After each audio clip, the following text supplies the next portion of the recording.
Hello ladies and gentlemen, boys and girls, welcome to PUBG Mobile Pro League South Asia's interview session. As we speak, I'm in matches, incredible players, incredible, the enthusiasm, incredible, and with that enthusiasm coming up, there was one team that has dominated not in just one PMCO, not in just another PMCO, not in just PMPL Scrims, but is ready to dominate in PMPL as a whole itself. I'm talking about DEADEYES, guys, the team that actually won PMPL Scrims, so the enthusiasm was already on point, or maybe on top, or maybe it was an illusion. You never know, maybe it was rated good. Well, we'll be talking about the players as we speak. Guys, why don't you just start with a simple introduction?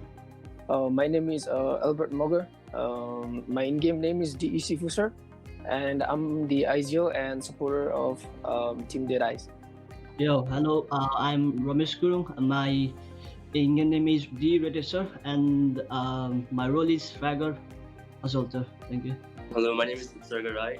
My in-game name is D with Serga Sir, and my role is support and fragger, and my favorite loadout is M480. My name is Bisar Rai. My in-game name goes by D Water, and I'm the engine fragger of the team. Thank you. Okay, well, amazing introductions. And DEADEYES, guys, has been a name that has been out there if we talk about South Asia region. So, Shiv, I have a question for you, and the question is going to be, how has the competition evolved since the previous PMCO to this PMCO and now PMPL? I would like to say that competition right now is like really tough, and each and every, there are like lots of teams from Pakistan, Bangladesh, and even Nepal itself. They're really good teams, to be honest, and the competition is really tough. And so far, we're doing kind of good, and then still grind is on. Well, Reddick sir, I have the next question for you, and the question is going to be: you guys won PMPL Scrims. First of all, congratulations for that to all four of you, and maybe all those players as well who are in the team. But well, how do you see the Scrims versus the actual PMPL competition? It's very tough and it's very pressure game, because in these games we try to learn new things. We give our best, but we try to learn how the teams are. So Tsarg, I have a question for you, and the question is going to be, with the old point system and with the new point system, as the changes have happened, like your team was out there with 100 plus placement points in the scrims and with one of the highest skills if we talk about it. So how do you balance each and everything? We try to take kills as early as possible, like 1-2 kill in the starting phase, and later the momentum grows up, and later this turns out to be 10-14 kills in the end.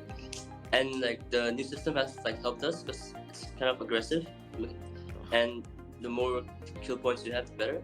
It's when you have 10 kills and 1 placement point, you're still in the top. Yeah. Well, Shiv sir, I'll come back to you, as you are the IGL. So IGL kind of becomes a backbone, right? You have to talk about the calls, talk about the strategies, talk about those phenomenal performances that happen by the players or by yourself. So where do you see your team by the end of this PMPL? Of course, I see my team at the top of the table, of course, because the way from last PMCO to right now, we have worked really hard. We have played we have practiced day and night for this, and it's good that we won PMPL Scrims. But yeah, still there are many things. There are much more things to learn, and still we are grinding. And yeah, of course, I see my team at the top of the table. Yeah, but don't you think there are some teams who will be out there maybe let's talk about Team Bablu from Pakistan, maybe let's talk about DRS Gaming, maybe let's talk about those teams. Do you think they'll be posing up a challenge for you? Yeah, of course. Not only those teams, all the teams playing right now, they were really good, and all of them have their own strategies and all, but still I believe my team, of course. And yeah, we have good synergy and all. And not even in game, we are real life friends as well. So yeah, of course. confidence Alright. and synergy is what makes me think that we'll be in top. I have a question for each and every one of you. Like, you guys are a favorite team for your region, right? One of the favorite teams out there. So many of the players out there see you as their idols. But who is your favorite player? As for me, like there is no any specific person that I can call my idol, because I support. I mean, I look at all the players and I learn from them. But for me, my players are the best. Yeah. I like G9. I like you, G9, because he's very good and he has a freeman role that I love. And to be honest, I love like TSM into Jonathan. Like I like the way he sprays. I like his close range. Like I like the way he rolls. And Jonathan. That's nice, that's nice. And I would just wish you guys all the best for everything that you're going to be doing for this PMPL, and maybe global championship as well, as that will be around the corner. So all the best to all of you, and maybe, just maybe, we'll see you topping this time again.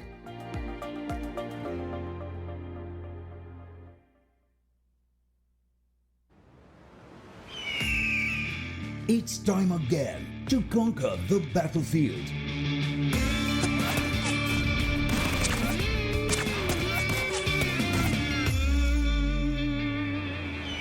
"20 squads, 16 days of action.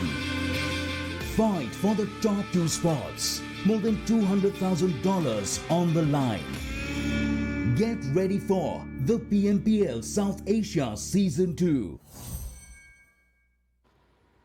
And well, things started out with a bang, and the bangs keep on coming, ladies and gentlemen. Once again, welcome back to the PUBG Mobile Pro League South Asia Season 2. Today, it's going to be day number 4 of Week 1. My name is Super Johnny. I will be your host for this entire event. And well, the excitement does not stop anywhere. The Week 1 is going to come to an end today, but Week 2 is just going to be as intense. But before that, we have to, finish off with Week 1, in fact. And to do that, I have to introduce a few people.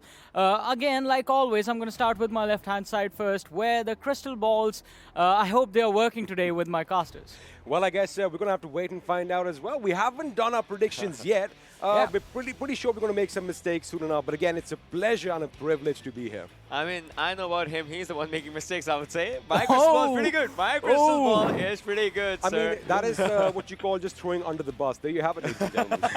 That was basically him Now, hitting you with a dagger. We are still a tight-knit unit.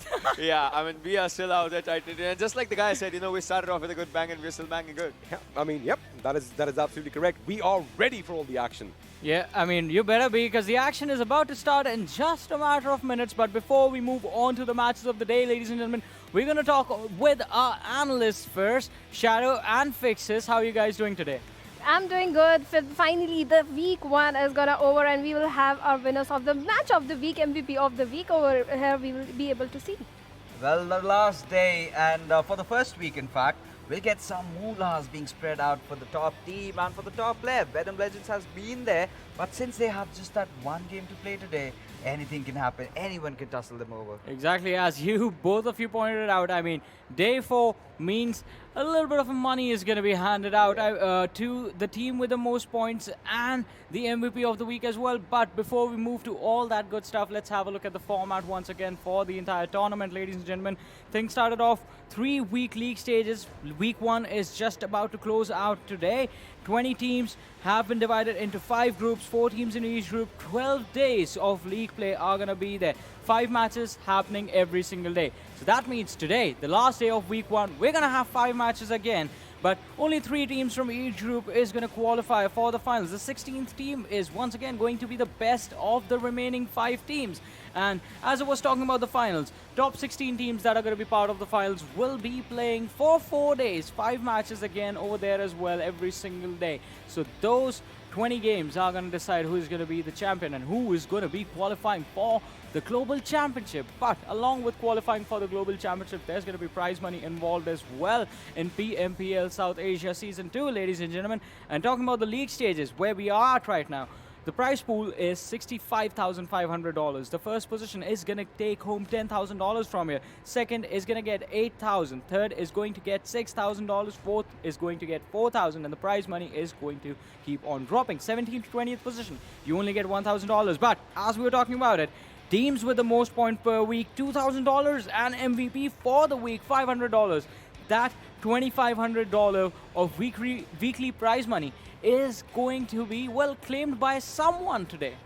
Yes, it is definitely going to be claimed by someone. And if you talk about Assiduous Esports, there's a possibility because they have many matches in their hands. Yeah, but now we have the kill leaders in front of us.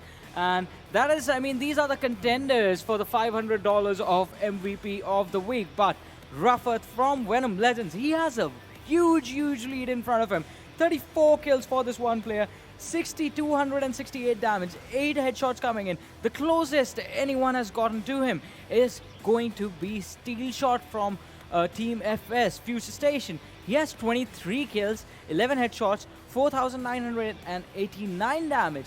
But the fun part is going to be the fact that Venom Legends and FutureStation both, well, they have only a few games left for today. Count ElementriX in as well. So, you know, there has to be some other player from a different team that has to, you know, cross that, maybe that 37-38 kill barrier. Yeah. Because I believe, you know, in the first game, Rafat is going all in. Yeah, Rafat is going to go all in and his teammates as well. But with that, why do you go all in? You go in there to earn the points for your team, ladies and gentlemen. And with that, let's have a look at the point distribution system, which is going to be on our screens right now. And yes, it is starting with 15 points. We have seen a drastic change in the point system. First position, Chicken Dinner, is getting 15 points. Second is going to get 12 points. Third will get 10 points and it keeps on dropping. And 13th and 16th position gets no participation points. The main factor over here is going to be the kill points. And we have seen players going in for the kill points, especially FutureStation, despite having bad games. Just because they had good kill points, they were at a decent spot. Yeah, they were at a decent spot, but you can't be at a decent spot. I mean, FutureStation at one point, they were leading the charge, but Venom Legends just yesterday, after the third game, did manage to take away the lead. And FutureStations during those times were failing up a little bit. So I think those factors are going to come into play. But FutureStation and Venom Legends and ElementriX, as you said, we saw the players in the kill leaderboard as well. These players will just have one opportunity right now. Let's have a look at the group-wise standings, ladies and gentlemen, and see where these teams are as far as their groups are concerned. You mentioned Assiduous Esports, Shadow. They are leading the charge as far as their group is concerned, but after that day one performance, they have slowed down a little bit. Yes, they have slowed down, but if we look at overall standings, they are sitting at the 4th position in overall standings, and they have got 4 matches left. And the top 3 teams have got only 1 single match, so I think that factor is also going to come into the play. On the other hand, if we talk about INES, they have been struggling, they have been at the bottom, so I think this team needs to work a little, especially when you are left with only 4 matches. And Abrupt Slayers of Group B fixes.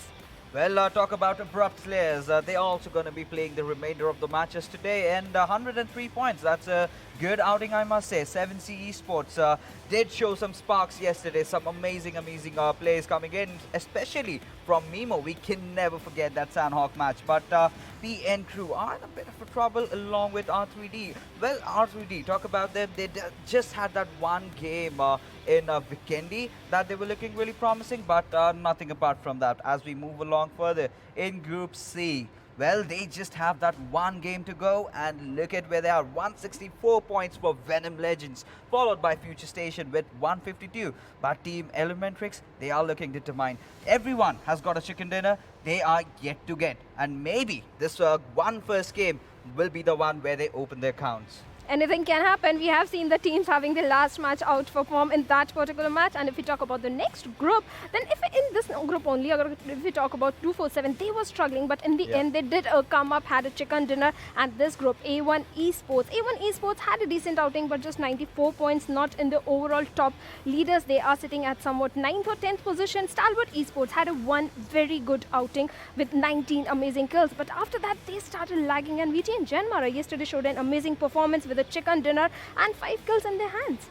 Yeah, of course. But as we move along further to Group E, well, DEADEYES guys, 100 points. We just saw the interview. The boys want nothing apart from the first spot and to be the best. But following them up is DRS Gaming. Well, 79 points. they have to pick up the pace today alongside Team Bablu and CZxHIGHVOLTAGE. Apart from that one Miramar chicken dinner, Team Bablu are not certainly in the best of their days. Just 28 kills, not acceptable.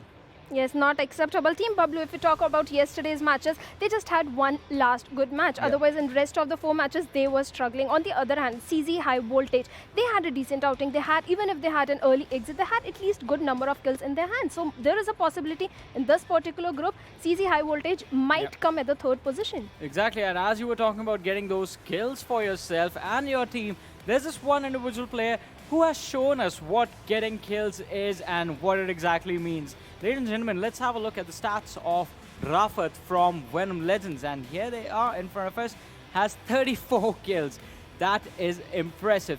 15 matches played for his entire team, and each team is going to play 16 matches in every single week. So these guys just have one more game left in them. Yes, only one more game left. But if we talk about other teams also in their group, they had one more. But on the other hand, FutureStation has got few matches in their hands. And Venom Rafat, this was the guy again and again. And for the continuous 2 matches, he was the MVP. And the fight with 247, the way he approached to this fight, that was pretty amazing. Well, when he came in, nobody anticipated he'll be where he is. But yesterday, during this game of Sanhok, he definitely put up a statement that here he is to win. And that one, the fight against Stalwart that he took, and with that finesse and with that level of confidence, he's been up everywhere. 6,000 damage. That's too much considering how other teams are playing. And comparing his stats with Steel Shot, he's definitely upping the ante. Yeah, and I mean, this man, he's messing with my eyes, man. The first time I saw that Sanhok fight, I thought it was a 1v2. Then we saw it during our clips of Do the Do, and he did that perfectly. I forget it was a 1v3. Now I see he took down Kashuf as well right at the beginning of the fight. Apparently a 1v4 coming in without even anyone realizing it. An amazing performance, and I think it all sort of comes down to the fact as to how he positions himself. Yeah. But talking about this 1v4, there was another 1v4 that happened yesterday, and it was done by Badref from the team of FutureStation. Even he has amazing stats, and he has had amazing stats every single time we have seen him, be it the PMCO or PMPL South Asia this time. Yes, he has been in the top MVP or the kill leaders time and time again. This time also he was there, and look at his number of overall kills. He has got 20 kills, and that 1v4 which we are talking about, he did in Sanhok, and that too with a grenade. Look at the kill feed, the 2 grenades taking down the players of Team Bablu. That was amazing.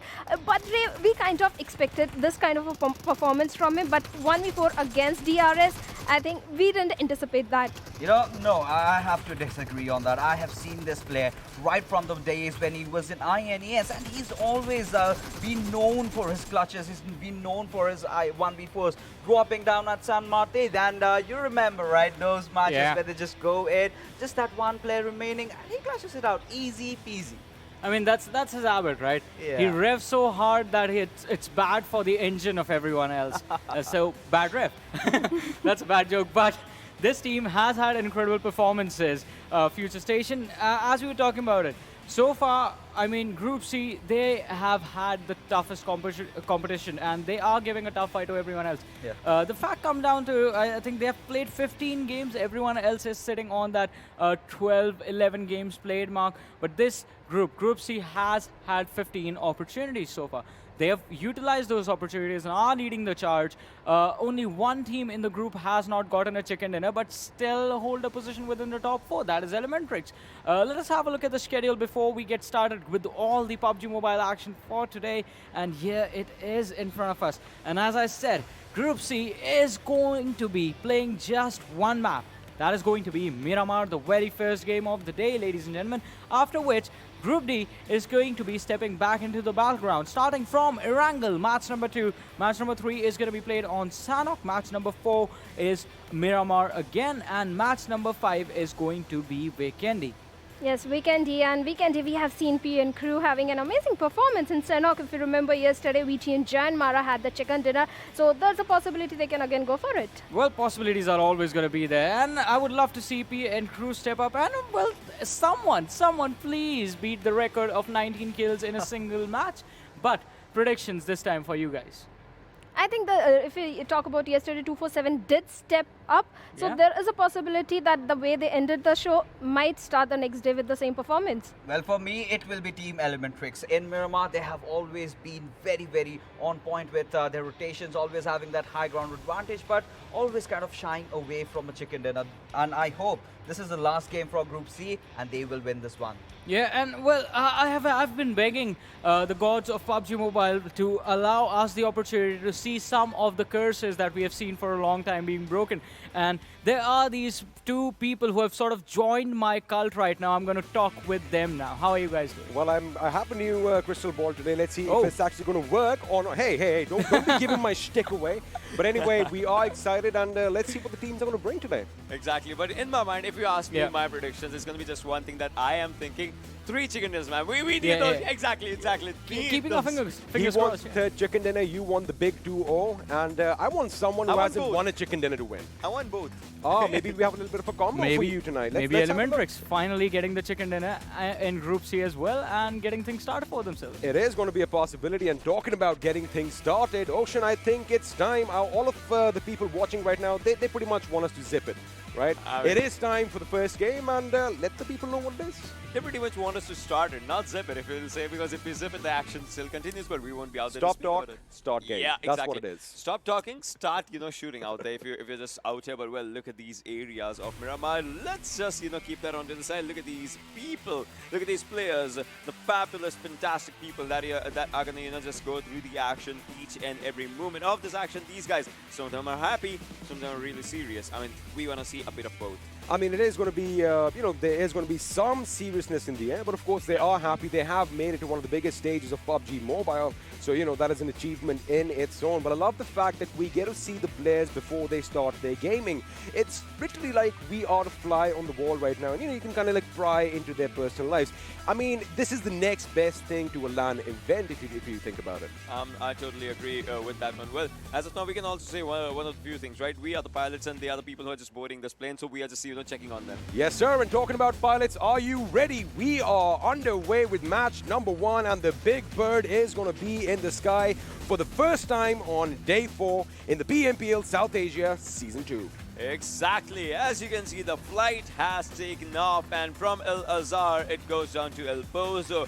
2 L's here, but how many Ks are these people going to get? That's one of my questions. Hacienda del Patron, San Martin, Picaro are going to be good areas if you talk about it. Well, water treatment as well. Cruisewell, Crater Fields, those areas will be out there, but Los Leones, some players can go. If the circle's not there, you'll have to go for an early rotation. If you can, then it'll be a good sign. Now, let's just quickly talk about Group C, because they are only going to be playing the one game in this day. Now, Group C, for those of you who do not know, comprises of Venom Legends, ElementriX, FutureStation, and 247 Gaming. Now, Venom Legends, ElementriX, and FutureStation, they are pretty much at the tippity top right now. Of course, Venom Legends is leading the charge. Following them is FutureStation, and then ElementriX is sitting high up there as well. Now, 247 Gaming, they were pretty dormant throughout this tournament. However, the last game on day 3, they completely flipped their fortunes. Yesterday's chicken dinner would actually give them a pretty big boost in the mental morale as we speak about it, as we talk about the things. But we'll have to see what happens, as today it is going to be the first game and the last game for this group. So the first and the last, we'll have to see how they just go for it. I would be rooting for someone from Group C as well if you talk about it. But well, we all want to see that third chicken dinner coming up. But well, as you can see, the circle from Los Leones side, as we're talking, teams that are on to the outer side, El Pozo, Torre Ahumada, that's where some teams are going. They'll have to get in. But onto the northern side, I would say Venom Legends is one of those teams. Getting there is not a problem, but fights will be. Fights are definitely going to be a problem. Talking about the fact that we haven't hit the big 2-0 and we haven't had, 3 chicken dinners. Like we've discussed before, we are a superstitious bunch, right? Yeah. And now it has kind of crept in our minds. Do you think it's going to happen in game 1, or are we going to have to wait for next week, perhaps? I don't know. I don't want to wait, man. I don't want to wait for like 4 or 5 days again just to see that third chicken dinner coming up. But still, it's one thing that, one of the major things is I want to see when the fights happen. That first blood thing should be coming up really, really soon as we just talk about it and go for it. Well, T2K and ASL, 3 members each. As I was seeing, I saw it 62, not 64. So I was like, where did those 2 go? I mean, they did not board the plane. I mean, we are punctual pilots. Again, we are punctual, and if you are given a time, the flight is going to take off at that time. And, well, unfortunately, punctuality is key. Nothing is going to stop for you. Well, it is T2K who are playing as a three-man squad as well as Abrupt Slayers. We have seen them wreak havoc even with few numbers, but of course, it is going to be a disadvantage to start off the day with the three-man squad as compared to a four-man squad. I mean, of course, you get a little more versatility. But right now, let's just focus and see what's happening on our screens right now. We have FutureStation pretty much looting Picardo. They have another team in contention, and that team is the boys from SCYTES. All right, question time. Alrighty, we start early today. Yeah, we start early because I have a very, very, keen question for you. So Group D is not playing. How are they seeing this match? Because they're not playing, plus they have a lot of matches today, like they have 4 matches, plus Group C will just go and take a rest after this. So how is that group going to see this one match? Now, if we talk about Group D real quick, a couple of names are going to stand out. One is JyanMaara and one is Stalwart Esports. Now, both these teams have had glimpses of success. I mean, they have done well, they've got their chicken dinners, but it isn't enough. I mean, Stalwart Esports almost got a chicken dinner, high number of kills, but, they fell short just moments before the ending of the game. Now, let me talk about A1 Esports and PAINxELMT. PAINxELMT are currently on the bottom of the table, and that is not the position you want to be in. However, you do have 4 games in hand today, right, to make up a little bit of a deficit. So I guess right now it's all about the mental acuity. Stay calm, stay composed, have a look at what your opponents are doing, and at the end of the day, just put your best foot forward. Yeah, those things kind of, just become a challenge if you talk about the things and whatnot. But for now, if we, look forward from Group D, I mean, the teams that are playing from Group A, B, C, and E, it all comes down to rotations, how these teams will be rotating and how these teams will be moving. As you can see, El Pozo, that's where 2 teams are. We see FS and we see SCYTES. We see DRS on Monte Nuevo. CZ is out there on Minas del Valle, as we see. But Team Bablu, they haven't been to Val del Mar today. They have been to Al Azhar on the other side. Well, they are trying to mix things up. I guess it was basically to do something with the zone prediction, because they have dropped down there at least 3 of the 3 times that we've seen in the last few games. However, they've had their issues traversing into the circle. They have those long migrations, and like you did mention, it's the rotations that are basically the Achilles heel for most of these teams, because once upon a time, it used to be a little dangerous to be running on foot. However, now it seems like if you are in a vehicle, like I said, it's a massive target moving, right? Yeah. And all the players are so good at controlling their sprays and are accurate with their, they lead the shots well. Yeah. It's pretty much like a death trap, to be honest with you. Well, I don't know what happened with Lost Leones. Is empty. It's totally empty. There's no one in that area for some reason. T2K just went a bit outside Lost Leones. ASE was in Pecaro. Now they are moving towards Lost Leones, as we last saw. But a big city being empty, like, do you think that that's kind of a thing? Or like, why did people not go to Lost Leones? Oh, we'll come back to that in a second. This is what I'm talking about. I mean, all the players are so good at shooting, and the reaction times are there. Vegeta almost getting knocked out over there, but 247. Ooh. Yeah, you got it. Raza is the man. I think that guy just loves that golden Marauder, because every single time these lads are going to be rocking that vehicle. These guys love gold, I would say. They are just rocking this vehicle, Golden Mirado, but it comes down to one thing, right? It's always keen for the eyes. It is. It is going to definitely stick out like a sore thumb in the distance, and that glistening coat of pain is definitely going to catch your eye at distance. But again, it's nice having a little target. It's like a bragging thing, right? It's like, we are the ones who actually went to Hacienda del Patron, and we got the boss's car out. I mean, 247, they always drop down in that house of the boss, and they get to that golden Mirado for themselves. Now they were moving inside the zone, as you can see. Onto the northern side of Minas Generales is where 247 Gaming and his lads are headed towards. PN Crew was out there as well. DRS is moving right in front of his screens. They are moving pretty good, as they need to just, stop for fuel checks and maybe just for a bit of loot and all those things. But after that, the movement will be coming up. But R3D, they are looking quick for a fight. 247 Raza takes down 1 for himself. Walker's on the other side as well. We'll have to see. All right, the finish comes up first. He's going for a good reload. Raza is out there, but Walker, how can they just take this 1-on-1? I mean, that was a little bit of an overextension on Anubis' part. I do think that he could have known there was a person over there, but right now Walker up against 2 people. Can he get a knock over here and make it even? He cannot, because Vegeta is going to take him down. His teammates are going to be looking helpful as he Shaw comes in for a little bit of assistance, but looks like he is going to be driving by. No, he's not. He is actually going to stop, and he wants to engage the enemy. He's got to be careful right now. Ooh, he does get a knock with that rat-ta-ta-ta-ta. Down goes Buzzer. Well, Vegeta's out here, but Shaw he is low on his HP as well. He goes down. Now the situation is like R3D, one final player surviving. Joker might take down Vegeta. No, if he goes down, the team goes down. That will be the first squad wipe as we can see, but he goes out there for his own cover. Vegeta will be giving a revive to his player, and after that, they'll be moving forward. Wasif is still in the vehicle. Now he comes down, and now he will be going towards 247 Gaming. Gaming has not put up a first aid yet. I mean, maybe the guy is not having anything, so Walker decides to just go away because he's like, let's not get us that 0-point mark. I mean, Joker is going to be running away. He is the last man standing for R3D. And to be honest with you, the fact that Shaw came and stopped his vehicle, that could have been avoided. They could have been a two-man squad. They should have realized that, you know, it was a bit too late for that relief force to come in and actually do the job that it's supposed to. And they should have cut their losses. And right now, R3D could have been a two-man squad. But that is the way the cookie crumbles. And the action is going to keep continuing as we join the boys from T2KSG. And Zod, he has that Scar Rail. He has that 4-time scope on it. And he's applying some pressure on INES. And INES, you know, INES's players with that M24 and K9, those are things you want to see, I'm right? already expecting Orochi to have that big bad boy in his hands. I mean, all right, well, a little thing if you guys don't know. Me and Experiment, we are pretty good friends outside the game as well. And, you know, when my goodness. All right, I mean, AWM's out here.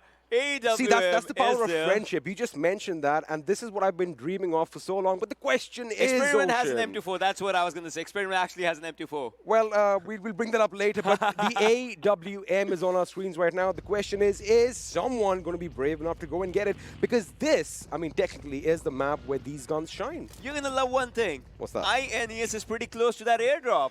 And you know who's going to get it. Somebody give this little message. Someone pass this message along to Orochi that there is an AWM in the drop. We tried that yesterday. It didn't really quite work out, did it? I mean, it should be like that thing. These are all the guns you're looking for, and then someone should actually go and pick it up. I mean, talk about being fair. That would be a little unfair, but right now we have a little bit of a convoy situation as DRS are moving to greener pastures, and by the look of things, they are going to be heading up towards Picado now. Picado, these are iconic buildings, right? I mean, if you see that building, you know exactly where you are, and the area where they are stopping right now, it's good because you can control that 5-story building and you can have a good lay of the land around you. You don't have to worry about the rest of Picado. However, the question is there anyone else in the distance? Frankie over here. I like the fact that this team is very versatile with the weapons because, you know, we've seen them use these ARs at close range and they use the same at long distance. Well, I see you see that smoke coming out in INES there as well. Plus, I mean, it's about one thing. The circle had a central shift again, so we're going to see those generic circles, the same circle meta as we were talking and discussing about yesterday as well. Well, I did make my notes about that. I'll show them to you as well about the circles. Yeah. All right, those ones. Well, but right now, ElementriX, we'll have to see how they actually tackle up a team that is going to be right in front of them. That's going to be DE. DEADEYES, guys, they are pretty close to them, and PN as well.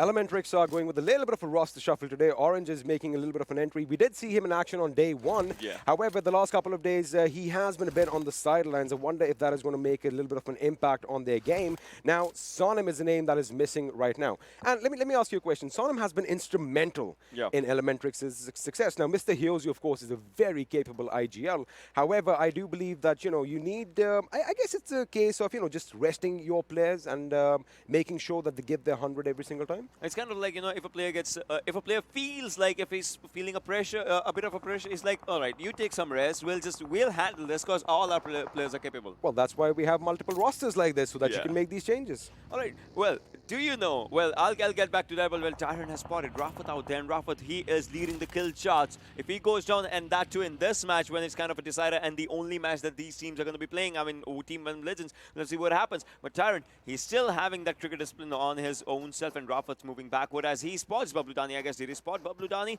I don't know if it did, but he is still moving back and forth right now. But Orochi has the AWM. The responsibility is in the hands of the most responsible person out here. Let's go. Let's do this. You know, I love the fact that we can spot this fight over here. Yes, Team Bablu's Tyrant is going to be going towards the enemy. Evil Eye is under fire.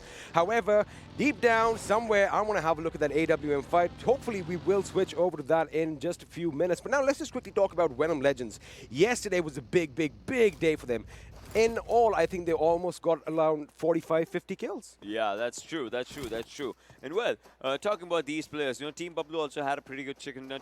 Team Venom Legends also had a good chicken dinner for themselves as we speak and as we talk about all those things. I mean, Venom Legends, they were pretty good in the Vikendi match, and Team Bablu, they had their own Miramar. So this Miramar can also be theirs if we talk about all these things. But for now, it's just one thing. We'll have to see how these fights just come up. But Zone now comes down to a very good hard shift, and this is where the circle's going down. Every team has to go down, and in the area of La Bandita alongside Los Linus, there's going to be a lot of fights. Well, I guess we might just see some action in that big deserted city after all if, well, the next few circles shift towards the west. We do want to see some urban warfare in Miramar. It's always exciting. I want to see some people up on those high buildings sniping down at the enemy. I wonder if that is going to come true. But again, there's a lot of cover. We've got a lot of hilly terrain to work around, so that is going to be something that is going to be advantageous for the snipers. Tyrant has been spotted out, courtesy of D-Tron. Takes a few shots, quick shots, those single taps with their M16, almost getting the knock. However, I do believe Tyrant moved just in the nick of time. Now the question is, do they want to engage this team at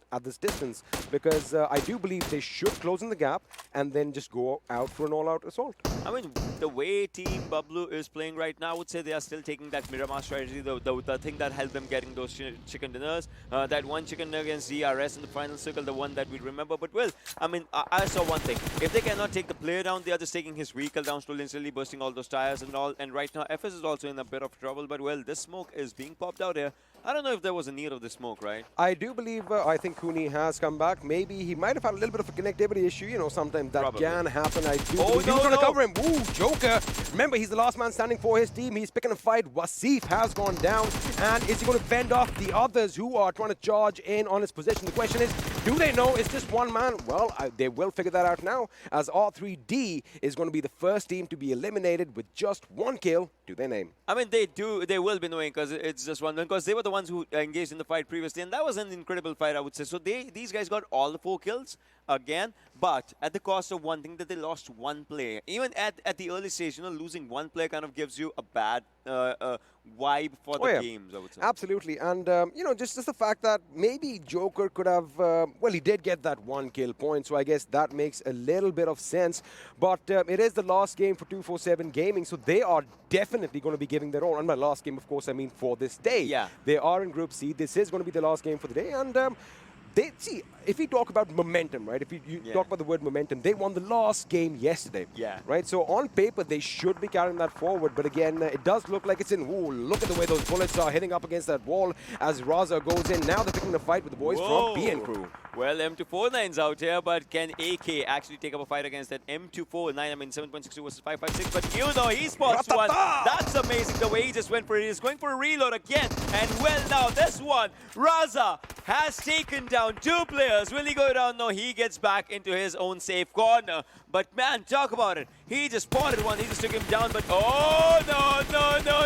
That's where the vehicles go down. But Ayush goes down. Raza takes another one. Raza, will he go for a 1v4 right now? Mr. Borax right. He does! Raza does it. Raza, 1v4 for this guy. Raza with a squad wipe to his name. He is on a rampage as PN Crew have been obliterated. And again, a lot of mistakes being made on the part of PN Crew. The way they came in a bit too late. You are on the slope of a mountain without any cover. Chances are you are going to get shot down. But let's not take anything away for 247 Raza. What an amazing squad wipe.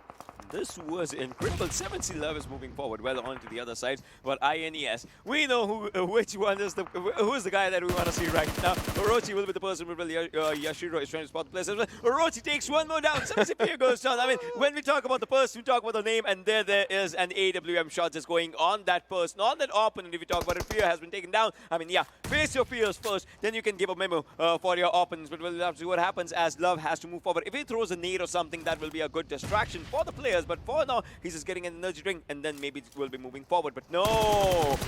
Well, INES Yashiro pushes forward with that AK, gets a knock on 7C's Love, and now there is going to be lobbing grenades and pretty indiscriminately as well. They want to make sure they get the job done. Entry gets taken down courtesy of Memo. Now this fight is going to break out. A little bit of distance is going to be in play over here. The question is, can Memo make it to his teammate? It looks difficult. They do have a little bit of backup in the house down below. The question is, why aren't they charging in? I get it. You can't just charge in. You need to know the position of your enemy. However, if you do want to go Oh, they're coming in for the right. There you have it. The vehicle does come in. Looks like Love is going to have some respite after all. But Fear goes down again. This is the second knock where Yashiro is moving forward. What's going to happen? The 1v1 brawl is becoming out there as Yashiro goes down. But Smokey, he is still surviving. Not for long as he also goes down. The last one surviving. For how long can he survive? Can he also go for a 1v3? If it happens in this situation, Yashiro needs a revive. He will be given that as Smokey is out there and the revive was going to be coming right in front of him. We've seen Memo do this before. We saw him go up against a 1v4, 1v3 and get the job done. But can he do it once again? Does he have that in him? He has been spotted. Shots are going to be whizzing past his head. Oh, he just got exposed. Here goes Orochi. He's going in with his AR. He gets taken down. That Ratatatata is just too powerful. He gets out with minimum HP and still is picking a fight. He is not one to back out. The thing is, he doesn't have any first aids. He only has...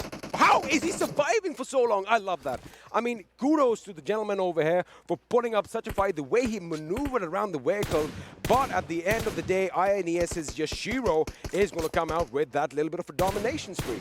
I mean, full points for trying, man. Full points for trying. If you have to talk about it, A+ for trying in that situation. It was a high pressure, high intensity situation, but the guy was not stopping. Had he had a first hit or something, he actually had a bit of a time to just popping up, and maybe he would have taken down the whole squad. I mean, that one first hit could have made the difference, and I love the fact that he is so confident in his gameplay, and to be honest with you, it actually showed up on our screens. Now, let's join as ElementriX seem to be picking a fight with the boys from Assiduous Esports. Kurkure on the right flank for his team. Muffin is going to make sure he has the central high ground, and have a look at this. He is shooting elsewhere, so right now, these boys are engaging with multiple teams, and let's have a look and see what Handwell sees. They are going to be lighting up the boys from DRS Gaming in the distance over there. They have a lot of smoke popped out. They do have their vehicles, however, I do see a burning van. Maybe they want to hide their vehicles a bit. Maybe they want to put them in cover. Well, probably the next airdrop was coming in the center of the zone, but now the zone has shifted, and the area where the zone has shifted only has ridges, nothing else. There's just ridges. So if you're onto the lower side, you die instantly. Because if there's a heal battle or something, if the zone crosses a ridge, you'll be just staying down. So you need to get a higher ground right now. It is absolutely rocky terrain, and Mafia Ninja's grenade is going to make some shockwaves as Rafa and Detron have been knocked out, and looks like Nightwing is in trouble as well. Evil Eye gets taken out as well, and ladies and gentlemen, we have another squad wipe over here. Mafia Ninja with a dominating spree, and Venom Legends are out from this game. Nade wipe is what it was, the way it happened, but well, ElementriX, Mr. Yozu has spotted Honyal. Is he going to take the shots? Yes, he is. Honyal has no idea where the shots are coming from. That's how fast the bullets go right now as Mr. Yozu is moving forward. Muffin's on the right-hand side as well. Will he go for it? I mean, Muffin's still sitting in the van. Now he comes out, but that was late, man. Knock, knock, who's there? It's your kill, and there it is as Muffin goes down as well. Muffin has been taken down. I wonder if there was some technical issue, but that is how it happened, and looks like ASC are down to their last man, and the last man is Jivon Crazy. Now, let's see if he can do anything. Again, very versatile player. Elsewhere, Bad Drive is on a grenade spree as well, as he gets a knock off his own. Looks like ASL could be in a world of trouble. Now, have a look at this. Sites are going to be engaging with the boys from EX. Mr. Hyozu has been knocked out. Nango's out, gets that final knock, and with that, we have another squad exiting this game. 11 squads remain, 30 players as we speak, as another one goes down. Sites was eliminated in the situation, but well, Garlson goes down from DRS. Now we'll have to see how the things happen as Mafia Ninja goes down as well. Grenades were the one taking down Mafia. Orochi taking Bablu Tyrant right now. The guy is looking amazing. Another one. Give me another shot of AWM as he's rocking that 6 times. I mean, 8 times is even better, but well, right now this is what he has, but he is still giving the best of the best results. Oh, he's going to get one right now. I want to make sure that we see it. Oh, did that connect? That did not connect, but maybe the next one is we're going to hope against all hope that we do see a knock over here. But 3 knocks right now by the AWM. You know what? I am not complaining. Meanwhile, Nima from DRS, he is engulfed in smoke right outside the enemy's house. Ooh, this is tricky. Only a few millimeters or a few centimeters of concrete separates Nima from the enemy. And look at the enemy. It's Raza. 5 kills to his name already. Can he make it? Well, I mean, that was done before I could even finish my sentence. He goes down, and have a look at this. Orochi is still at it. Gets a knock on Bablu Tyrant with the AWM. Well, AWM is there in the kill can you hear it in the background? Boom. I just love it. I just love it. It's amazing. And I love the fact that there's no suppressor on the gun right now. As of now, I love it. Basically, the thing is, you want to make sure your enemy hears it and, you know, let that fear be instilled in them that, you know, you don't want to mess around with that big gun. And have a look at this. Nobody really knows of his position. He is using it perfectly. He's not extending outside the window. There's no barrel sticking out the window. He is staying far back. It's like he's done some sniper training of his own. So far, INES was inside the zone, but now they have to get inside the zone where Team Bablu is, and they were actually, you know, targeting Team Bablu. So now it, you know, the hunter becomes a haunted as they have to get outside. We'll have to see what happens as in less than 20 seconds is the time stamp where they have to go. But well, entry takes down Aussie. Now INES actually gets an entry for themselves as they're moving forward. Yashiro spotted one as well. He is trying to take him down, but well, Tia goes down as well. Yashiro goes down as well. Can Orochi and entry? Will this deadly duo do something in less than 7 seconds as they have to move forward? They are actually taking the weaker. Shield goes down by DE Warusa, but now Orochi, he still has his eyes set on one player, and there it is, Danny. Will he take him down?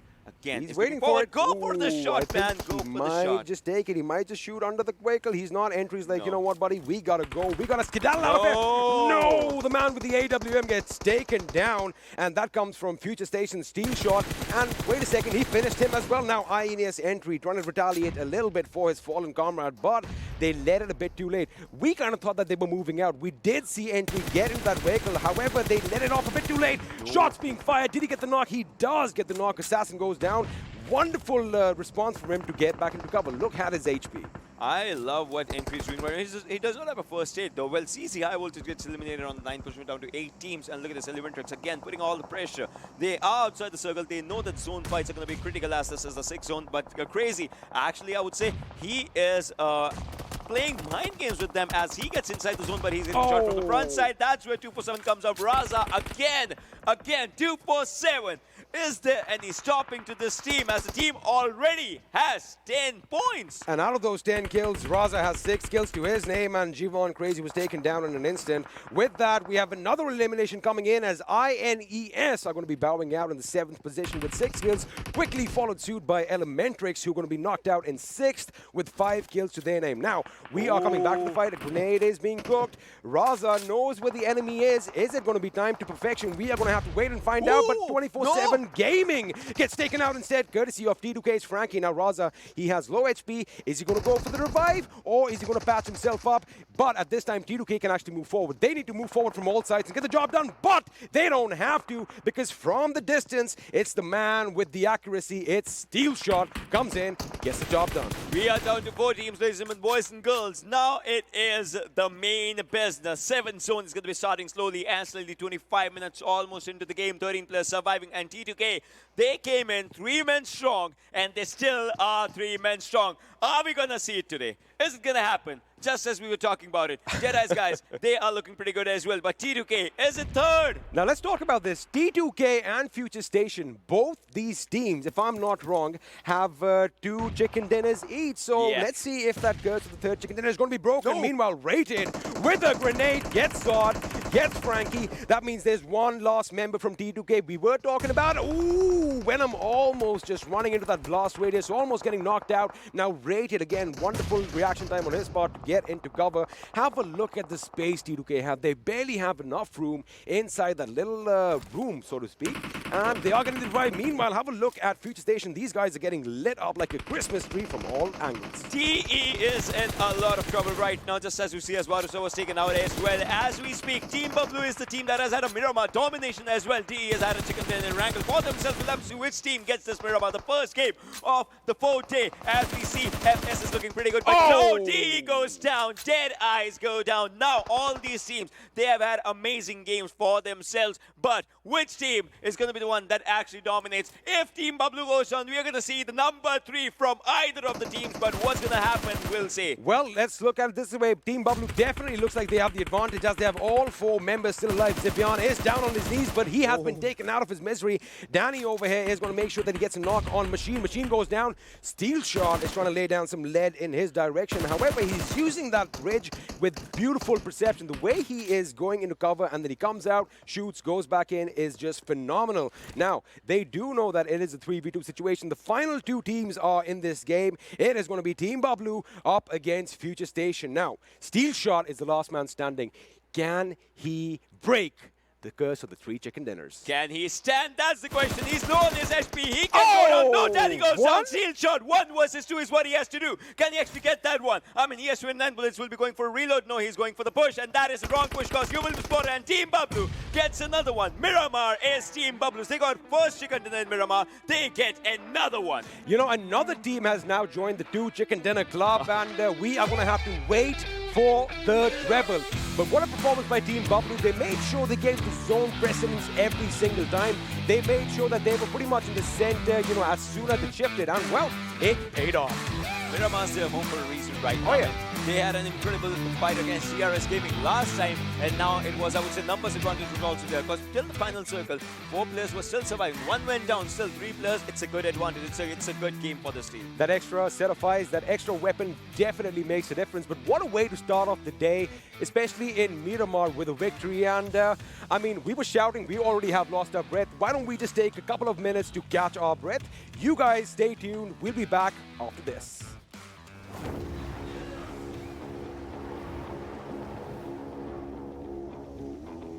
Mountain Dew? Squads. There's loot on the horizon for however you find victory. For the combat chauffeurs. For those who strike from above or from below. For the experts in pan-to-pan combat.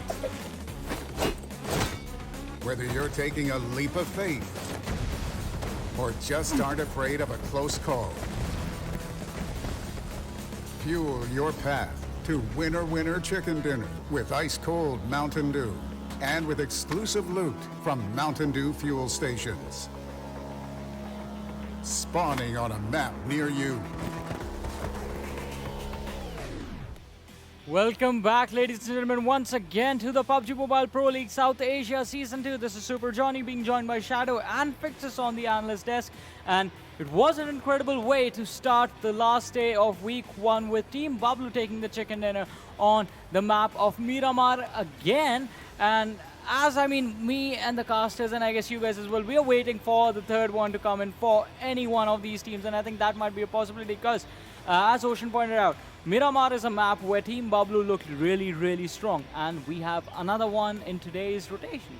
Yes, obviously, but we'll talk about Team Bablu, but first I'll take you down the memory lane. If you remember day 2 match Miramar, it was kind of a similar plane path and a similar first zone. That zone shifted towards the graveyard, but shifted to this time it shifted towards the northern side. That time FutureStation was the one to get eliminated with 0 points. But this time, look at them coming at the 2nd position.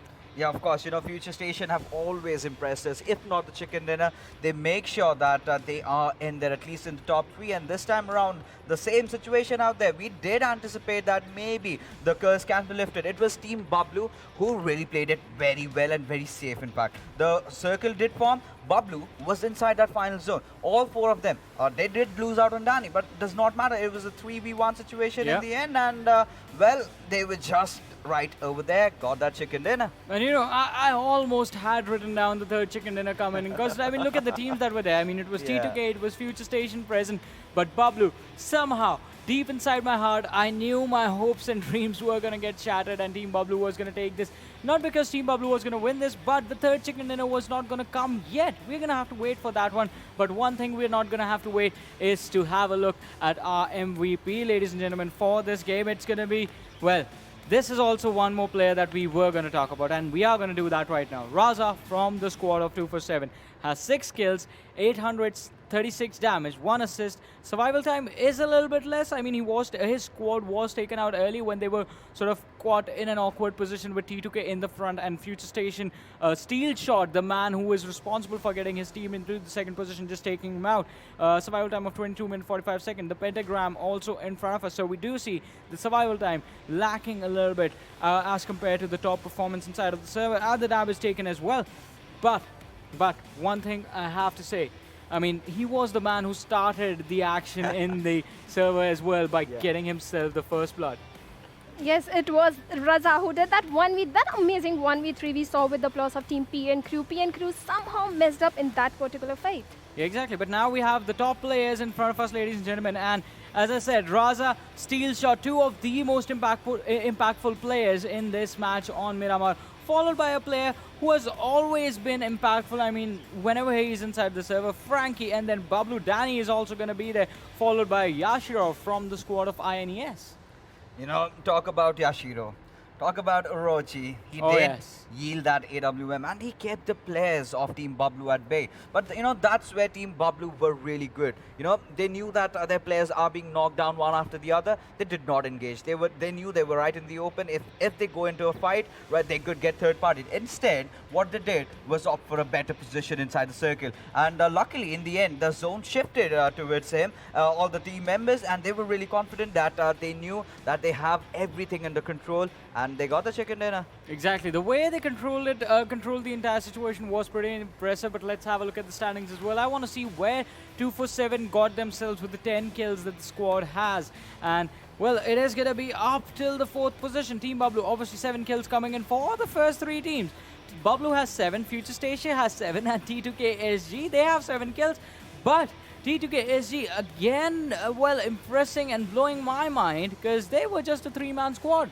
Yes, they were the 3-man squad. Despite that, they got the 7 kills. But yes, some of the teams performed really good. But one of the team, INES, if we talk about this particular team, they knew they were out of the zone. They were in a 2v2 split at the same area. 2 of their players taking fight with CZxHIGHVOLTAGE, 2 of their players taking fight with the team Bablu that is inside the zone. I think that is where they messed up kind of, because if they had given priority to the zone and entered into the zone, gotten themselves a safe position just like Team Bablu, they might not have gotten an early exit. You know, talk about INES, it was just that mishap. Team ElementriX being on top over the hill took down the players from the third party, and that really hurt me because, you know, that you should anticipate that. Multiple fights is always bad, but as we move along further, PN crew, that was a disastrous fight that they took against 247, and all the players were just completely scattered out. They did not know how to engage, and Raza, one after the other, took them all down. And same can be said for 7C Esports as well. So positioning during the fight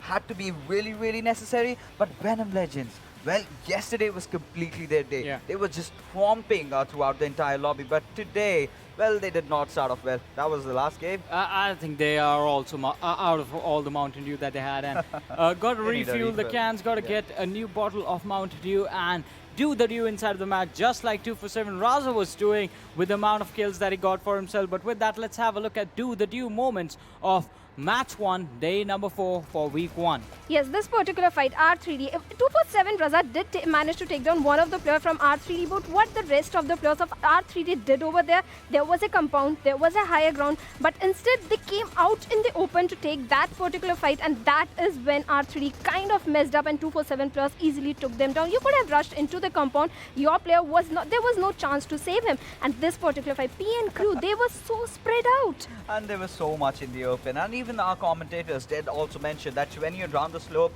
you have no cover. I don't know, where are you, son? You're in the wrong places, and well, had to be capitalized on that particular situation. But INES, well, they were looking good initially, but while they were getting inside the circle, they were a bit unlucky. Same can be said for Team DRS, promising team again, but not getting the best of the kind of outing that they really expected. Team ElementriX, they always manage to kind of hold that high ground advantage for themselves, but at the same time they do forget this fact that they also have to get inside the circuit. And now the thing with the Tibeti top part is, if you're on the top, you've got good vision, but once you start coming down, a lot of prying eyes are right on you, and that is how they also got taken down. 247 did try a lot, did whatever they could, and well, it was you know, Gaming just getting knocked out, and the remainder of the players kind of got finished off. Yeah, and it was an impressive performance from all these teams with this last fight coming into the action. And I mean, Experiment was praising the movements of the players of Team Bablu, and they were pretty impressive. But if we have a look at the damage histogram, ladies and gentlemen, I mean, you couldn't see me because, well, I was standing right behind the damage bar of INES, and it was quite tall, so it can basically cover me up entirely. But this is going to be, well, the order in which the teams did finish. So we do see Team Bablu, the team that got the chicken dinner, with 1,447 damage for them. Well, right about here. and FutureStation following them up. But surprise, surprise! I mean, we knew, I knew as well, 247 was one of the teams that dished out the most damage in game. But INES, 1757 damage, and still not getting a high enough finish. Also, not getting kills enough to sort of replicate for their damage. Just 6 kills coming in for them. So the fights were there. The fights were coming in. They had the opportunity to shoot at their opponents, but the conversion was just not coming in. I'm going to ask you guys, what was the situation for INES? Was it the positioning? Was it just bad timings on going in for the closing opportunities? Like I said, INES was outside of the zone. 2 of their players were shooting at the players of Team Bablu, who was safely inside the zone. CZhIghVoltage was also rotating, and INES has also rotated from the same path. And 2 of their players got engaged in fight with the players of Team CZ, and that is when CZ took 2 of those players down. I think they were kind of messing up in the synergy. What do you have to think, Fixes? You know, of course, I have a lot of things to think about, but you know, Johnny, you were having a thought right now. Well, the only thought I was having was I wish I was taller than the damage bar of Team INES. But we do have the Group I standings in front of us right now. And, well, Group A in front of us, but I'm going to say something when we reach the Group C. So you guys just take it from here. Yes, Fixes, you were talking something about INES. So the thing with INES was they did kind of yield that AWM over there. They dish out a lot of damage, took some unnecessary fights, and as a result, could not get there. But as we move further towards Group B, Abrupt Slayers still sitting on top, 107 points, 7C, 94, not far behind. So they are doing okay-ish. R3D, of course, they've picked themselves up back again. But again, today, the first game, they kind of fizzled out. All right, so here it is, 171, 164, 137, and 99. These points for this group are now locked for today. Yes. They're not playing any more matches for, well, this week. Week 1 is going to end today. But now it's going to be the opportunity for Group A, B, D, and E to actually come into the action and catch up to these guys. Yes, they will have to certainly catch up. And if we talk about catching up, PAINxELMT is still being a little disappointment. Let's see what they will do in the remaining of matches. A1 Esports in their group, they are at the top. So I'm happy Stalwart Esports had one good match. They were consistent, at least in their group. Yeah, of course, they've gotten the maximum kills, but as we move along further towards the last group, that's Group E. DEADEYES guys have definitely crossed that 100 mark, getting 12 points out of this game, 50 kills. That shows how aggressive this team has been. But CZxHIGHVOLTAGE, you know, casting them in the PMCO and casting them right now, I see a lot of difference between this squad. That time they used to look so promising, be it every single map. It was OZ, you talk about, you know, Assassin. These 2 players were kind of the pillars for that team, and they've suddenly somewhere down the line kind of not in the zone yet. Exactly, not inside the zone, be it figuratively or literally as well, stuck in a bad situation. But the opportunity for this team is going to be there to climb up, since they are going to be playing more matches on this day 4 of Week 1, ladies and gentlemen. Talking about more matches coming up, let's have a look at the schedule again and see what order the maps are going to be played in. The next one is going to be Erangel, followed by Sanhok, and then match number 4 is going to be Miramar, match 5, Vikendi. But Group C, as I have been saying, Group C is now going to be sitting out of the next 4 games, and Group D is going to be coming into the action. Yes, Group B, P and Crew, Abrupt Slayers, 7Cs, these players will be playing, and Group C will be sitting out. And I have to see how T2K is going to perform, because it's Erangel, and we have seen a similar pattern in Erangel, the zone being towards the military base. So let's see if that is going to happen. You know, more than that, I'm excited this map is going to be played in Erangel, because you get those few refilling stations. You know, players do enjoy that in game. I get to enjoy that outside of the game, and just me. Exactly, that is going to be there. But apart from you just missing your cans of Mountain Dew, Fixes, predictions? Well, for me, this time around, I believe Stalwarts. I think T2K or DEADEYES. Well, you guys are going to pick teams, but I think if it were to Fixes, he would just give the chicken dinner to Mountain Dew. Or, well, just take all the Mountain Dew from the game for himself, because he loves it so much. I think we are going to see you again with your hat in the next part of the day, but that is going to be a couple of things that are going to happen later. But this match of Erangel is going to be interesting. Group D, they are going to be, well, their hands are going to be a little bit cold, and it's going to take them, it might take them a while to get warmed up and step into the action with that level of aggression. But But again, things happened. We were expecting the treble to come in, and I'm going to walk over this land of Miramar where I have no cover, Erangel, sorry, and I'm completely exposed over here. There are no ridges, there are some crates lying there, and a level 2 helmet as well. I can go and get it maybe. Yeah. Parcel of the game, but again, I love the fact that we are in Erangel right now. I mean, can you see any of the look? I see Pachinki in the distance over there. Do you see that? Let's not jump in. Let's not. There's going to be a lot of people out there. But well, where do I go? You're in the open. You are welcome to join us. We'll loot you. We'll loot your crate. Don't worry when you win. All right, so you are already a crate according to him. But anyway, let's just quickly think about predictions because I know you love putting us on the spot. And Ocean, let me start off with you. There it is. That's number the prediction. I want 3. Is that a trifecta or he wants those 3 number chicken 3 dinners. again. I want the 3rd chicken dinner, man. Team Bablu has joined the club of 2 chicken dinners. See, I would have joined you happily, but I know now it's not going to happen in week 1. I've given up on the treble. I'm going to be with Experiment. I want to see someone new. I guess we might just see someone new because Erangel is going to be underway any second now, and all the players are in the lobby. They are getting warmed up, and the new group is coming in. C has done its games for the day. D is coming in. Let's just talk about Group D. Who are we going to be seeing play? I mean, that's kind of one thing if we talk about the players. A1 Esports. I mean, talking about this group, the maximum number of points they have is 94 in their group, while in Group C, the minimum number of points was 99. So think about it. 99 is where they end, and 94 is where it begins. So I want to see what happens as these players are also ready with everything. A1 Esports, PAINxELMT, VTNxJyanMaara, and against Stalwart Esports. These 4 names are going to be definitely to be watching out for. We guys are going to be watching out for these names because it's like one thing. Now, these guys are playing every game. Now, the thing is, for teams like PAINxELMT and A1 Esports, they are essentially playing catch-up, right? They have 4 games in hand today, after which all the teams would have played 16 games, and I think Ocean has spotted something funny. I we love have a player missing. I love one thing. Richard always goes, gets a coffee, and then, see, he was coming back. He always goes, is my kind of guy. He needs that caffeine boost, as we needed to, as match number 2 is now underway, and that big steel bird is in the sky once again. This time, we are going to be flying from the quarry all the way pretty much in the center of Milta and Nova Ripnoy. And have a look at the flight path. It is towards the south this time. Pretty different from what we've seen in Erangel so far. Well, yesterday 2 times we saw that military base island, you know, just being the area where most of the crates were formed. I mean, everyone was just there. Which I like to say, you know, Erangel trying to be a Vikendi.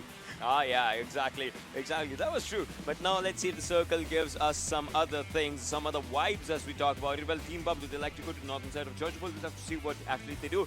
Surprisingly, in the previous game, changing their drop location actually helped them getting a chicken dinner. It actually kind of... See, I guess the thing is now all the teams are doing their homework as to where each and every one is dropping. And, you know, they are going to plan their way ahead. They are thinking ahead, which is actually good.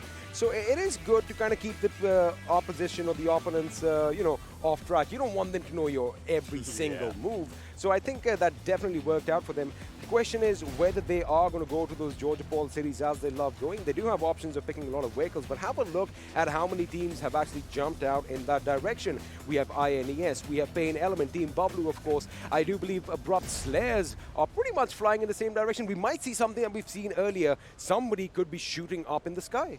So again, one thing, T2KSG is going towards military base because they know that ElementriX is not there just for the contestation or anything. And the circle's pretty good. This goes down to that shelter-esque area. Not just shelter, you know there's a woodcutter's farm to the certain side of the shelter.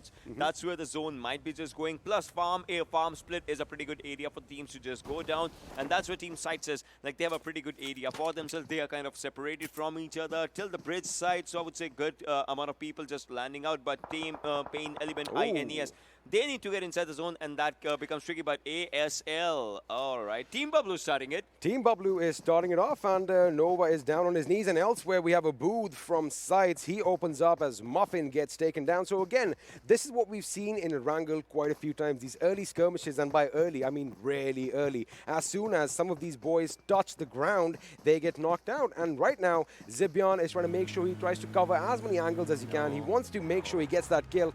Slayers is coming in. Joker comes in for the revive bot. Now, he's got to be careful. No, what he's got to do right now is be patient, let that revive come in and hopefully get the knock. But I do believe that Shaq is going to provide enough cover. He's definitely going to open the door, but Tyrant is coming in as well. Wow. Till just see, HeavenX is also coming from the back end side. Now Team Bablu's players will be just, in a bad situation because they will be spotted. And look at this, Tyrant goes down. Exactly what I was talking about. Now Joker, he has the ball in his hands as Zipian is on one side, HeavenX is on the other side. So Team Bablu, the ones that were actually coming for the hunt, now they'll have to see how they can go back because Zipian is out there in the open as well. If he gets spotted, he goes down as well. Look at him. Does not have a helmet, neither a vest. Neither vest nor a helmet, no utilities, no nothing. He wanted to go and get that kill, secure that one kill point, but I guess they kind of left it a bit too late. Tyrant is going to be going out. That was a little misfortunate over here. It could have been avoided. And looks like Nova X, who was the first man to be taken down, is going to be back up on his feet. And he's not the one, just going on to the first blood side. I mean, he's still alive. That's what I would say. That's something that you need if you are facing a team that already had a chicken in the previous game. That's Team Bablu if you're talking about. Now they lost one player. Now Zipian's like, all right, now I have to move forward. But once he moves forward, once he crosses the hill, PAINxELMT's going to be out there for him as well. PAINxELMT is going to be, well, an element in surprise over there. But the thing is now, with PAINxELMT, let's talk about them for a second. Let's put the spotlight on them. Yeah. What is going wrong for them? I mean, what do you think is going wrong? Is it the nerves? Is it the communication? Is it that they're on the big stage? What is it? I would say a bit of everything. It's one thing. You call about it. We cannot say it's the best of every world that they're getting, but they're getting kind of the nerves of every world. Yeah, they're getting nerves as well. There were some Vikendi matches there. We quickly saw that there were some miscommunications as well. Then we saw there were some wrong calls coming up on those things. Final circle. So they haven't been in that final circle movement much as compared to other teams. I got you. Plus, it's also, these are stepping stones, right? I mean, there's only one way to go. You can only get better. It's not like their gameplay is going to decrease. And, well, if they don't make it this time, there's always next time. Although, it's a bit early saying this right now because they have a lot of time to catch up. Well, that is the mentality they need to have, that, all is not lost. They can still get the job done. We've seen that in multiple circumstances. We've seen teams getting out of these situations when all the odds are stacked against them. We've seen 1-on-3s. We've seen 1-on-4s. We've even seen 1-on-5. So I guess the thing is, never give up. I mean, that's important. You should never give up. But still, in all these things, you can see the northern side, the shooting range, 70, that's totally empty. If a team wants to, just rotate from that area, they can rotate from that area. R3D, all right, this team again. So previously, they started up a good fight against 247, but now 247 was the one that actually took them down, and they became the first team to get eliminated as well. But now I want to see what R3D does, because again, this team, I've seen them in the previous PMCO and this PMCO, and this team has always done one thing, and that's, impressed me. I don't know. From PMCO to PMPL, what actually changes up for them? Well, one good thing that I do see in match number 2 on day 4 is that the punctuality quotient has been fulfilled. Ooh, Memo with a few shots over here. That was rapid fire. I mean, that was scary. That was scary, to be honest with you. I mean, almost getting a knock over there. Both those players must have been scared. I'm not even joking. I mean, I flinched, to be honest with you. But, just coming back to the point that I was trying to make is I like the fact that all the teams are intact right now. I did have a look and see that D2 have all 4 members playing. I mean, this is one thing. So you remember when Johnny came here just and he was saying he's out there in the open, that's why he should not be in the open. Well, Sinister goes down as of now, and 7C, they are moving forward as they have a kill right in front of them. But, well, on to the other side is where A1 Esports' other players are. And A1 Esports, this team just came after a big break, a big rest for themselves as Group D. This is their first game, but now losing one player for A1 Esports might be a bad thing. Also, have a look at the remaining members of A1 Esports. They are all clumped on one side of the road. I mean, at this point, you should be trying to cover as much ground as you can so that you can thwart the enemy pushing in further. However, we are going to fix our attention elsewhere as Team Bablu, they are going to be looting a bit oblivious to any, well, there is some action. And, well, it's the team that we were talking about, PAINxELMT. I do believe it's Envy, or is it Dark, who is, well, both of them are locked low on HP. Have a look at that. Only one member from PAINxELMT had its full HP bar. Yeah, well, all of them are, just bandaging for themselves, and yes, one of them has a full HP bar, but then the major thing is, how fast can they get away from this area? All right, if you're having bad games, I would say just one thing, still observe. Observe for a week, even if it takes that thing. Next week, obviously, it will be yours, because you will be observing. After today ends, these teams will be having 2-3 days just to look at each and every match. Also, just to add to your point, I mean, if things aren't really going your way, I mean, patience is obviously a virtue, right? However, just try and survive for as long as you can, because if you have all 4 members, you know, alive and kicking for as long as you possibly can, the odds are going to be in your favor. Well, Hungrybox is the one who doesn't have the odds in his favor as he gets taken down. And have a look at Dante. He has 2 enemies on the ground floor of his house. Love and Memo want to go in, breach, and get that kill. But let's see if Dante is going to let them. A1 Esports, they lost their first member, Sinister, out here, but then a good grenade was coming out there, but it just, you know, short of bounced off from one side to the other one. But Dante, he still has to say, but I guess a good one. But Memo, he's faking out with the smoke. I mean, if you don't know about it, that it's a bad thing, but now the smoke's just popping up and Memo has to move forward as well. Love, he's on one side as well. A1 Esports, obviously these players, Shoykot and 6ix9ine, will not let him get out. You know, I guess in this situation, the smokes, they do kind of help the enemy and the one who deploys them as well, because now it all comes down to your sound sense, right? When you are running around without vision, it's all about that sound sense. Meanwhile, Hungrybox is now picking a fight with HeavenX, who gets shot at from elsewhere. And, ooh, I thought he's almost going to be on his knees, but he goes prone in the nick of time. And, well, that first aid is going to be administered. Hungrybox, if you remember, he was knocked out earlier. Being picked up, he goes in for the kill. Heaven, well, did not give him any time for respite. Jari comes in. He's going to be giving his position away. He's going to get taken down with that ratatatata once again. And Hungrybox, hungry for kills. Oh, Novax also goes down. It's 1 kill given to them as well. ASL in a terrible position right now as they have just 1 player surviving. That's going to be Joker. I mean, he just went out of his vehicle and there was he getting knocked. But now Hungrybox, he has to move forward. Can he just do a 1v4 again? I mean, it was not a 1v4. You can say it 1v3.5 as one player was just taken down. Hey, he got the kill. He got the kill. That's all that matters. 1v3.5. By hook or by crook, doesn't matter how you get it. That point is his. It is going to be registered under his name. So essentially, it is going to be a squad wipe. Now, they still have to be content with A1 Esports because, well, that was kind of like, you know, giving your kills on a platter, to be honest with you. ASL could have done a little better. Now, Joker is the last man standing. The question is he going to pick a fight? Well, he did not back off. And with that, the first team to be eliminated are the boys from Abrupt Slayers. I know it was a 1v4. I'll still say 1v3.5 as the kills just came out. And all the 5 kills are in just one boy's plate, I would just say. But, well, Memo, he has spotted one. 6ix9ine might slow down some few shots. No, Memo gets shot as well. But now 6ix9ine, he's with his own player. That's Dante. Memo, he has given up the call. He goes down. Now he does not have that upper advantage. But Love's out there. And Dante has been spotted as well. Dante is moving on to the backside. Shoykot is on that area as well. These 3 players have to take a fight against these 2 players as all the other 2. The remaining 2 players, they also have to get inside this. Elsewhere, ASE's Juvan Crazy is opening up on the enemy as I do believe Stalwart Esports Blade has been knocked down. And this fight is, well, we're going to join that fight in a second. We are going to focus right over here as it is getting exciting. Now, you know, one thing if you notice, when 6ix9ine was coming in with his car, I do believe Shokat almost messed it up because that cover came in a bit too late. And have a look at that smoke being deployed.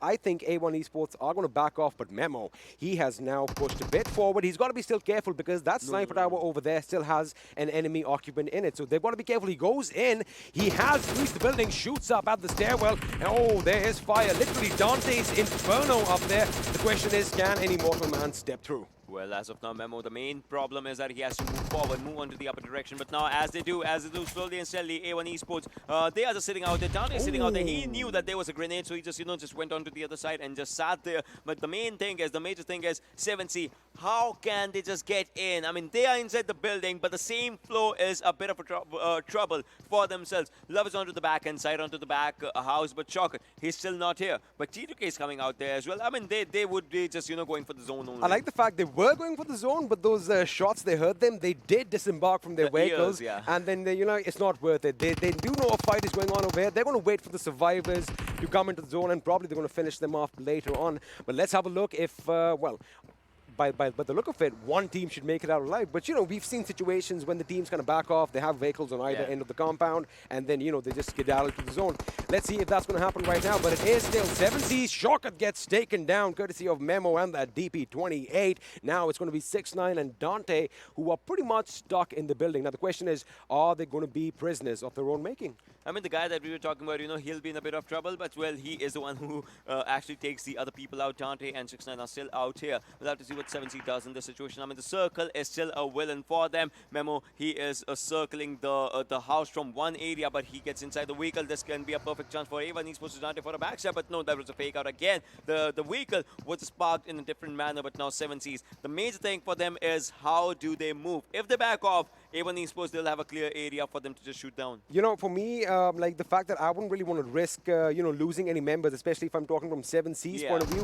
They have the vehicles. They should take them, head out towards the circle because the damage is going to be increasing. Have a look. We have the new circle that has been formed. So the blue zone is going to be, it's going to hurt just a little bit. They need to definitely move in, and that's what's going to happen right now. No, 6ix9ine, he spotted the players. He's going for the players. Can he just take one? No, yes, he does. 6ix9ine takes on Memo. 6ix9ine goes on Dante versus Love. Dante's good on HP, but Love also has guns. But no, Memo goes down, Love goes down, and that's a finish. Now 6ix9ine, will he be revived? Will the revive come in? Dante, he needs to pop up some first aids as well. Third circle, and in less than 30 seconds, they have to move again.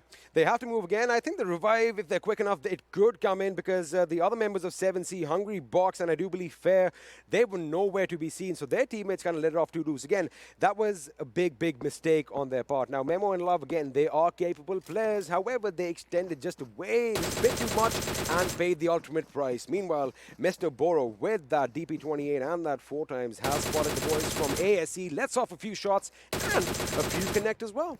Well, they do connect, but right now, PN, it's just one thing for this team, They'll have to really think about everything. Once again, I'll say this thing, the thing that I said yesterday. Every team has a plan, but if you have to take that chicken, you have to look beyond the plan. Not only, your plan A will not work, plan B, plan C, you have to talk about everything. ASE is taking a good fight against DRS. Right now, DRS might be in a lot of trouble, but ASE, their players are going down. They lost 2 of their good players. I would say Hanel and Muffin are 2 players surviving. We'll have to see what happens as Gyalzen is popping up a first hit for himself. Nima's on the other side as well. Numbers advantage is on to the side of DRS. Yeah. And all you bold action fans out there, we have a Car 98 in play, and it's Blaze who's letting that happen. Wait a second. Ooh, I thought that was a knock. That was beautiful shots by Hanuel over there, but that opponent definitely just survived with a few HP, and Gyalzen is still relentless with his stack and gets another knock. This time with the grenade, goes in, finishes the job, already seals Steel with 2 kills, and now he's got the last 2 remaining members of ASE in his sights. The question is, are they going to go for it? Because again, they are in the zone, but have a look at how surrounded they were by the enemy. It is a 2 versus 2 situation for these teams, but then these are not the teams that they are looking for. They'll have to see each and every inch of the fight. Right now, the circle has water areas as well in itself. That means, again, you have a lesser area to play with. Unless if you're a solo survivor, you can just land inside the water area and just chill there out for a while. But no, the players are still relying on those good guns. Gyalzen might be the victim. No, he won't be. Oh, that was a decent bounce, but well, he is still safe. I would say Muffin, that's a good thing. He's lucky that he didn't overcook the grenade, and had that come in, that would have been devastating. Elsewhere, JyanMaara's Giro Fair opens up on R3D as Walker has been, well, knocked and taken out of this game. Now, let's just quickly focus and have a look at SDE. Now, Stalwart Esports, they've had a couple of good games. They definitely need a big win to climb up higher on that leaderboard. And by the look of things, they are in a bit of a pickle. Elsewhere, R3D's members are falling prey to the play zone. As of now, they are falling prey to the play zone, but the 4th circle, in less than a minute, is when it is going to be moving. The circle is going towards Milta area. If it's in the city, then we can actually see some fights extending towards the 9th circle as well, because there will be players in their own comfort zone in the buildings and whatnot. But, well, if it goes to the northern side of Milta city, that's where the open ground fights is coming. Yeah, that's totally true. That's totally true. But right now, INES Orochi, he's moving forward. Every player is low on their HP. One goes down. Envy, can you take another one? Envy goes down as well right now with that car blast. But well, Orochi, Tia, both of them have fallen. Let me just say one thing. Amazing cover by Luffy up there from the first row balcony off that house, making sure that, well, Envy was taken down. Didn't go out. Yashiro coming under heavy fire as Rohan is going to move up a bit. Now he's going to make sure that he finishes there off. Definitely they want to make sure they get that kill point for their team. In the distance, I did see Aussie from High Voltage. Maybe he wants to pick up a couple of free kills as well, but Rohan has spotted him and he's going to let loose a few shots just to keep him suppressed. He doesn't want him peeking and stealing his kills. Exactly, he doesn't want that. But right now, Rohan, just picking up all that loot that he has, but Entry is the last man surviving. Can he survive for a bit of more time? And I mean, can he just get 1 kill for himself as well? Muffin takes on Poison, and ASE is still not, rooting for it. Now they go down, but no, Rohan goes down as Entry is getting that entry for himself. But well, he has to take fight against 3 more players. He's moving forward, left, right, center, 3 different areas. Has an AKM for him, so goes for the hip fire accuracy. Spots 1 more. Entry takes down 1 more for the finish. He got him. He did that. He finished that. He made sure Luffy was on his knees and he took him with him to the depths of hell. Oh, he finished that. He was like, I know it. Oh, and the Noob also goes down. I mean, this is where it comes on. You'll see so many eliminations going down as we're down to 38 people and 12 teams alive. Now, all the players are coming closer to one another in their proximity levels, and, well, that is what's going to happen. It's going to be chaotic. And talk about Anubis. Talk about the God of Death. Let me ask you a question, Ocean. Yeah. What do you say to the God of Death? Not today. Not today. Yeah, exactly. Not today. I was like, yeah, all right, yeah, not today. But well, everyone was like, we need these kills today. Well, I mean, everybody needs the kills, and right now, that is all you're going to see as Morte from Stalwart Esports has spotted the remaining members of PAINxELMT. And, well, we've said this before, that vehicle is a massive target moving across the horizon, and it is easy to shoot. And I love the fact that, you know, the long-range sprays, they are so precise these days. Well, DRS players are actually looking pretty good as Nima takes down one for his own self. They are taking fight against people that are outside the circle. I mean, we saw one going, taking a fight against the other one. That's almost like 300, maybe 350 meters. I mean, that's when the players start rendering in. I want to see that. I want to see that point of view. But right now on our screens, Element Dark, I love the fact that they have their covers, their cars, vehicles, I beg your pardon, slightly separated. They have that mobile cover. They can move them if need be, as we see Rohan doing that. And, well, talking about Rohan doing it, Dark got in his vehicle, gets spotted out, gets taken down, courtesy of PN Crew's Poison. Now they cannot revive. I mean, look at this. This is the fifth zone. All right, so revival is out of the bounds, out of the question, out of the equation. So now they'll just have to move in. See, that is what happens when you play from the edge. I mean, if you really leave it till the last second, more often than not, this happens. This happens, and this happens in the bad situations as Dark goes down out here as well. He gets eaten by the play zone, but obviously kill goes to someone else. But right now, DRS Nima and Galdon, two members surviving from DRS. They're looking pretty good. Team Bablu still surviving. They lost their IGL Tyrant, but the circle is moving towards northern side. That's where Team Bablu is. T2K is also out there. Can we see the third one? All right, now the best thing is that, you know, a few other teams have got those two chicken dinners. Now, Team Bablu did win the chicken dinner, and that makes it two. So we've got a few contenders out there for that third chicken dinner. But let's see if the curse is still in effect. I mean, I don't know, man. I don't know. It's still out there. If it actually happens, don't be spooky. It's Halloween time. I know that. But, well, Jane takes down one, and G.I. Jane once again is looking pretty good, right? G.I. Jane never disappoints as JyanMaara's gunner is going to be opening up, and Rohan has been eliminated from this game. Envy seems to be the last player surviving from PAINxELMT. Can she hold off as there are people coming in to get that kill? They want those points. They are hungry, but let's see if she can do it. She goes out. Unfortunately, she gets taken down, and with that, we have another one who bites the dust. PAINxELMT out in the 12th position with 3 kills to their name. Another one goes down, but look at that, CZxHIGHVOLTAGE, they are actually charging up, no pun intended, just through this area. But well, STE, they are looking good with their areas as well. Blade needs to pull up a first aid for himself, and he will do that. But the circle is something as they have to get inside the zone. But well, CZH3, they are inside the circle as well. So now zone keeping and gatekeeping is going to be an issue for quite a lot of teams. As you can see, many teams are just falling down. VTNxJyanMaara, one goes down from this team as well, as they have been taken down on 11th position, down to 10 teams and 32 players. Surprisingly, most of these fights are taking place towards the northwest of Milta. The only little bit of urbanization that we have in the circle, and that is where all the commotion is happening. Teams are going to be following, toppling over one another like dominoes right now, as A1 Esports fight the dust in the 10th position. Right now over here, Nay from High Voltage just wrecking havoc in the direction of Stalwart Esports. And have a look at behind them. That was just amazing. That was clinical, the way they surrounded their enemy, almost getting the job done. But look at that fire on the roof. Unfortunately, it is not down there. A booth, meanwhile, is going heavy on 7C, almost wiping out the entire team. Everyone's onto the north side of Milta. That's where the action is. That's where the magic's happening. And Aussie with that M16, those bursts going down against those automatics, and the bursts actually win this one. Look at the vintage vehicle for a vintage cover for themselves. I love it. And Aussie, he is getting the job done. But right now, we are down to the last 7 teams. 23 people are still alive. And let me tell you one thing. 1, 2, 3, 4 squads have all 4 members intact. So it's going to be exciting right at the end. Meanwhile, Poison gets taken down courtesy of Nay, and Nay is going to make sure he finishes them off with that famous ratatata. I just love that sound. I just love that sound. Well, they are doing amazing, but then CZ, they have 7 kills. Can this be their first chicken dinner, as they are moving pretty good?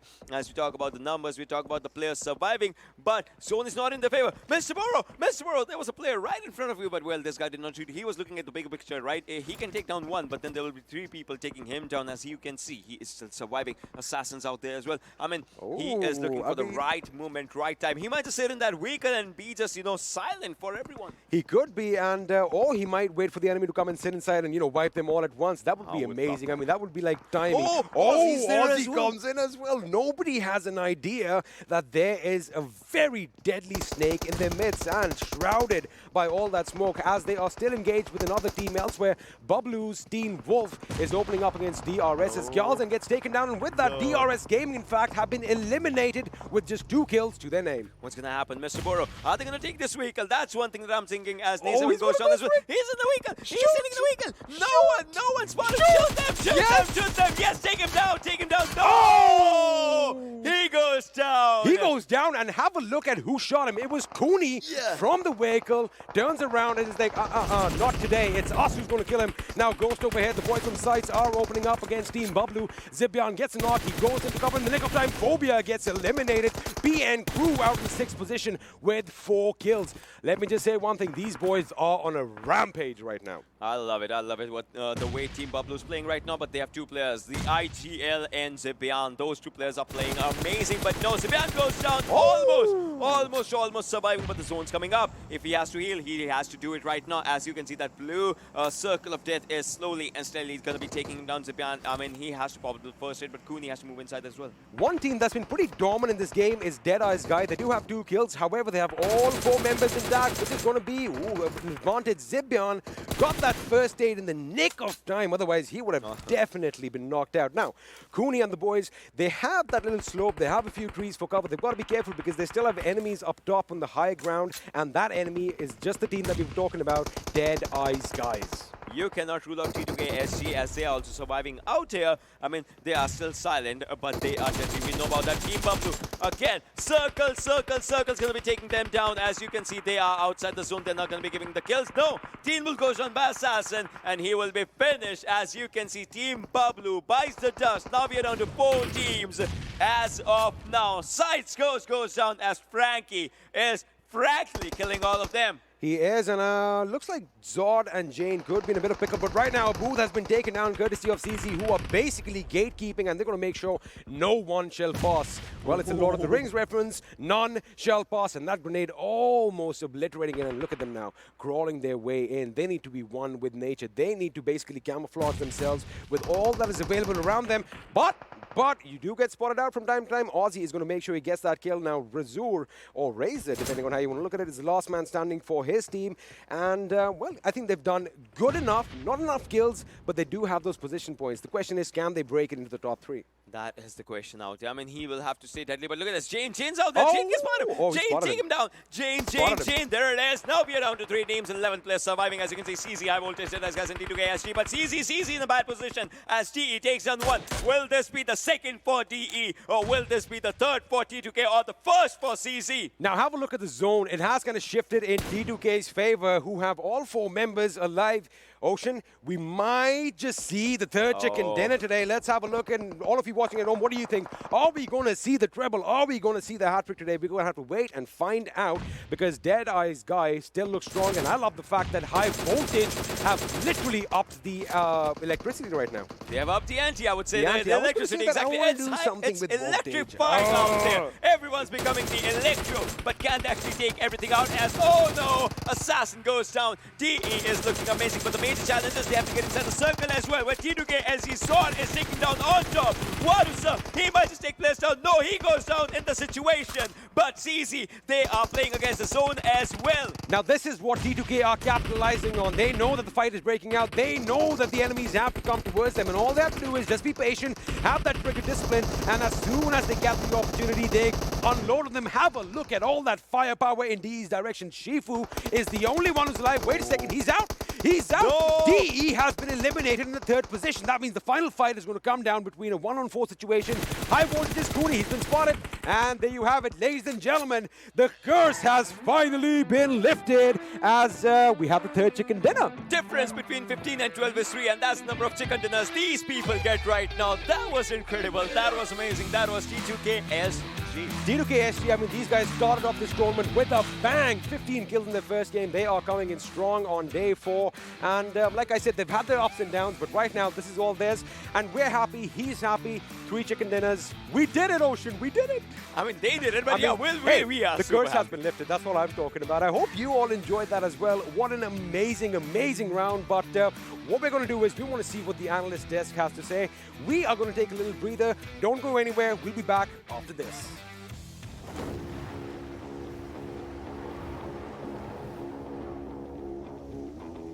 Mountain Dew? Squads. There's loot on the horizon for however you find victory. For the combat chauffeurs. For those who strike from above or from below. For the experts in pan-to-pan combat. Whether you're taking a leap of faith or just aren't afraid of a close call.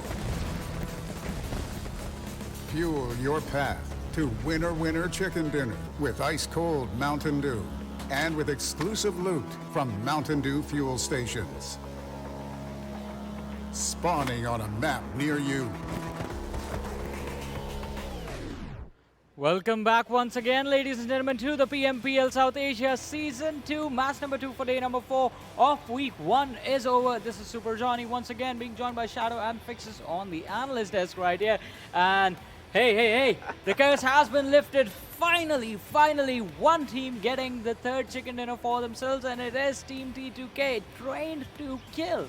Train to kill is definitely train to kill. The way they took that chicken dinner, they had a good positioning. The pressure they built on CZ over there, that was amazing.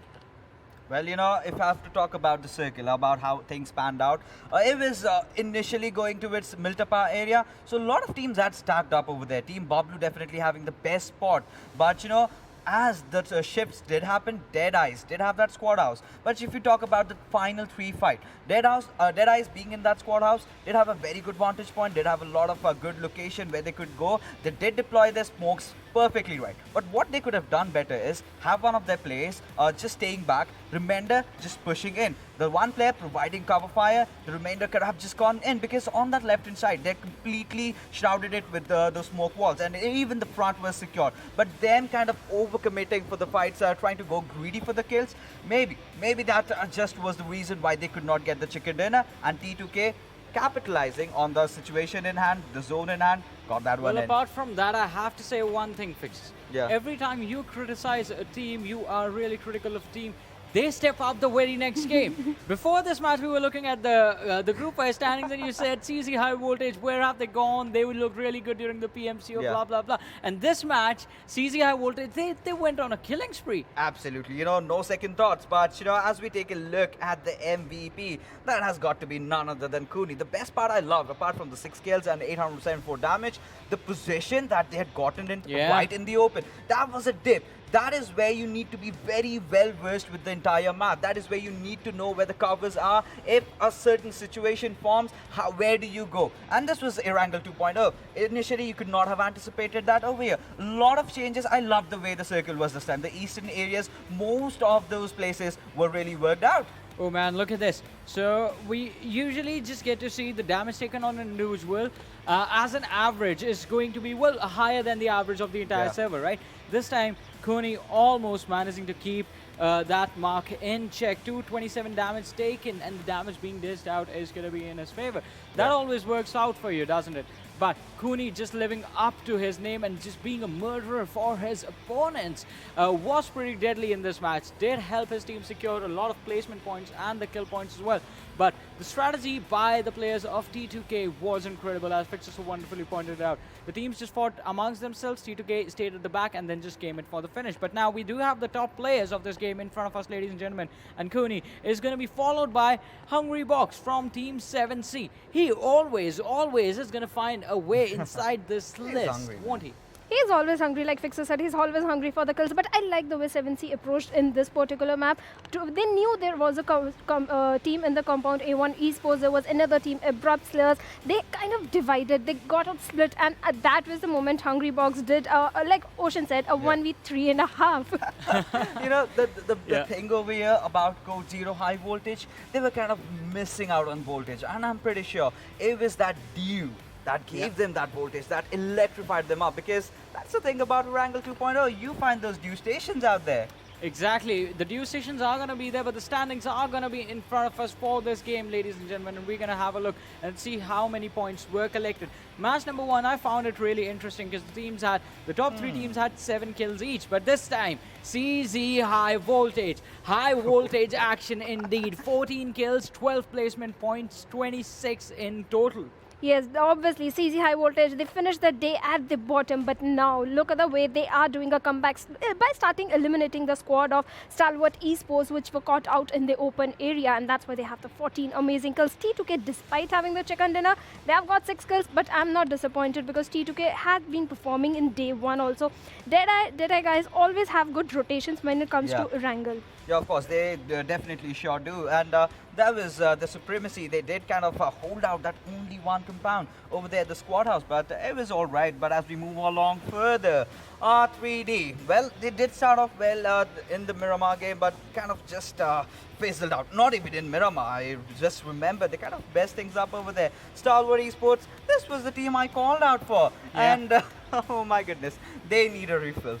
Give them some time. I think we need to give Stalwart Esports some time to come back into the action so that they can step up their performance. And as Fixers pointed out, it might have been the Mountain Dew that the players of Code Zero had for themselves that gave them, well, the energy to bring in the high voltage action in this match of Erangel, ladies and gentlemen. And with that, let's have a look at the new moments of this game and see all the intensity once again. Yes, Team Bablu, they started off, they were caught out in the open area and Tyrant was the first player they lost out. When you are rotating, initially going towards drop location, that tends to happen. But this was the fight. This was that 1v3.5 clutch that Ocean talked about. I think that was the moment 7C's played smartly because A1 Esports could have backstepped them, but they kind of knew it and 2 of their players rushed into their compound. But this is where A1 Esports kind of messed up because if they were reading the kill feeds, they would have known one of the players of 7C's is engaging in a fight out in the open area. It's just the 2 players and they could have easily rushed in and eliminated the 2 players over there. Yeah, that definitely they could have done. But you know, talking about Bablu,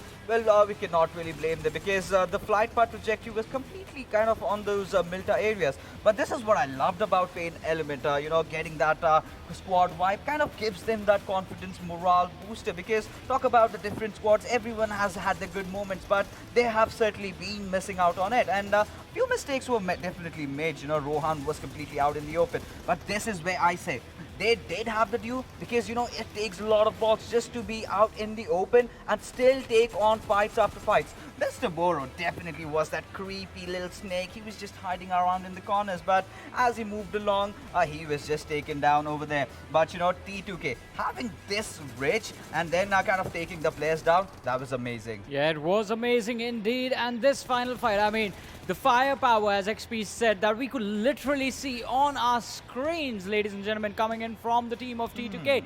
Well, you can see it on your screens as well if you come along with me. And once again, I wish I had the height advantage just like the experiment does, so I could be taller than these towers, these damage towers in front of me. I guess the tallest I can go is as much as the players of CZ could go with the 1797 damage from them. But T2K, they had an incredible performance. I mean, look at that. 2026 damage. Kills were less, but still, the damage was being outputted. The kills weren't being secured. Had they secured those kills as well and converted, the damage went on to finish off their opponents, they would have had an even better standing and more points coming in for them. But the team on the second place, CZxHIGHVOLTAGE, have to commend them. 14 kills coming in from 1700 damage. That is an incredible performance. But right in front of me, you do see the high tower for the damage tower, in fact, for 7Cs. Now, this is also pretty high. 1500 damage for a team that took an early exit. That was an incredible performance, but need to make sure that you are getting those placement points. I mean, we heard this in the interview with the players of Deadeye's guys as well. Getting 10 kills inside the game is going to give you an advantage now based on the new point system. Yeah. But if you are not getting those 10 kills, you better make sure that you're getting those 10 placement points.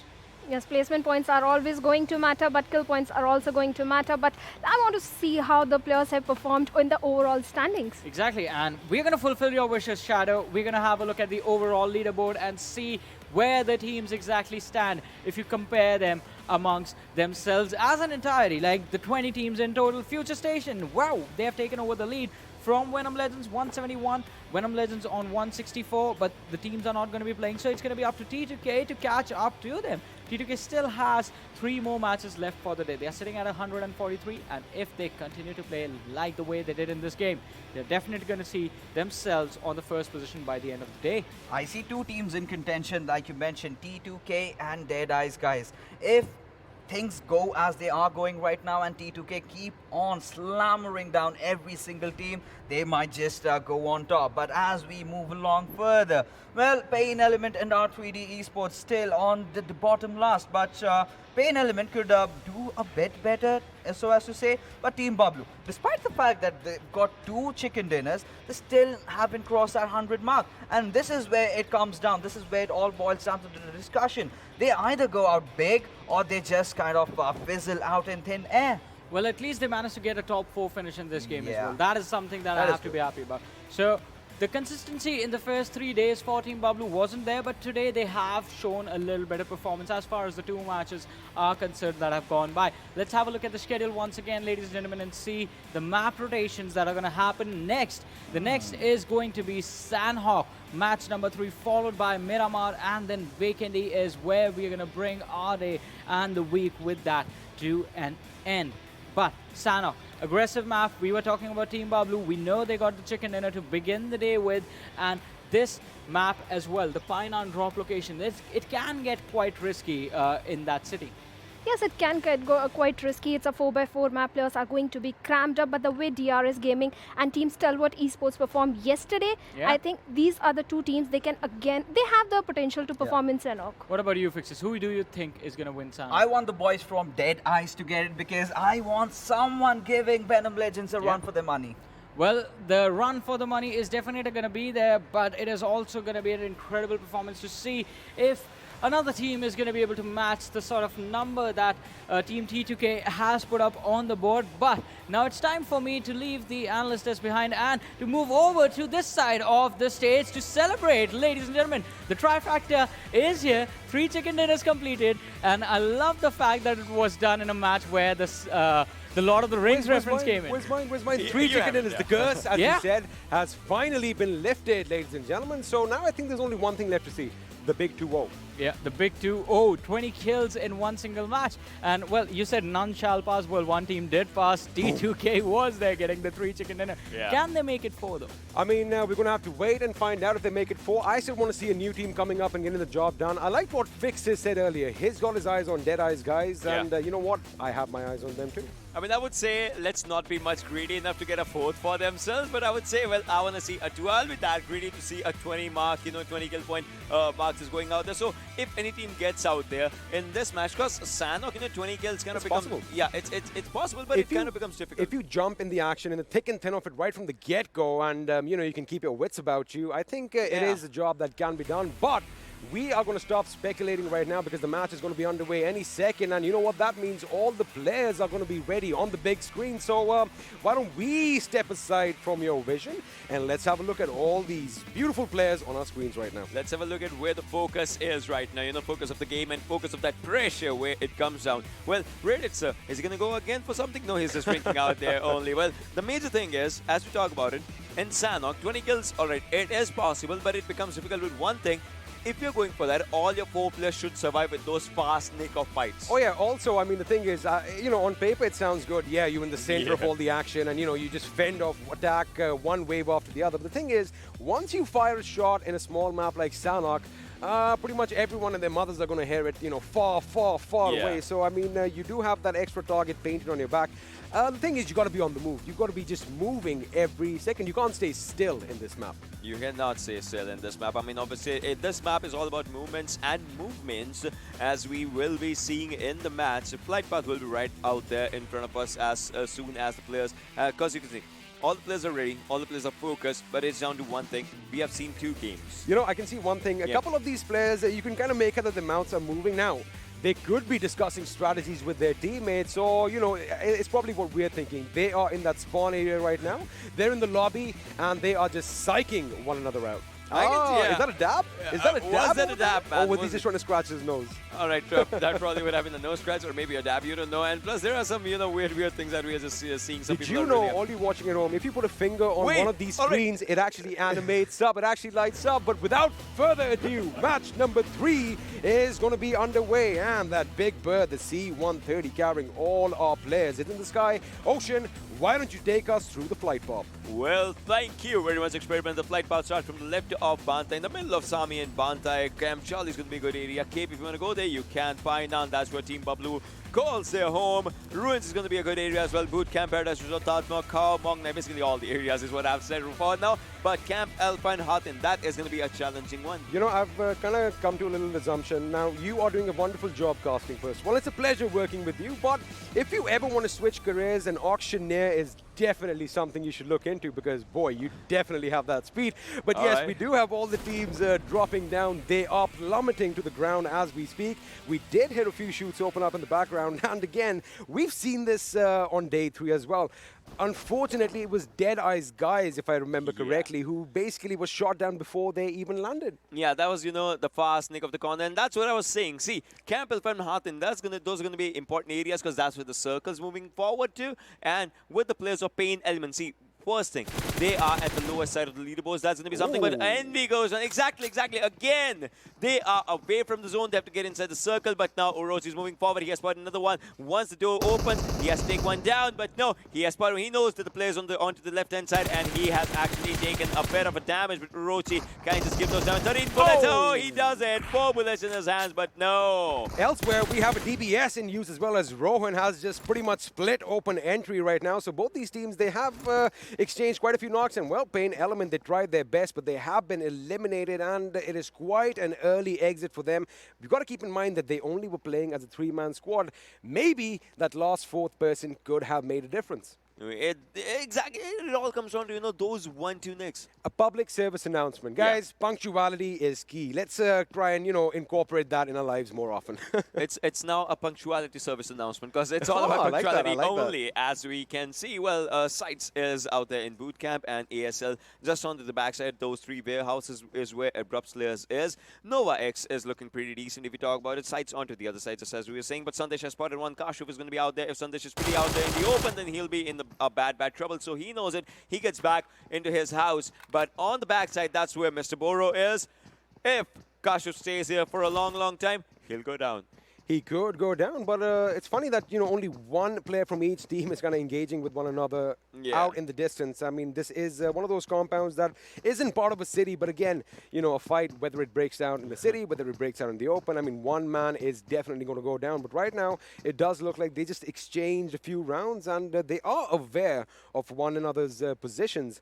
But I don't think they're going to act on it until or unless reinforcements come in. I don't know. I thought Kashuf was taking a selfie or something. Like, just the way he just reached towards the camera. I mean, have a look at him. He is so comfortable right now. Although he's got pretty much death at his door, he's like, you know what, I'm still going to be in my comfortable position. He's waiting for Sandesh to make a mistake. He is basically right now listening for all those sound cues. If I had so many pillows, you know, I'd just sleep all day. But then this guy practices, and that's a hats off thing to this guy, because you know, it's a good thing you're in your comfort zone, but you gotta grind hard. Well, now you know why you and I are standing. Because it would have been pretty boring had we had a few cushions over here. Had we been sitting down, I'm pretty sure all that energy would have been drained. But I love the fact that you and I are doing this. And, well, you are pretty much energy central. But coming back to the game right now, we have a little bit of a stalemate as Sandesh is still conveying all that information to his teammates. And have a look at how Ayush and Mr. Boro are on the other side of the road trying to get as many angles as they can. All right, sir. Now, since we are in those slot areas, a question. One second. Thinking cap, where is it? Oh, there it is. Let's go. Yeah. Group C, they had just one game. After that, nothing. Now what should be going on in their minds since we are, in the midst of the final day? Look, there is one thing known as sportsmanship, right? Now, ideally, you may the best man win. But when you have no games left, I mean, you don't want the opponents to do better than you right now, right? So all they can do right now is just look on and see how the teams are playing. And like I've always said, you always have to be doing your homework. Now, life itself is a learning curve, right? So you always can learn something from other people's mistakes. But I gotta ask you another question with this one, right? So 2 for 7, they started good yesterday in the last game, and now the first game was pretty good for them because good kills and all. But then they have no other games to play. How are they looking for this one? I mean, maybe they would have wanted that, they could have had a few extra games in the day, I guess. What they have to do now is when they come back next week, they need to get that same momentum. They need to have that same play style. They need to have that same confidence infused in them if they want to get the job done. Otherwise, it's going to be what we saw initially, right? Now, 2 for 7, just talking about them for one last minute. They have a lot of pressure on them, a lot of expectations as well. Yes. So I guess they have to balance it out, Ocean. Yes, that's true. But right now, look at this. There is a bit of pressure on Girofear, just as we can see Rated Sir and Illusion Sir moving forward. Girofear, he is running back. Run, Giro, run, as that's one thing you have to do. Extreme is on to the other side. He cannot give that adequate backup if he has to go for it. But now on top, he just stopped out. He's like, let them go.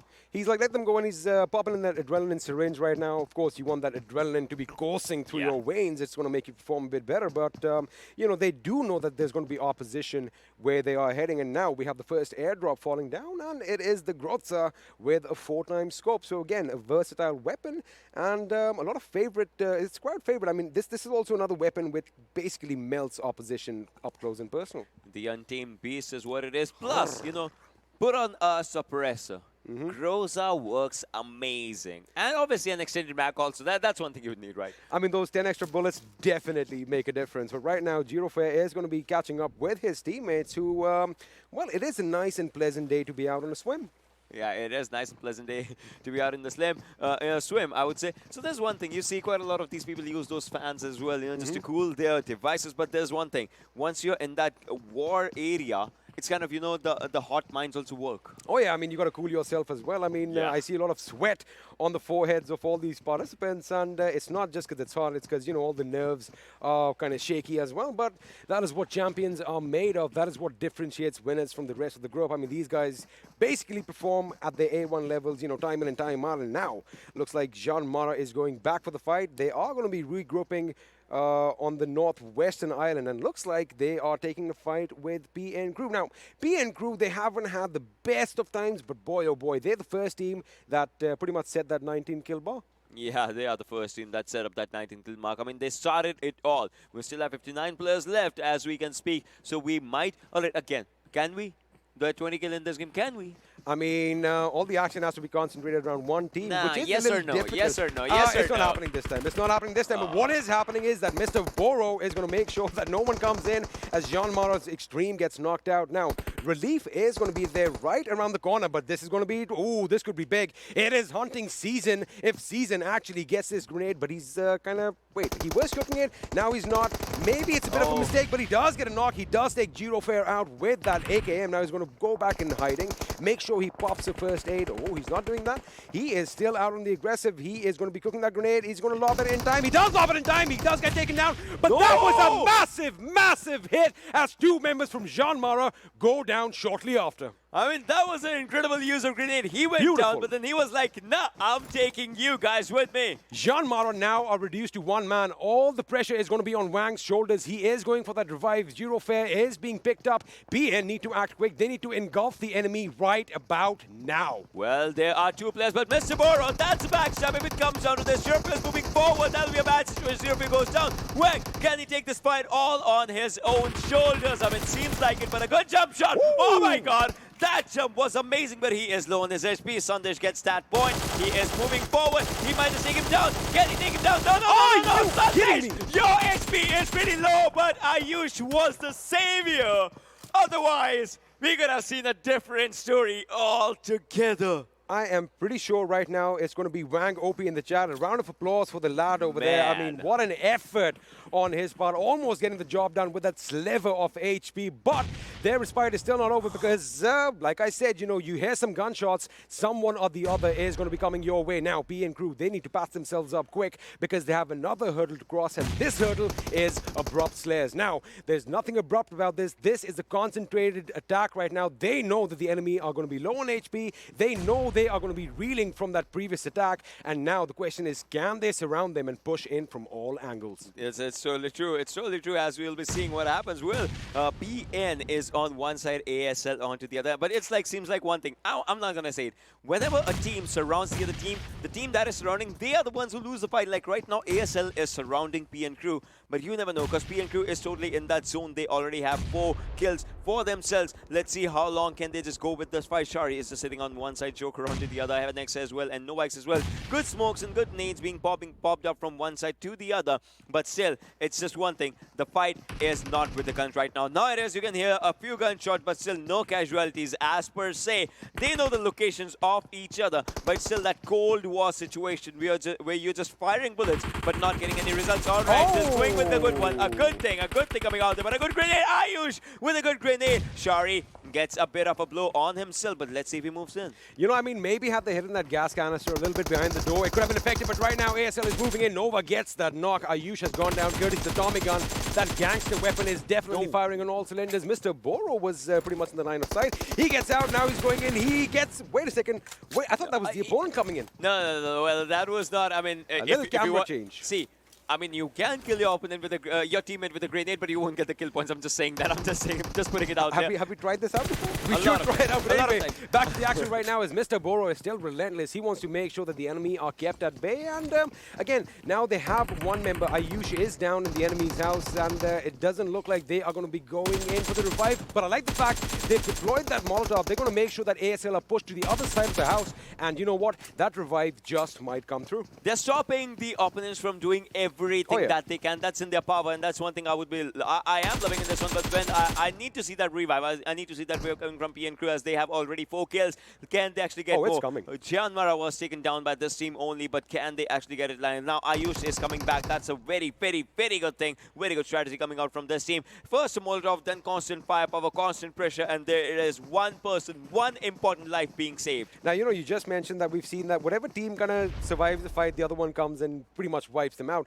That almost happened with the boys from PN Crew right now, but the fact that they had that resilience, they had that trigger discipline, they did not, you know, as soon as their teammate went down, when Ayush was down, they didn't overextend, they didn't make any silly mistakes. That is something that is commendable. But right now, have a look at how Memo is in the midst of all the action right now, and he's got T2K in front of him. Frankie's in one house, Jane's in the other, but I love the fact that look at how 7C is spread out right now. Well, T2K, the team that won the previous game, you know, as they had the zone for themselves. Right now, also, if we talk about the zones and all those things, they are kind of looking decent for the fights off the circle and on the circles, as we'll be seeing. But, well, 7C, they are also looking decent as they are surrounding the team. But no, Fear goes down. Hungry Box and Lava on one side, Memo onto the other, but Zor is the one who's doing everything. Initially, Venom got taken down because they were oblivious to the fact that, you know, 7C was on this side as well. Now they know they are kind of surrounded by the enemy, so their eyes are going to be wide open. Venom gets taken down as Frankie is cooking the grenade. He has an idea with Memo is that grenade isn't going to do a lot of damage.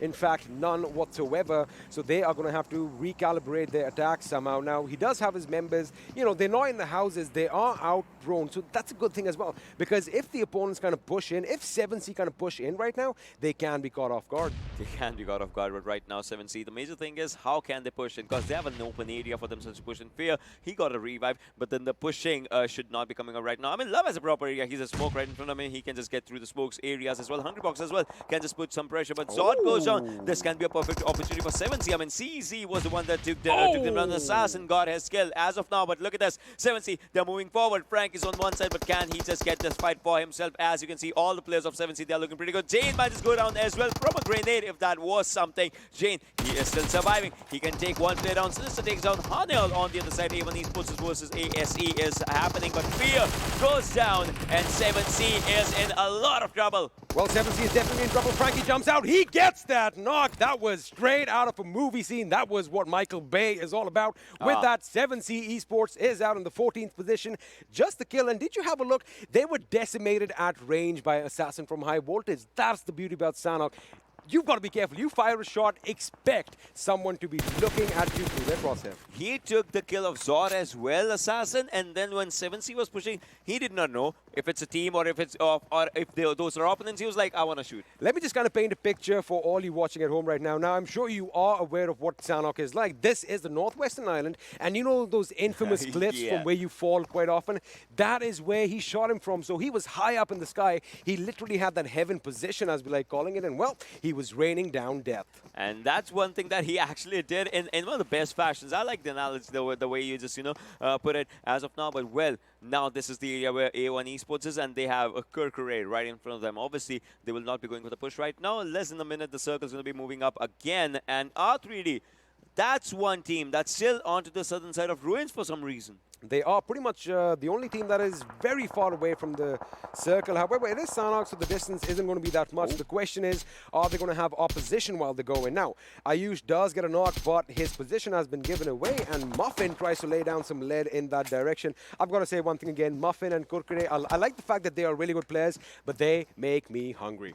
Well, and they are hungry for the chicken dinner. I mean, they want it, right? We'll have to see. They lost crazy, but still they have no kill as of now. Muffin, he has spotted a few players from P and crew, and he would be wanting to go inside the circle as well, as he's outside the zone. So it's like if he has to get inside, he knows he has to cross this river. But no, Sandesh takes him down. His legs were visible, and there it is. One more casualty going down. Muffin cannot move back. If he goes back, he's out there in the open again. There is no respite for Muffin that I see coming in right now, except if Kurkure kind of moves a bit to the right of our screens, which is not going to happen, because right now the thing is, yes, ifs and buts. Yeah. We are not going to be using those words right now. They have a long way to go as far as coming in the circle goes, and what's even worse is that they don't have a lot of options, because they do have to swim across, point one. Point two, there's not a lot of room to land, because pretty much all aspects of that beach, all aspects of that small island have a team every 100 meters. Well, Kurkure might be the next one falling down. Kurkure pretty low on his own health right now as the zone's moving forward as well. Those good M16 shots actually did pretty amount of damage, I would say, as of now. But Kurkure, how fast can he move? Hanel goes down as Shari is the one taking fight. ASC versus ASL again. Now, the fact is, the place where ASC, Kurkure and Muffin are, the zone is moving slightly slower from that angle. But I think Kurkure has realized that, he cannot get that revive, and he needs to make it to greener pastures ASAP, and that is exactly what he's doing. By the look of things, team Assiduous Esports, I beg your pardon, are going to be reduced to a one-man squad, as Muffin inevitably will bleed out. He will bleed out.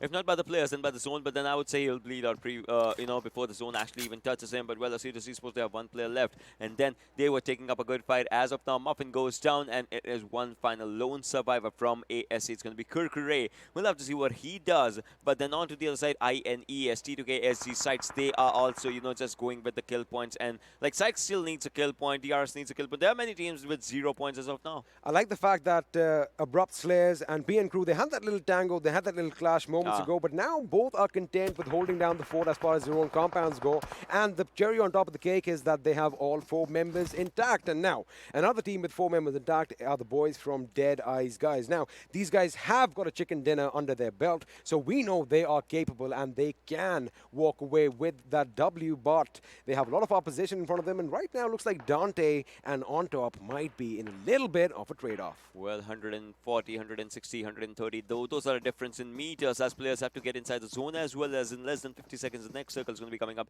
As of now, look at On Top. He's pretty focused. He's giving all the calls. He's doing everything that a crewmate has to do, a teammate has to do for their teammates, just so that they can get inside the circle as well, and they can hold those fights as of now. Now, just have a look at the minimap on the top right of your screen. screens, ladies and gentlemen. Have a look at all that rocky terrain. Now, these infamous cliffs, they are deadly because there are times, you know, you might think you have the best position in the final few circles, but if there's a drastic shift, there's only one way to go, and that is down. And, well, all you got to do is take the Lord's name, say Geronimo, and jump, hope to survive, and hope for the best. But right now, Rated laying down some lead in Dante's position, making sure that he does not peek, and, well, it's going to give enough time for his teammates to maneuver around these buildings. Well, they also have to move. Once again, looking at the zone, as you were saying, Team Bablu is going to have a fight with DRS as well, and CZ, a few players from CZ will be taking up a fight as well. So they'll be knowing, you know, locations are important. Dani takes down one. Gyalzen has been taken down as of now, as we was talking about it. But Gyalzen's skill has been stolen onto the other side. So Team Bablu, what they started, they couldn't actually finish that one. But onto the other side, Cooney goes down as a good grenade from Zibian goes in. I mean, Cooney, he did lay down one from Team Bablu. Dani was taken out, but then a good grenade from Zibian is the one that was actually his demise. Also, let me just point one thing out. I like the fact that High Voltage, they have got that, you know, foothold on those cliffs, but they are separated, and I mean by around 100, maybe 150 meters. So, Ney is going to try and circle around towards Cooney's position, but have a look at that terrain. He can't just straight away go for him.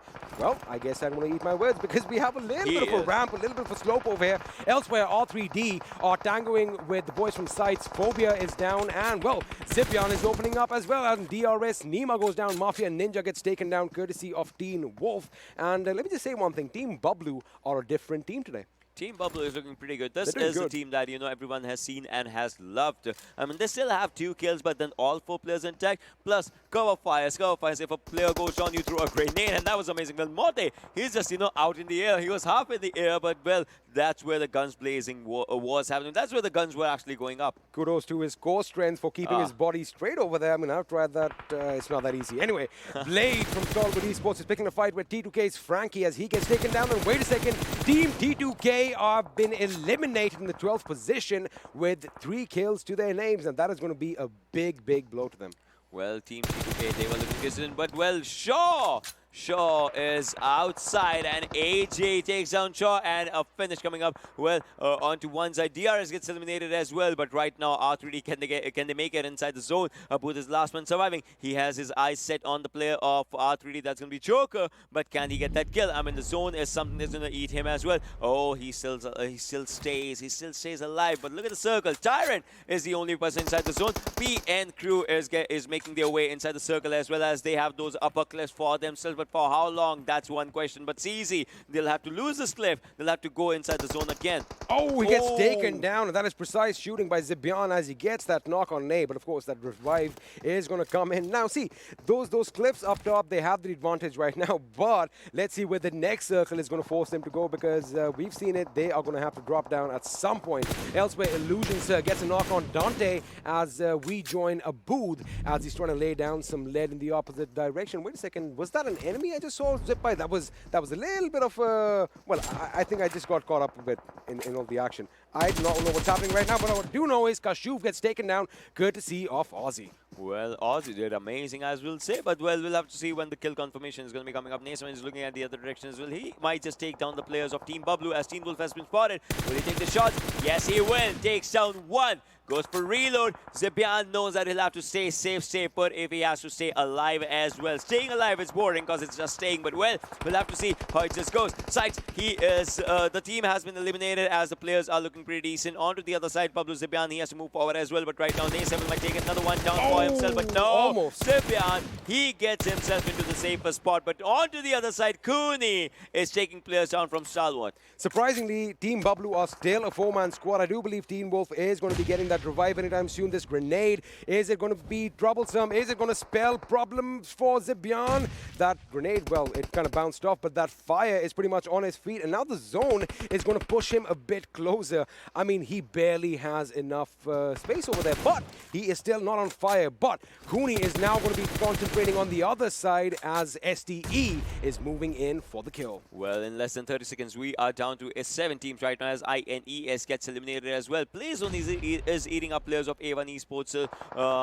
as we speak, and they get eliminated as well. Well, CZ. There's another one coming. There's another one coming after this. CZ. We'll have to see what CZ happens. Stalwart gets eliminated as well. Exactly. Another one was going. But ASL, look at this. ASL is the only team inside the circle. PN Crew is the only is another team that's just entering the zone. Team Bablu, CZ, and DE. They'll have to see what they do for themselves. Now, this is where the tricky part is. Now, Team Bablu and the boys from High Voltage are high up on those cliffs. They are going to have to jump down. They don't have any other options. Now, this is where PN Crew and Abrupt Slayers can capitalize on this situation and get as many kills as they can. But it's the other way around. Zabyan is, in fact, the one who gets a knock on Ayush from PN Crew. He is going to shoot relentlessly through that smoke. Mr. Boro, is he going to peek from the side of the rock? If he does peek, I do believe Tyrant might just spot him. But now, this is what I'm talking about, Ocean. They have only one way to go, and that is down. They are going to take some damage. They're going to make sure that they don't get knocked out. I know what Johnny's going to feel when I'll say, give us a superhero landing right now. If you're going down,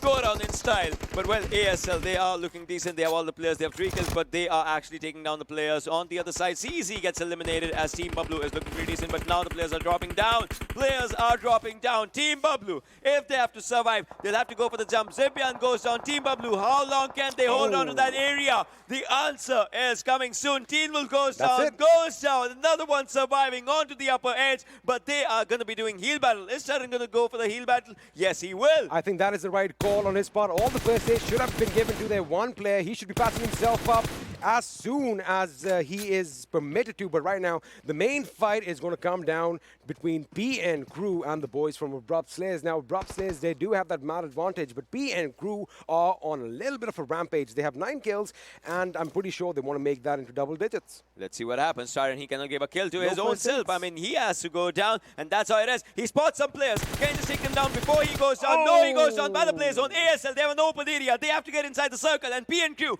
if they even peek, they will be spotted. But Joker goes down. PN Crew, they are also not giving up. Without a fight, now they have to move in the open. They have to get out in the open. All the players from ASL versus PN Crew. What's it happen? PN Crew, can they get another chicken for themselves? They have an amazing kills for themselves, but ASL, they are looking incredible. It is all about reaction times right now because all the opponents are going to be exposed in front of one another. Heaven is going to be zigzagging his way towards the enemy, making sure he hugs that left cliff as much as he can. And there we have it. We have the boys coming up on Mr. Boro. His teammate is going to be swinging up from his left. Sandesh goes on the left flank. Mr. Boro is going to make sure he holds his ground. Again, no first aids, only 2 bandages, but Sandesh gets a knock on Nova, so this is good. Now they need to push in, and I do believe ASL could be pinched in. Is Mr. Boro going to take him out? He takes out Heaven, but Jari is going to make sure he knocks out Mr. Boro with that Ratatatais for a one-on-one situation. Sandesh versus Jari, and guess what?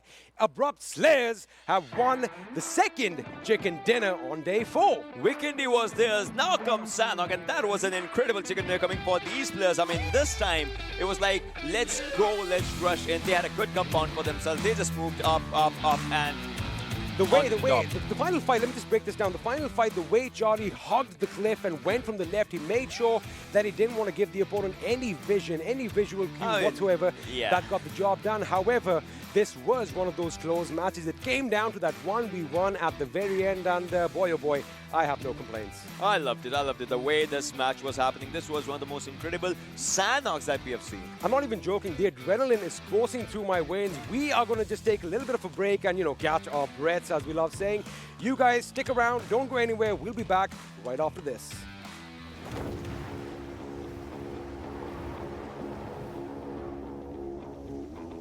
Mountain Dew? Squads.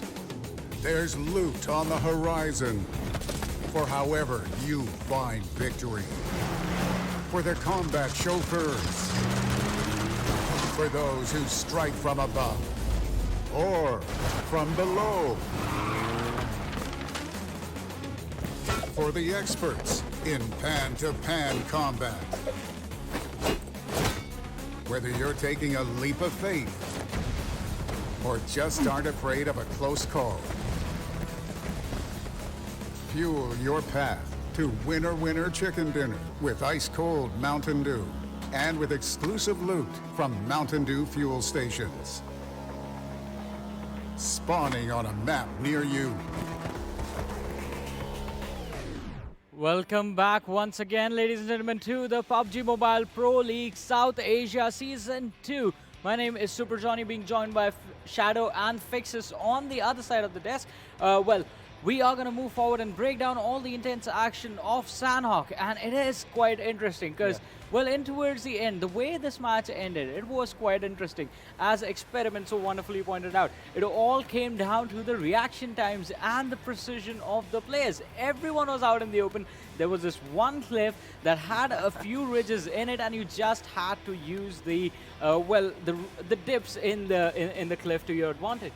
I think that is the cliff that Team Bablu had the trouble with. They were playing so good, but they couldn't just come out at the lower ground. You know, they just did not have enough dues on them, and they could not conquer their fears out there. But, you know, that was jokes apart. They did not really.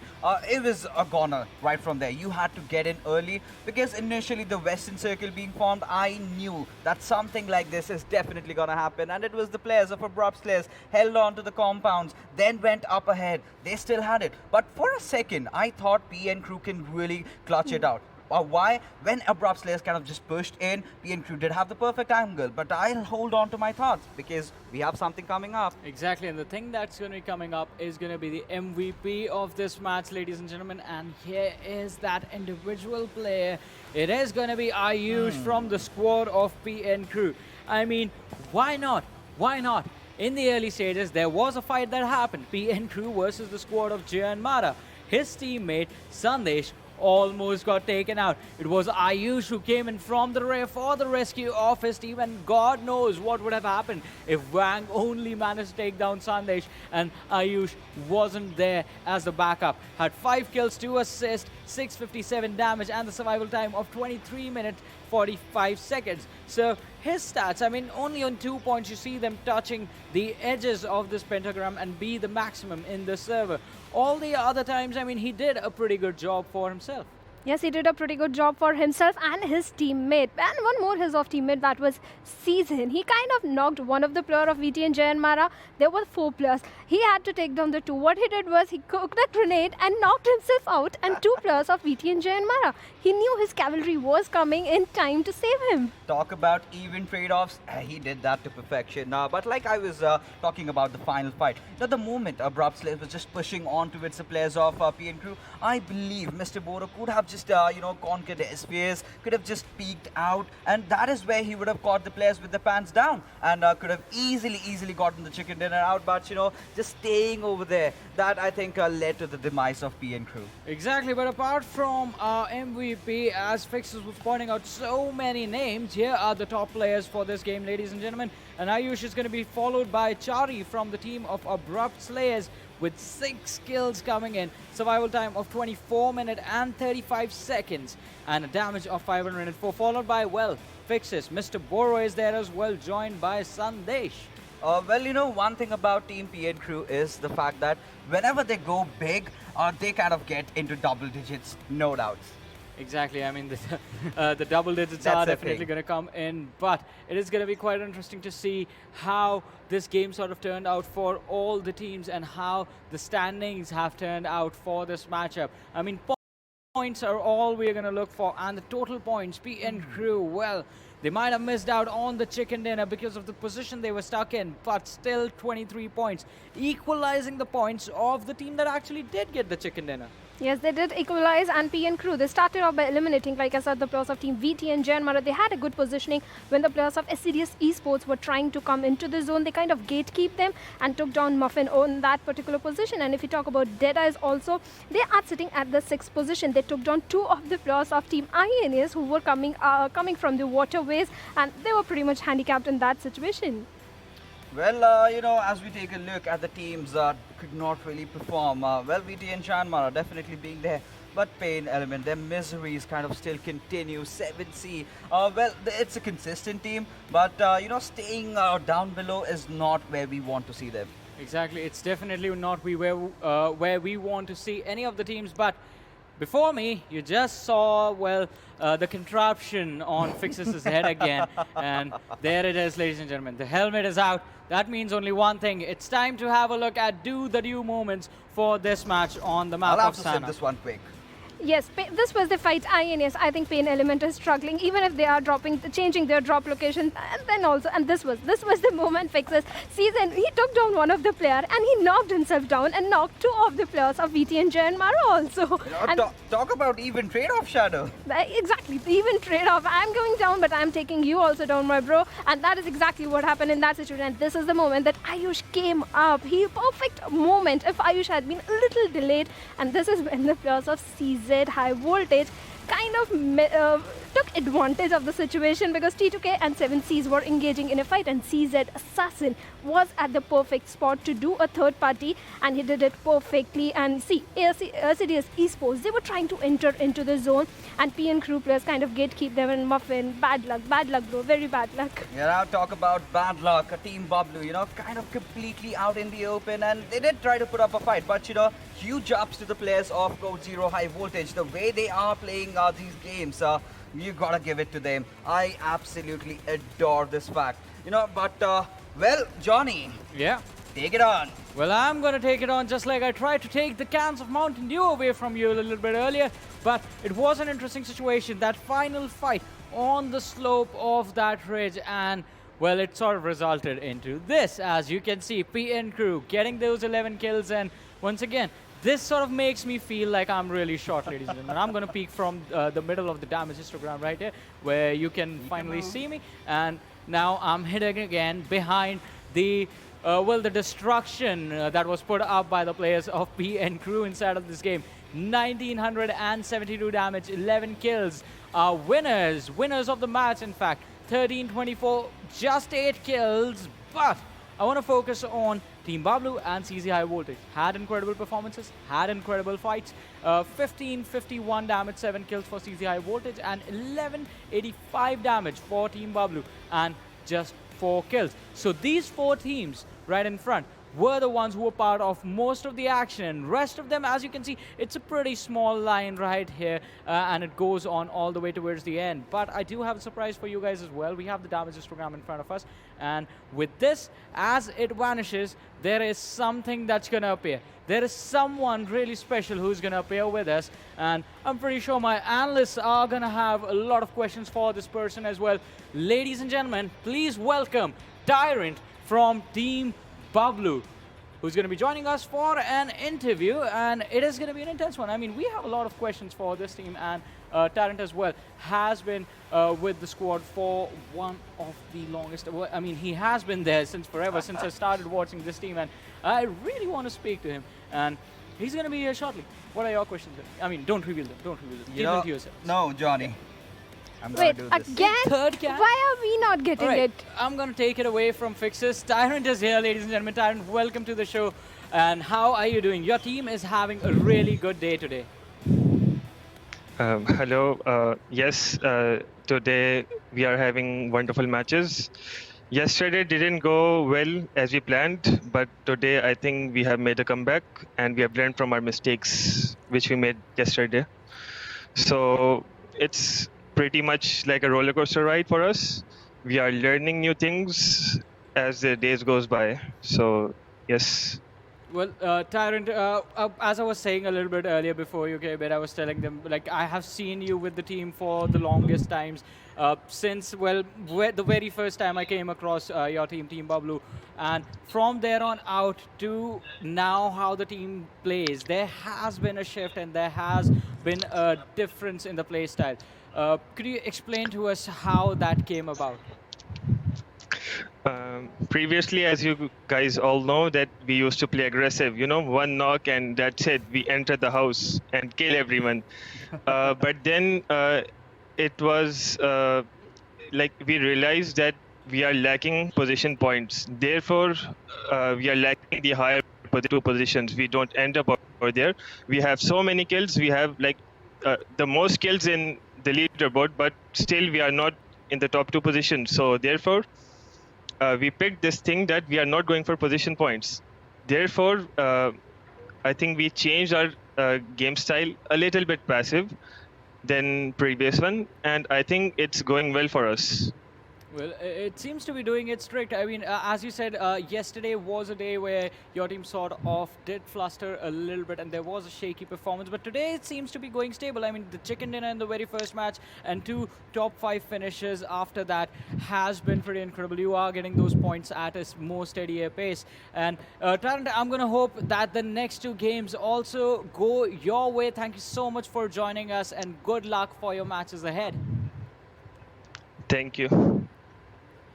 And well, while Tarrant was with us, Fixes has been chugging on his can of Mountain Dew non-stop.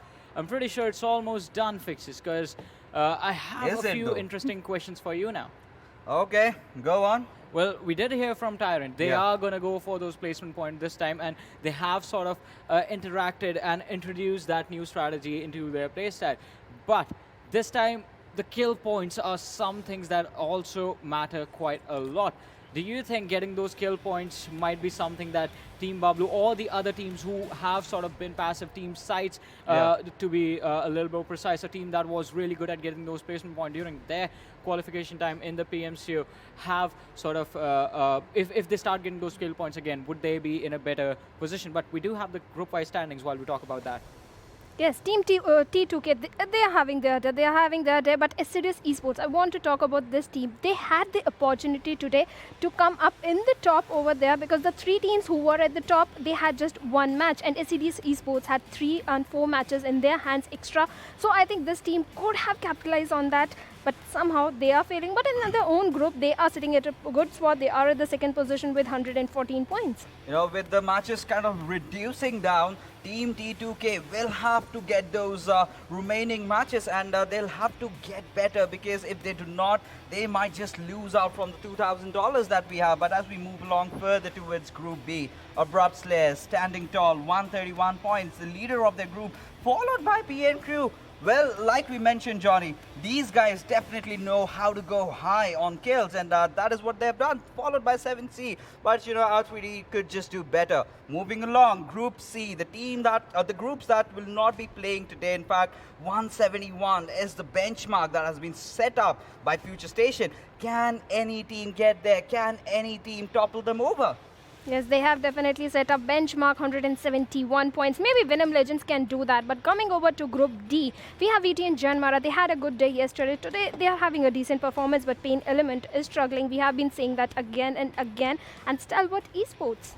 Well, you know, Stalwart Esports are kind of a bit struggling out there. You know, Group D really needs to step up. But, you know, talking about Team Bablu, I must mention, that was their game style, you know, aggression, pure raw aggression. And when you try different things, you know, you might to just hit or just completely miss out. And I would still suggest that Team Bablu get back to their old ways of playing. That is just spot one squad, just go after them. And maybe this can go on, because it's a league and you've got a lot of matches to experiment. Just play your own game, and if it does not work out, try something else. I'm pretty sure it's not just you, it's me, it's Ocean, it's the fans of Team Bablu that would just for one game would like to see the old Bablu in action. I mean, where, as Tyrant also said, they would literally just knock one guy. Usually when you're under, you watch teams play at a really high level, they wait for the second knock to come in and then they rush in. Not with Team Bablu. One knock and it's like all 4 people are going to first finish that guy, knock the next guy, finish that guy, and one after the other finish an entire squad. But now,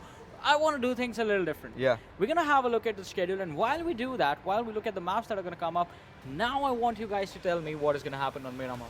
Miramar team ElementriX had been a little struggling when it was coming down to the rotations. They always used to go around the Picado area, take down that hill. So I think team ElementriX, since they have improved, they can work, they can perform good in this particular match. You know, for me, this has to be T2K this time around. You know, that one bad game in Sanhok has kind of set them a little bit behind. But you know, you have to be completely blazing in this particular map if you want to reach to that milestone that has been set up by FutureStation. Well, that milestone seems to be really far away, almost there, though, Team T2K. But they have been trained to kill. Have they been trained to travel to that location? But since Fixes has been chugging a lot of Mountain Dew lately, I want to ask the mad scientist himself whether any of the Mountain Dew was used to create, well, the monstrosity, the experiment right next to you. The Frankenstein, you as well have some Fixes, to be honest, as of now. He's All right, he's still drinking that Mountain Dew and he's just, looking at me right now. I mean, he's just trying to make us feel a little jealous because the producers were telling us we can't take these cans. They've been replacing them. We have already chugged a few. So, I mean, we've got to kind of, back off on that. But I don't like you right now, Fixers. We want some more Mountain Dew. Anyway, let's come back to the game. And, of course, this guy is going to be here to put us on the spot. Have you realized something? The crystal balls are working today. Yeah, today. And they brought their magic with them. The curses are being broken, but still. Come on, cheer with me. 2-0. 2-0. 2-0.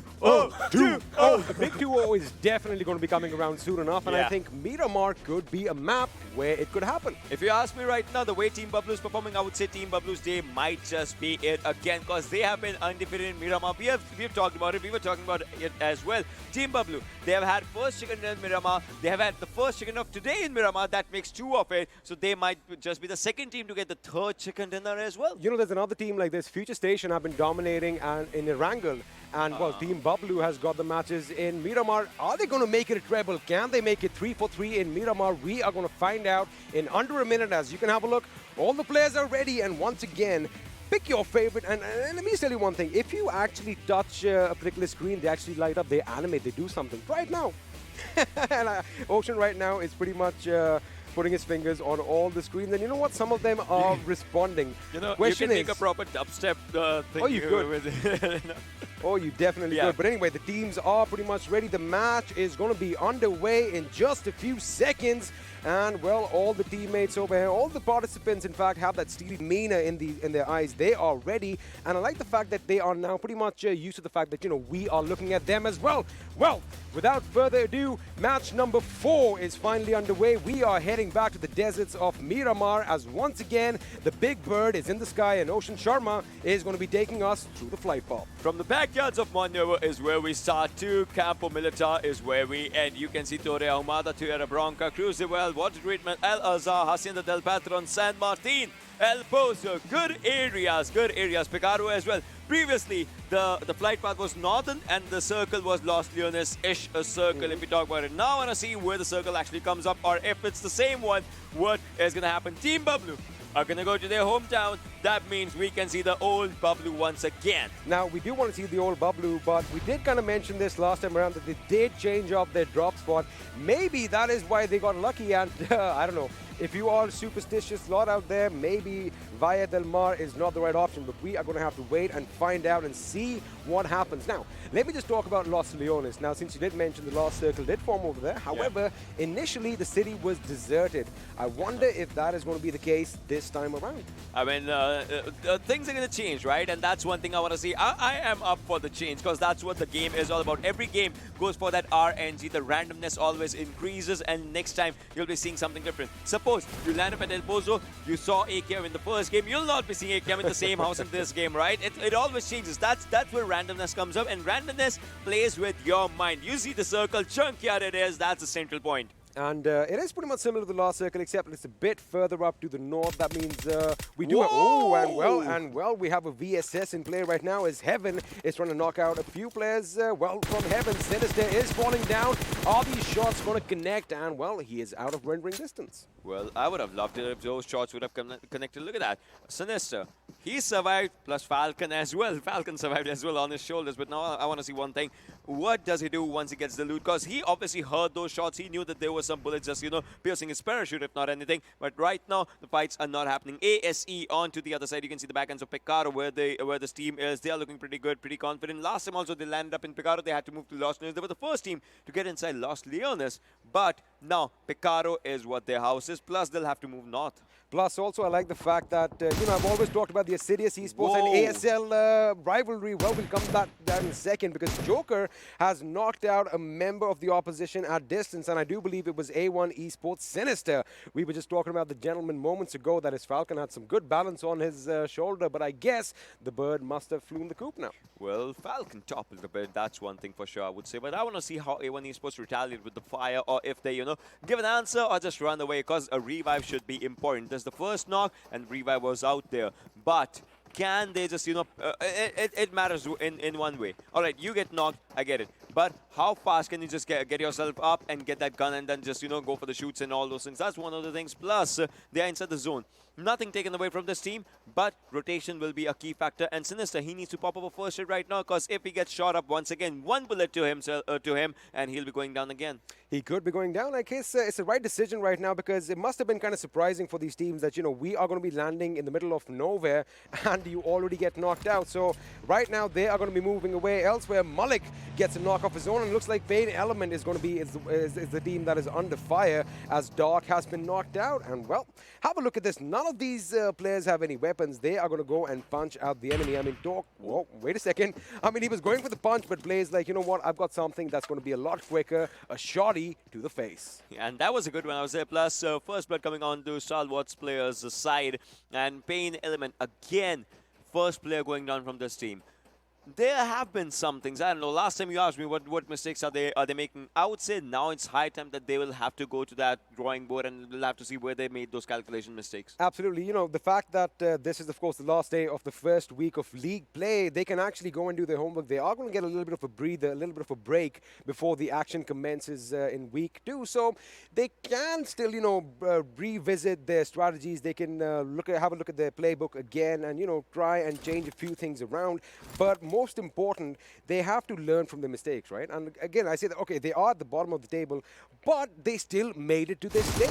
I mean, they are not bad players, but right now, ASL Joker is going up against ASE, and I love this rivalry. Yes. ASE versus ASL Muffin is the one who gets first blood in this situation, as Joker has been put out of his misery. Well, Kurkure took that one. And then once again, I was like, you know, just as you said, ASL and ASE, I was like, we'll have to see, you know, which L or E just, you know, gets out of this one, because that's something as these teams. They were the first fight when we saw on the first day, right? Oh, yeah. And since then, it has. Since then, yeah. these guys have been clashing with one another pretty much every single game that they've played. Yeah, exactly. Otherwise, if it's different groups, then you don't see them playing. But well, most of the teams will have to get inside the zone as well. As of now, a 5-minute marker has started. That means the first circle is going to be contracting slowly, and still Walker's moving forward as well. You can see him. He's giving out those calls. He knows that there's someone. He has said, I heard a buggy, and Luffy's out here. He goes down. Uzi in his hand. Both are spotting each other, but Uzi takes it up as Walker will be the one walking, and the other one's walking dead. Well, Luffy has been put on the ground, and still decent reaction from his part. Look at Walker's HP, less than half his HP, and a good reaction time, but of course it wasn't enough now. And well, he is going to be opening up on the remaining members of ASL as Nova X takes a few bullets. However, he does make it to safety, and looks like ASC are pushing in. The action is going to take place around the motel and that gas station in Picardo. Well, it is the gas station right now, and now the problem over here is they have cover. However, they can kind of get themselves surrounded right now. They are literally cornering themselves unless heaven makes a break for it. We saw one thing, man, once again. The team that corners is the team that, you know, goes down. But, well, we'll have to see what happens as HeavenX needs a revive right now. Shari and Novax onto the mid sides. You know, normally that doesn't happen because when you, like, say, corner a hungry wolf or something. Oh, wait a second. Forget cornering because looks like Shivan Crazy is moving in for the kill. Nova was prone. He gets spotted out. That grenade is going to do devastating damage. Shari does get the knock, but now they are fending off an attack as here comes Muffin, here comes Kurkure. They go in. Kurkure gets that knock, and that's it. Within the blink of an eye, we have an elimination, and looks like the rivalry is still going to be pretty much on all cylinders right now. It's going to be firing on all cylinders. Well, ASC did amazing, I would say. Crazy gets a revive as well. All 4 players surviving. All 4 players surviving, and again, it's just, did they go for it because they knew it was ASL, or is it just like, you know, opportunistic, we have a score fight? I would say they spotted the players. I would say they spotted the players, and then they were like, all right. Once the kill feed read it, then they were like, all right, let's just, you know, rush in and let's just go for it. But right now, with all of the teams and all of the players, we'll have to see how it just goes on. From the power grid area, this is where DRS is moving. Now, once again, this team won the PMCO of South Asia. I still want to see that DRS coming back to that amazing action that this team is known for. I mean, we have seen them time and again, you know, impressing us, but still, that you know, DRS factor is just still lacking. You know, they have kind of shown us glimpses of brilliance in the past, especially if you talk about Gyalzin and Nima. Mafia Ninja has also been good in those clutch situations, but again, they fall just a little bit short right at the end. But I like the fact that they have their convoy is on the move right now. Mafia Ninja is already in position as he's going to wait for his teammates to come and pretty much back him up, as I do believe they could be picking a fight with INES. Well, CZ's moving forward as well. As you can see, Cooney is just out here. Plus, all right, that was a good jump. That was a good jump. Full points, man, for that jump. But, well, you have to, you know, just get inside the zone. That's where they are right now. Now they have to find a safer place, a good area for themselves. But there's Buggy. Buggy in Miramar. Not a good vibe, I would say, because if it goes down, if it topples, but if it topples bad, and then you don't even get to, get a chance to be revived. You just stay as a crate. I mean, it depends because, every single vehicle, you can eventually get shot out of it, but it all depends on your luck and your driving skills as well. So if you are adept, let's not go there. All right, let's not do that because we have seen a lot of mishaps happening as far as vehicles are concerned. But right now, Dare, he has that little bird's eye position for his team as he's trying to scout the enemies around. He wants to make sure that he can get as much information as he can. And it does look like INES, they are kind of ready. They are anticipating an attack from DRS. Yeah, they are anticipating that thing from DRS, but right now, DRS, I want to see that DRS once again, plus INES tier. This guy is incredible. Entry as well. JyanMaara, these players are also trying to spot the players from 7C because they know that there is someone. If you see a compound, chances are like 50-50 there will be someone, but the first airdrop will be coming in the center of the zone as we can see out here, so maybe again AWM shots. Maybe, and have a look at this. JyanMaara's Extreme and Wang are trying to light up somebody in the distance, and looks like that somebody are the boys from PN Crew.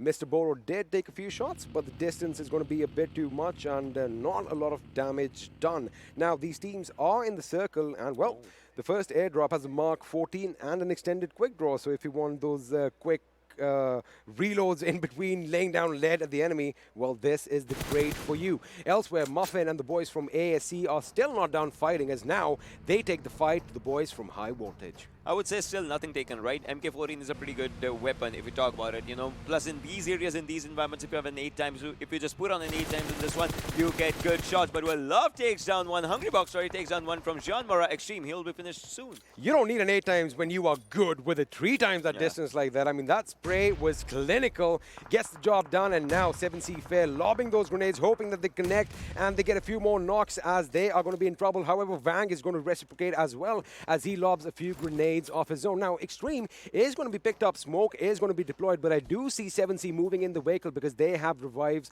of their own to commit to. Now, Memo is the one who is down. Fair is picking them up. Love and Hungrybox should go on the left flank as the remaining 2 members should start moving to the right. We'll have to see how it just goes down. I mean, you can make a plan, but well, all the other players, they should be sticking up to this one as well. Gunners on one side, a good molly just going out there. Grenade also did quite a bit of damage to that guy, but well, Love is moving on to the backside. These players are all 4 on their feet, but JyanMaara is someone, a team that, is in a bad situation as their 1 player is away from their team. No doubt, they are also 4 players, but Zero Fear is the one who's giving them cover from the back end side. Extreme is out here. A smoke has been deployed. He might just get on this buggy and just, run away from this one just to put a small flank, but no! Gunner goes down as Love is actually taking a good fight, but Extreme, he's just moving away. He is moving away. He might stop. Nah, I think he's realized that, this is the battle that is lost, and he's taking a lot of damage as Fair is going to put him in his place. He gets knocked out. That means Wang has a lot of pressure on his shoulders. Well, that pressure has been elevated as Hungrybox is going to come in and make sure that he gets that knock. Now, JyanMaara are survived by 1 last man, and that man is Zero Fair. The question is, does he have Zero Fair in him? Is he going to be instilling something in the enemy? But I do believe this is the best situation, the best scenario, the best option right now. He can't really do anything about it, and he's still under fire from that team. Well, we have Fear versus Zero Fear as we talk about it, right? Fear versus Zero Fear. I want to see what happens in this one, but well, second airdrop has AUG alongside in the Suppressor, and God of Death has it. And a funny thing was that both those teams that were colliding right now, and of course it was JyanMaara, they did win a chicken dinner, and I do believe that was as Sanhok, and 7C won the chicken dinner in Erangel. Miramar is still, new for them in as far as chicken dinners go. Hopefully they want to change that, but right now DRS are going to be going up against INES, and I love the fact that Mafia Ninja is high up on this house. I mean, he can spot Orochi out there, but meanwhile, JyanMaara gets eliminated, but well, Orochi, a good grenade, might just take Orochi down. I mean, he has his spotted. Yes, it is. Yes, it is. A molly coming onto this side, but a good damage. 50% of the HP was taken down by this one, but well, Orochi still out there. Hey, and another grenade, as he did not sense Orochi is inside this building, but well, Tia, Yashiro, and Entry, they are just onto the downside of Mafia Ninja. I'm telling you, I really like Mafia Ninja's position, and his teammates are around. If you have a look at the minimap, you did see a couple of number 22s around there, but Wait, did I miss something? Well, Muffin was just right there when Aussie was just, going for that grenade. I like the fact that we have two situations in which an enemy is pretty much on your rooftop and you can't do anything about it right now. And, well, let's see if they're going to change that. Muffin and Aussie are pretty much neighbors right now. They're really close to one another. I mean, that's totally true. But think about it. If Aussie spots someone or someone from the other side spots Aussie, he'll be taken down in this situation. Well, Kurkure is out there. Kurkure, exactly. If you get spotted from the back ends, you will be taken down because you don't have a cover. But, Handel with a good grenade takes down Aussie Assassin. What can he do in this situation? Onto the backside, there's Team Bablu as well. But DRS Galson goes down. INES is the one who's putting up pressure. It seems like that thing right now. Now, INES is also another team that is...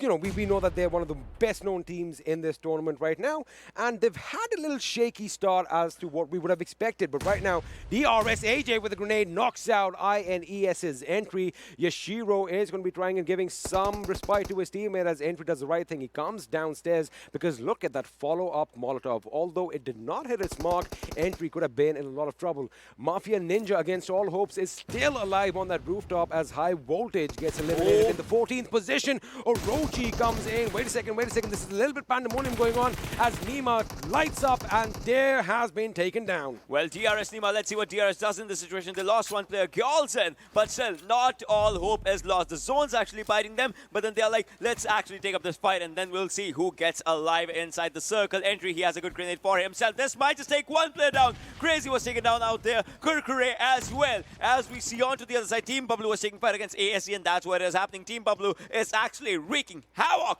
on ASE. Did they wipe it? Look at this. This guy is out there on the left side of the kill feed. That's what this guy did, and he took down 3 kills. But now it is DRS's time. Can they actually get this fight? No. The grenade was kind of a mess, but ASE gets eliminated. But now DRS, who will be the last team alive out of this zone? On to the next zone. That's the question. But this third party, A1 Esports, comes out there for Team Bablu.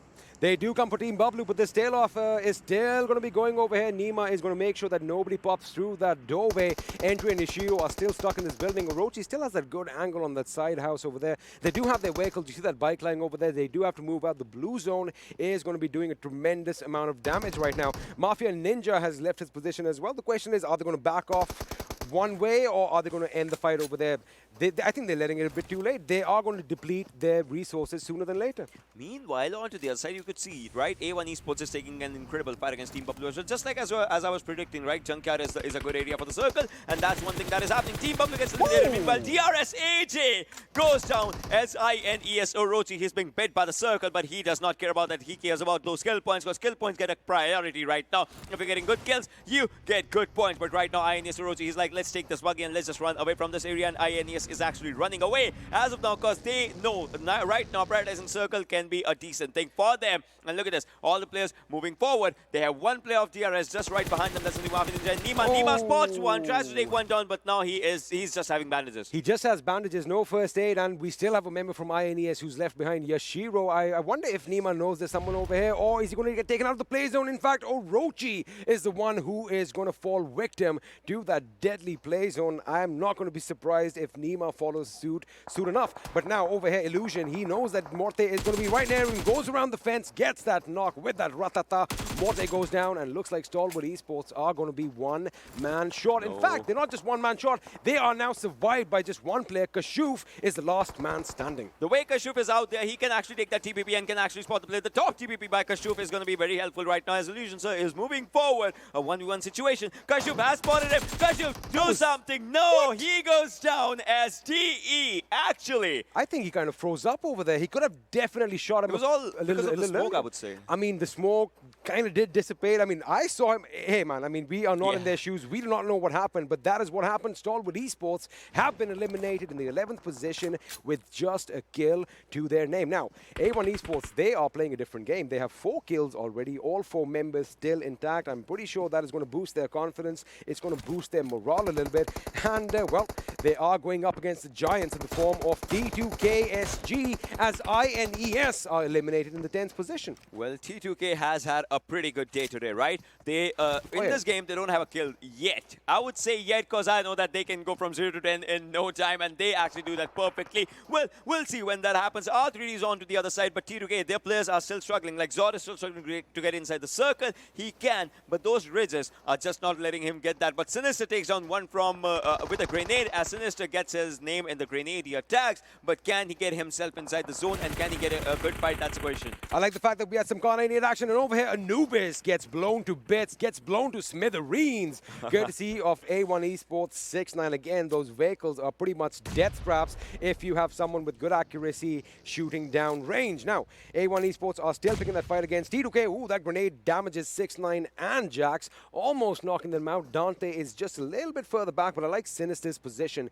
Now, the thing is, they have to kind of move along the left edge from their point of view and make it up the hill, because the circle is pretty much to the northwest of Junkyard, and maybe barring one compound and a few scattered shacks, there is no cover except Mother Nature. Well, there's no cover as of now, but those, miniature ridges and all those things kind of create an impact, a difference. If you talk about it, PN Crew, meanwhile, is in a very, very good spot if you talk about it, because, they have a proper area to just rush in, to go in, plus they have a good compound for themselves as well. We'll see where the circle goes, as this is going to be the pose one. I like how these airdrops falling almost feels like as if they're daunting us.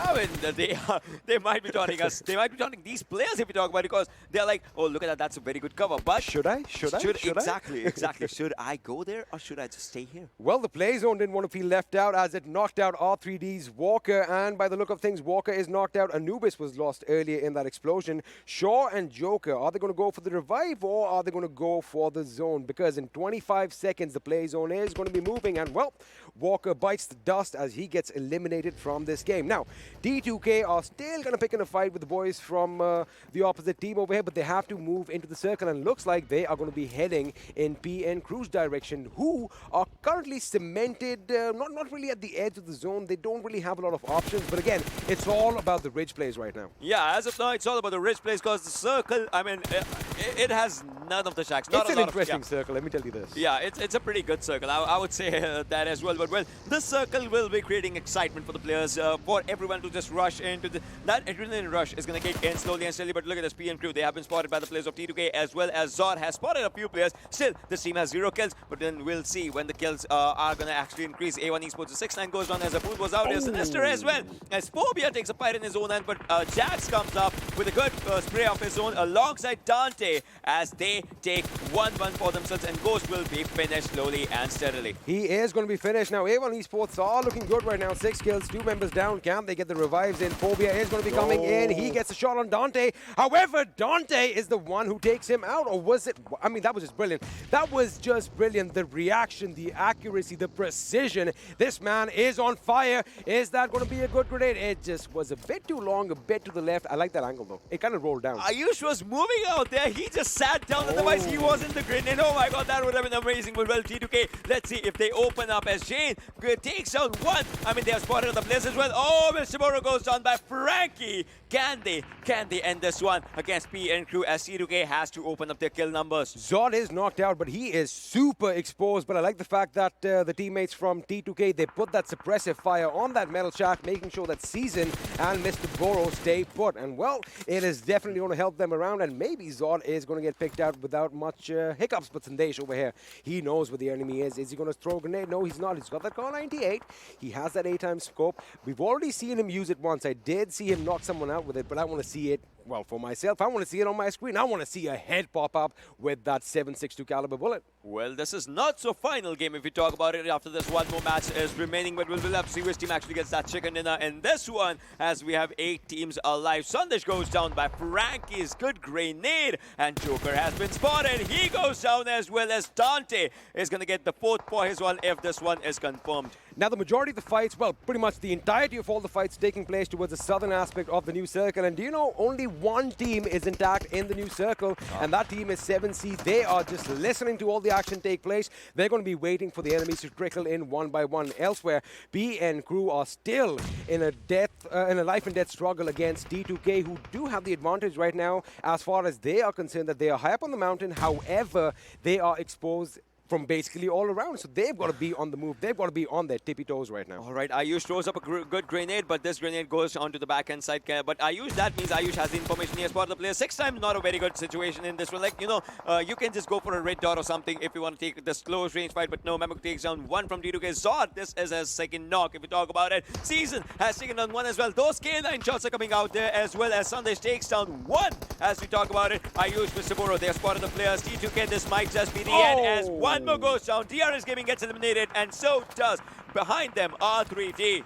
With that, we have the final 6 teams, and now it is going to be absolutely pandemonium, absolutely chaotic as DE, wait a second, Team D2KSG has been eliminated in the 6th position just to kill to their name. This is what I was telling you. 7C is in the best position right now to literally obliterate all the opposition that is heading their way. The only team that can put up a fight are the boys from DEADEYES, guys, and have a look at that. They are still a 4-man squad. Illusion rated Shifu on top up against the boys from 7C. Is this the game pain element needed? Look at this, 2 players still surviving. Like, if you are going for those placement points, it's a very good game for this team, but is it going to create an impact, a difference in their performance? We'll have to see what happens as they have been spotted as well. NB has been spotted by On Top, and On Top, he knows how to get his own self. Look at him, just sitting out here, waiting for the smokes area, just, getting all those cover information for himself and for his team players. But have a look at this. 7C's Memo throws a grenade in A1 Esports direction. 6-9 almost getting caught in the blast radius, but they are going to move a little bit upslope towards the left of our screen and, well, out of our screens right now.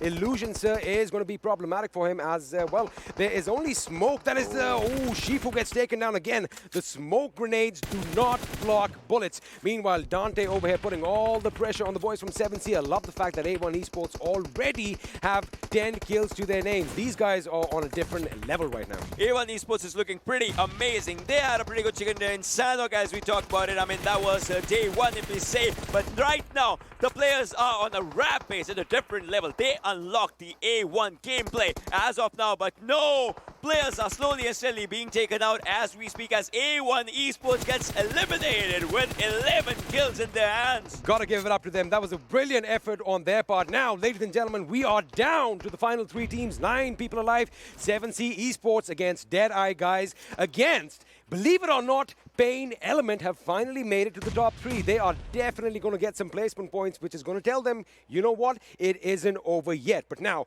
we have a little bit of a Mexican standoff as you have a look at all the players. They want to make sure they kill all the opposition and walk away with all the glory. And we get caught out by Hungrybox, which means Rohan is now going to be on the back foot. Yesterday's 7Cs and DE, they had 1-1 chicken dinner to their name. Can they, get that second one, or will it be Rohan, who actually staying out of the fight, gets 1 final for himself? But look at this, everyone's looking at Rohan's side only. They're looking at his direction. Oh, Hungrybox has spotted him. 1 versus 1, and there it is. Hungrybox gets 1 for himself. Now we are down to a 4 versus 3 situation. DE, they have 6 for themselves, but 7C is looking pretty decent. They both have had 1-1 chicken dinner, and that too in Erangel. But who is going to be the king of Miramar as PAINxELMT gets eliminated? Now it is down to this one, a 4 versus 3 situation. Now, if you have a look at it, 7C, they are comfortable. They have the rich cover, but look at this flank by Shifu. He gets a knock and the finish on Memo, which means now we are down to a 3v3 situation. It's even Stevens make that 3v2 as Hungrybox is like,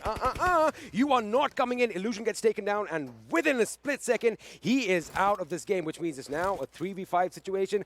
3 members from 7C up against DEADEYES guy. Who is going to come out on top? We'll have to see what happens as you need to face your fears, but Graded Sir goes down right now. Hungrybox is pretty hungry for that chicken dinner. We'll have to see what happens as the circle is favoring 7C in this situation, but Hungrybox, he is putting the ultimate pressure on Graded Sir as he has to fight the circle as well. He goes down, all thanks to Love in this one, as another one is just out there. Shifu Sir is spotting the players. Shifu Sir takes out 2 players. Shifu Sir, can he do a 1v3 as he's spotting all the players? He is down to 5 HP. Love versus Shifu Sir. What's going to happen in this situation? Let's see if all that Kung Fu training is going to come in effect right now as Shifu is going to go up against the last member of Love of 7C, I beg your pardon. He is going for a revive. He should be pushing in right now. Here we go, ladies and gentlemen. Shifu moves in. He is going to jump. He is going to shoot. Is he going to get him? That was too close to call. A valiant effort on his part. However, it is 7C Esports who are going to walk away the winners in Miramar. Hungrybox was hungry for a reason, man. He was hungry for that chicken dinner, and those guys had it. I mean, I'm shaking right now. I'm not even joking. My hands are a little shaky. The adrenaline is kicking in.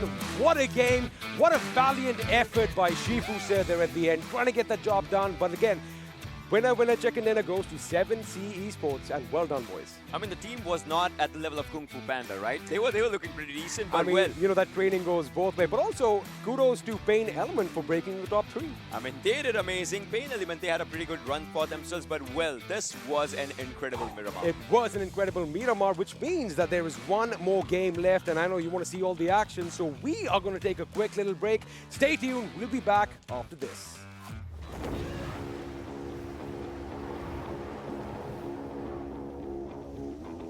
Mountain Dew? Squads.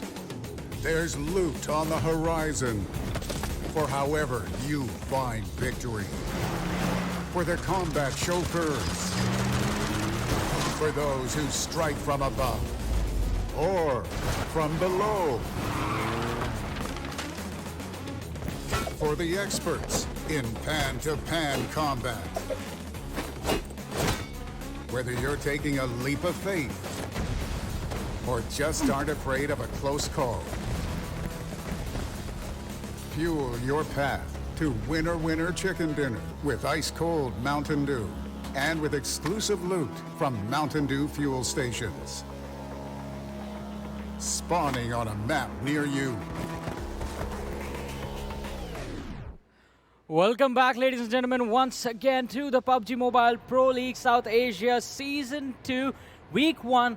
Day number 4 is so close to the end, but in the second last match, we did see 7Cs rise up in the desert lands of Miramar and grab the chicken dinner for themselves. This is Super Johnny, joined on the analyst desk by our analysts, Shadow and Fixes, and well, I mean, the casters were talking about the 7Cs did get the chicken dinner, but I think the big news is going to be PAINxELMT breaking into the top 3 finally after a really long time. My question to you guys right off the bat is going to be, is it worth it just to get the points to be in the top 3 with 0 kills? At least they have shown improvement, Johnny. That we have to give, because always coming up in the end, at least they are getting the position points. Maybe by day 2, we'll see them getting the kill points also. But if we talk about MVP, Assiduous Esports, this team impressed me the way they started off, eliminating the squad of Abrupt Slayers. The very first kill, the very first bloodshed, Muffin and his teammate Kurkure rushed into the compound of Abrupt Slayers and eliminated the whole squad. This was the aggression we needed. Wait, what? I'm surprised. 6 kills? Yep, 593 damage, 12 minutes 54 seconds survival time. You know, I have to give it to the zone this time around. You know, when the file circles were being formed, I could see a cluster of the teams on the southern side, and a lot of them, in fact, could never just make it. So this was not a very high kill affair, but 7C being over there, Hungry Box, huge ups to him. But you know, my boy Muffin definitely shown this one out. Exactly. I mean, just with the 12 minutes that he was in the game, almost 13 minutes inside of the game, he made sure that he had enough kills to secure his team a lot of points. And as Fixes said, this game wasn't a high kill affair for the teams that actually got the chicken dinner for themselves. And we do have the top players on our screens, as you can see. Hungry Box, I mean, he is hungry to get those kills for himself. Does manage to find his way inside of the top players list yet again. 4 kills coming in, 24 minutes and 43 second survival time, almost doubling up on what our MVP had.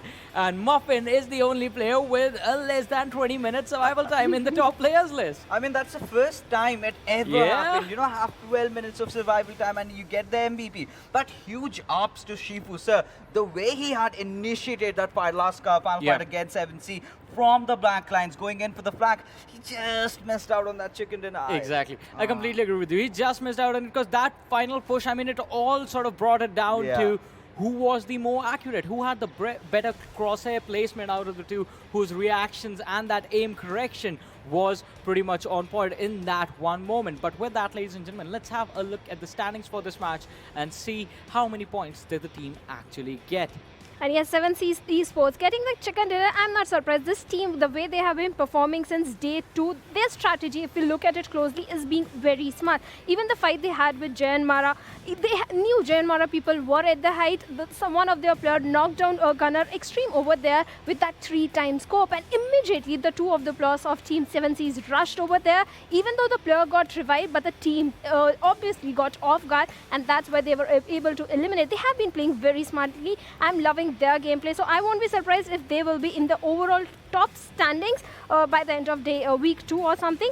But Abrupt Slayers, they are, and JyanMaara, they are sitting at the bottom. Yeah, it's we can see that there, but well, Abrupt Slayers, they've had their good days, and this was certainly not the one I was talking about. CZxHIGHVOLTAGE, they went off to such a good game, and again faltering out in Miramar kind of breaks my heart. But you know, getting down to the point that we were discussing about PAINxELMT, not having enough kills, but it's all right. You know, slowly but surely, they're kind of catching up. This is just the first week. We still have a few more weeks to go, and maybe next week might just be the charm. Exactly. Maybe the next time is going to be the charm, or the next map, or the next week. Because our journey is still a long way to go, ladies and gentlemen, if we are heading towards the finals of this PMPL South Asia Season 2. But with the game standings out of the way, the next thing that's going to come up next is going to be do the due moments of this Miramar match. And I'm pretty sure every time I say the word due or even refer Mountain Dew, there's one man on this desk that's super happy, and that is Fixes. Yeah, well, you know, why not? Because I just get to gulp all those beautiful yellow drink out there. But you know, with the way Miramar really started, it was kind of an action-packed affair, and Assiduous Esports did have quite a good outing over there. But you know, JyanMaara, they were certainly not in sync. 7C, well, they were the winners, of course, and what an amazing performance by the lads, especially Hungry Box. I have to give the huge ups to that lad. With the way he was engaging, does not matter. There were certain fights where he just relied on his pure aim skills. There was a point when he just ADS the opponent, and he opened it up, he just directly aimed at the head and got those frags out for himself. But A1 Esports, they also did pretty much a very good performance. They're putting out, in fact, Dante and all his crew members were completely playing out of this world. Of course, the circle not really favoring them, but it's okay. Yes, the circle cannot always favor you, but we have to give PAINxELMT people coming out in the top 3, and one more team, that is Assiduous Esports. They showed aggression in the beginning, but Team Bablu did 1v3 over there, and they eliminated that squad. Well, it was an incredible match and an incredible performance in this game, and yeah, it is the final moment where Shifu sort of decided to go in for that aim duel against his opponent from the Team 7C. But 7Cs, as I said, the waves were really high. It was a tsunami indeed, and you can see the size of it. 2,050 damage from this one team. And once again, I'm going to have to find my way between the towers of damage that was laid out by these teams inside of this game. And one of those teams that we sort of missed out on in the discussion on the analyst desk was A1 Esports right here, in fact. And 1,956 damage coming in, 11 kills from the team, and incredible aggressive gameplay. But also want to point out the outliers that we have in the damage histogram and the standings, ladies and gentlemen. Usually when we see a team with less damage under 200, we see them towards my left hand side, toward an early exit, a lower finish. But I guess the trend is going to be broken by the team PAINxELMT, because you see them on the 3rd place finish right here. Only 117 damage, 0 kills, but still getting those placement points. But with the new point structure in action, unless they can replicate this performance every single time in every single match, they are going to be in trouble. So they need to make sure if they are getting those 10 points, they are getting those 10 points in every single game. Yes, of course, if they are getting that 10 points, or even if 8 or 6 points, it is better than being at 0, which they have done many times. Yeah, it's better than that. But now let's have a look at the leaderboard, ladies and gentlemen, and see how things are going. Does this match improve anything for PAINxELMT or not? Yes, we'll have to see. But first, the FutureStation has to be at the top and Venom Legends following them. But they have had their matches. Let's talk about the team, Assiduous Esports. Like you said, they had very high damage. It's because they started off like day one, going super aggressively, rushing in towards the compound. In fact, especially Henwell. CZxHIGHVOLTAGE was at the rooftop. He threw a grenade, took him down. That was the aggression that Assiduous Esports should have shown from the starting of this day. But somehow that 1v3, I think I had high hopes from this team, but somehow they disappointed me. You know what, Shadow? What do I see over here? I see that 18 points difference between Deadeyes guys and FutureStation with that one game remaining. If Deadeyes guy get those 18 points, or if Team T2K get those 19 points, you never know. You never know. They can just topple over, take those $2,000. But as we move further along, well, PAINxELMT, having played most of the matches, in fact, 42 points, that's still a progression, right? As long as you're just climbing on the graph, I'm happy with that. The next week on, you can definitely recover. But a few disappointments out there. VTNxJyanMaara, one of the biggest names, DRS Gaming, Stalwart Esports, INES. What has happened to them? Well, they have seemed to stop in their tracks, and I think one of the biggest outliers over here, we did talk about outliers in the last game, how PAINxELMT sort of broke the trend of not giving out damage and sort of taking us back to the older days when placement points used to matter out for a lot. JyanMaara, even with the chicken dinner sitting in the bottom 3, they need to step up, and they need to step up in every single game. But only one game remains now for this week, week 1. Let us have a look at the schedule and see which one it's going to be. It is going to be the map of Vikendi, the frozen tundras. And one last opportunity for me in this week to see if, well, my crystal ball is working correctly, and am I going to get a circle on Castle? Let's hope for that, because last time we saw Castle Teen Bablu Teen Wolf was the solo remaining player and sitting over there and getting the position points. Well, for me, this time if I have to predict not just one, but 2 teams, I want someone from them. T2K and Deadeyes. That one chicken dinner, have at least 4 or 5 kills and just turn the map red. Well, it is going to be pretty important to turn the map red, but with that, I'm going to get off the analyst desk again and walk over to, well, the left-hand side of the stage, where I was getting sort of some weird vibes telling me that these guys do not want the castle circle for me. It's, forget the castle circle, it's a little scary when you walk towards us, because I know that you have something nefarious in your mind and you just want to put us on the spot. Yeah. But do you think we're going to see I'll the put castle you on the this time? rocket right there. I would say, I like that. I would say, well, 821R, obviously that's a very good rocket if you talk about it, but well, we're not going to talk about all those rocket science and all those things. But well, castle circle, maybe, but you know, major chances are the water side areas. Oh, that is going to be interesting. That's going to take us back into the days when we used to, you and I used to make fun of those circles a lot. 50% water, 60% water. But I love the fact that finally, when we did see the map in front of me of Vikendi, I had a cover of a vehicle. Finally, I mean, it's about time they put you behind cover, because you've been exposed way too much, Johnny. Anyway, with that, ladies and gentlemen, it is time for the final game of the day, and you know, what better way to put an end to the weekend than with a map in Vikendi. I mean, I tried, but it is going to be the final game of the day. It is going to be in Vikendi. It's going to be the frozen tundra once again. Ocean, let's just quickly do this again. What are you expecting from this game? I'm expecting 20 kills. Please, please, please give me those 20 kills. What do you guys think watching at home? Is it going to happen? Are we going to see the big 2-0, or is 19 Everyone's going to say going to no, be the highest bar that's been set for this week? We are going to have to wait and find out as well. All the players are ready. Have a look at all that snow in front of us. I love it. We have an airdrop as well. I'm telling you, that one has the AWM. But right now, all the focus is going to be on all the participants for the last match in week 1.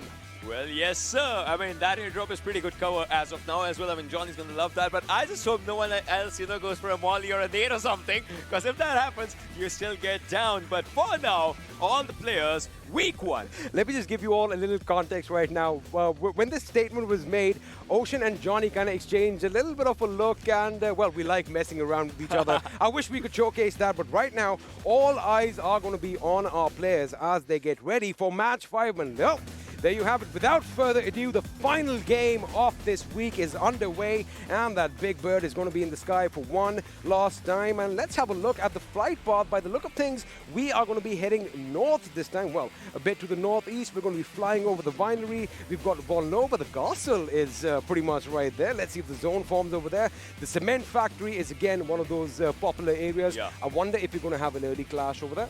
I mean, last time we had early clashes on Cement Factory, but right now, Podvosto, Peshkova, Trebno, those are going to be the areas. The first Vikendi chicken actually was out there with ASE, if we talk about it, right? And after that, if we talk about it, T2K and ASL have had their chicken dinners. And then Venom Legends had a Vikendi chicken dinner. But right now, this is the first and the last Vikendi for today. We'll have to see what happens. We will have to see what happens, as all the players are going to be dropping to their favorite drop spots. I want to see some action at the Cement Factory. I want to see some action at the Cosmodrome. I mean, we were just talking about rockets, and well, I want to...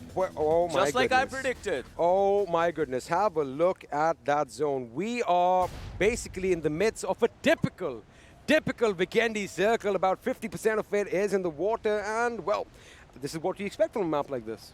Thank you very much. I know. You love this. You know, whenever my predictions go right. Yeah. That's just jealousy. I would say that's just jealousy. Well, hey, man, I'm human at the end of the day. Well, it is the end of the day if you talk about it. So now you're human. Previously, you were, Frankenstein. Yeah, exactly. But look at this. All the players dropping down right now. We'll have to see what happens as the teams are dropping fairly close to each other. A1 Esports on one side, SCYTES players on the other side, and STE onto the other side as well. Oh my God, Malik, Morte, Phobia, they are gonna, exchange in one another in a fight. But Ghost is moving forward. He spots one, he spots another one. Can you pick up those weapons? Because those are gonna be important. Sinister, he spots Steer. But how long as the first blood comes up? And now here it is. Abud goes down. He does go down. Malik is the one who takes him down. And well, this is what happens when you land together and you are not part of the same team. Now, Morte is going to be focusing attention on Ghost. Phobia comes in from the side as he gets a knock off his own on Malik. He goes down. Now, see, this is going to be interesting. Are they going to be pushing, or are they going to make sure that the other team makes all the mistakes? Now, Ghost is going to go up against Morte. In fact, they are in the same building. One of them is going to go up on the first floor, or they're going to come in front of each other right now. One has an Uzi, one has a Tommy, and looks like the Uzi wins the day. And after that, I would say the punch wins today, right? Because that's a punching bag right now.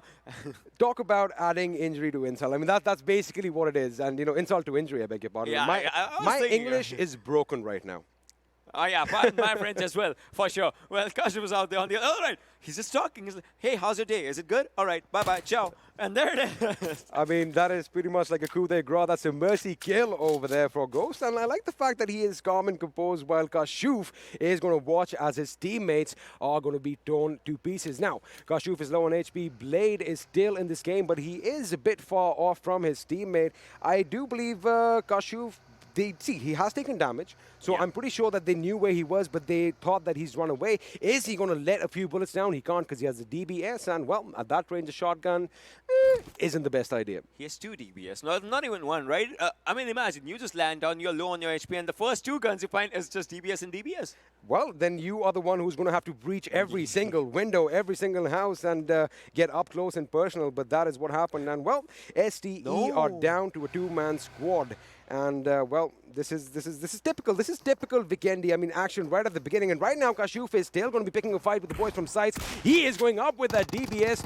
Let me tell you one thing. This man definitely has some cojones, but that is not going to be enough to get away with the win. Well, now it's just one player surviving from that team, STE. And that one man, if he goes down, then it is the first squad wipe, as we will be seeing right now. They were going for another Darcy, and yes, there it is. They found one, and they will be going with that one. So one of the best parts of this initial fight was, see, it increases your adrenaline as soon as you see someone else is out there. And now SCYTES, they are spotting, trying to go for their loot, but if they find another player, that's squad wipe, and Ghost is moving forward. Ooh, the question is, does Ghost have an idea that someone's over here? Blade definitely has heard him, and Blade's going to let loose. Wait a second. Everything was in his favor, but Ghost gets the better of him. I mean, that's a good one if Ghost gets the better of him, right? Because they were taking that fight in their own hands, and all 4 players taken down. Well, with that, we have the first team to be eliminated from the last game of the first week of action, and that team is going to be Stalwart Esports. One man who's going to be disappointed is Fixus. Well, Fixus, I mean, all right. Well, I'm not going to joke about it. We're gonna hear from him on his analytical desk later on. Don't worry about it. I'm pretty sure he has a few pointers to make about what is wrong with Stalwart Esports. But we are going to continue with the action as we have a look at Code Zero High Voltage, just pretty much looting blissfully. Well, the team that he, chose actually went down, so that's one thing that happened right now. But, well, moving forward, after this game, it's one thing. Team with best performance gets rewarded for this week. So this game kind of becomes really important for a few teams as well and a few players as well, MVPs and all those things. But right now, Team Bablu, let's see what they do for themselves as they're looking pretty good. The first player engagement happened out here and they took down one from Assiduous as Crazy might just be the one to go down. Teen Wolf goes down as Erangel comes from the back end side. Teen Wolf almost made it to safety. In fact, he even closed the door behind him, but those bullets just caught up with him and he is going to be in a bit of trouble right now. The question is, where are his teammates? Because if you have a look at the mini-map, I just see one number 5 over there. Well, that is, of course, ASE. They are kind of scattered. The question is, are they going to come in and give that relief on time? But right now, Muffin frantically trying to search for the enemy. But again, the distance is way too much for them to make an impact. Yeah, distance is quite a lot. Plus, talking about distance, look at this. The first zone's, going close is going to be closing, but then 13-13 is the distance. So those two unlucky numbers.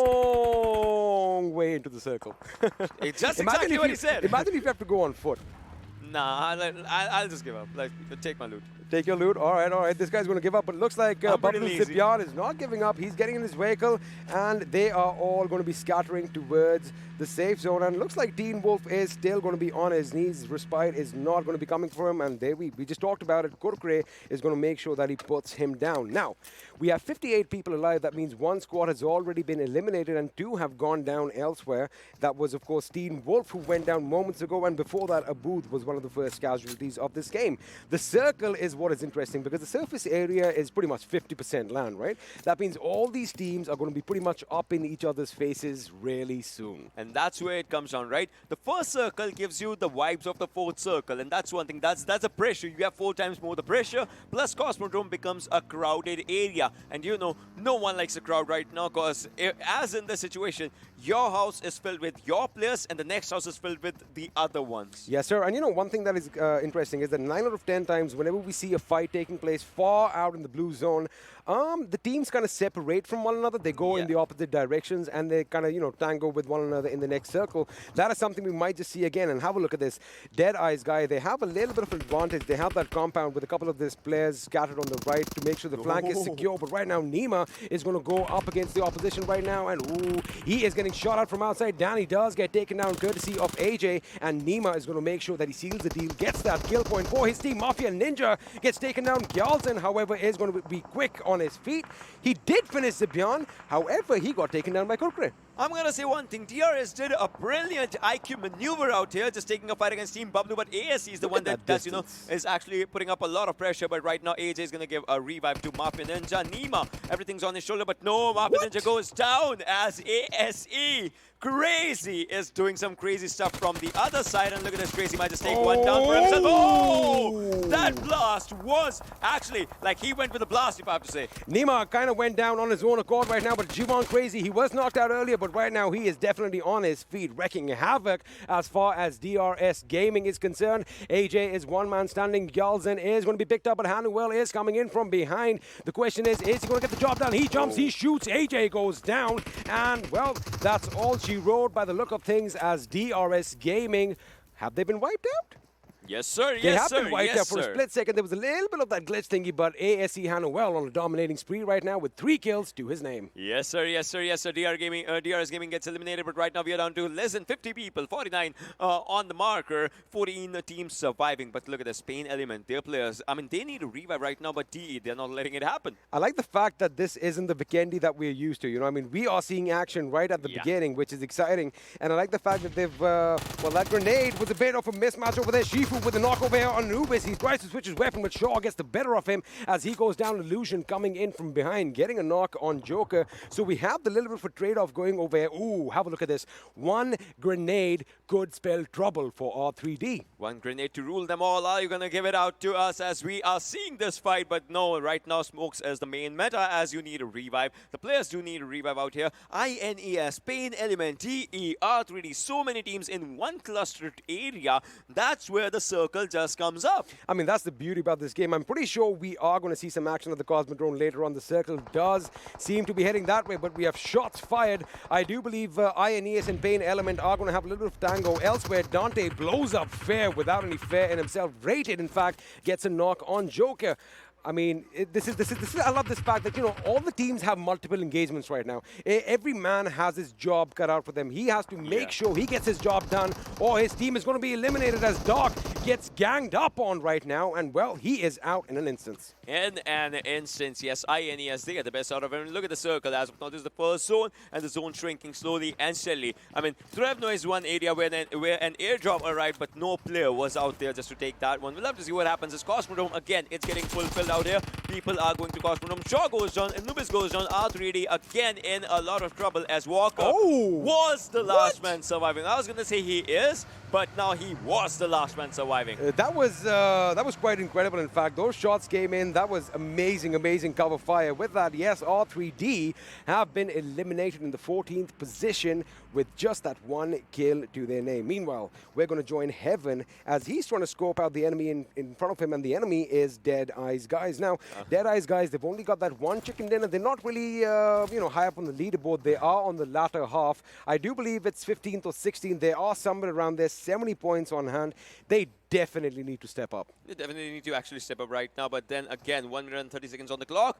Second circle is what it is. Illusion sir has been spotted, or is it an illusion for Heaven as he needs to take some shots? Will he go for it? Will he go for it? I mean, there was someone who was going with those mini tabs. That was Joker, and he actually connected one. He did connect, and it looks like DEADEYES guys, these guys are going to be moving out pretty soon, although they don't have to, but they've got to be careful because Abrupt Slayers looks like they could be creeping up on their location. If they have some vehicles, they have that little ridge. If you saw, you know, that hill was, that house, I beg your pardon, was on a hill which had a downslope. And let's have a look at this airdrop.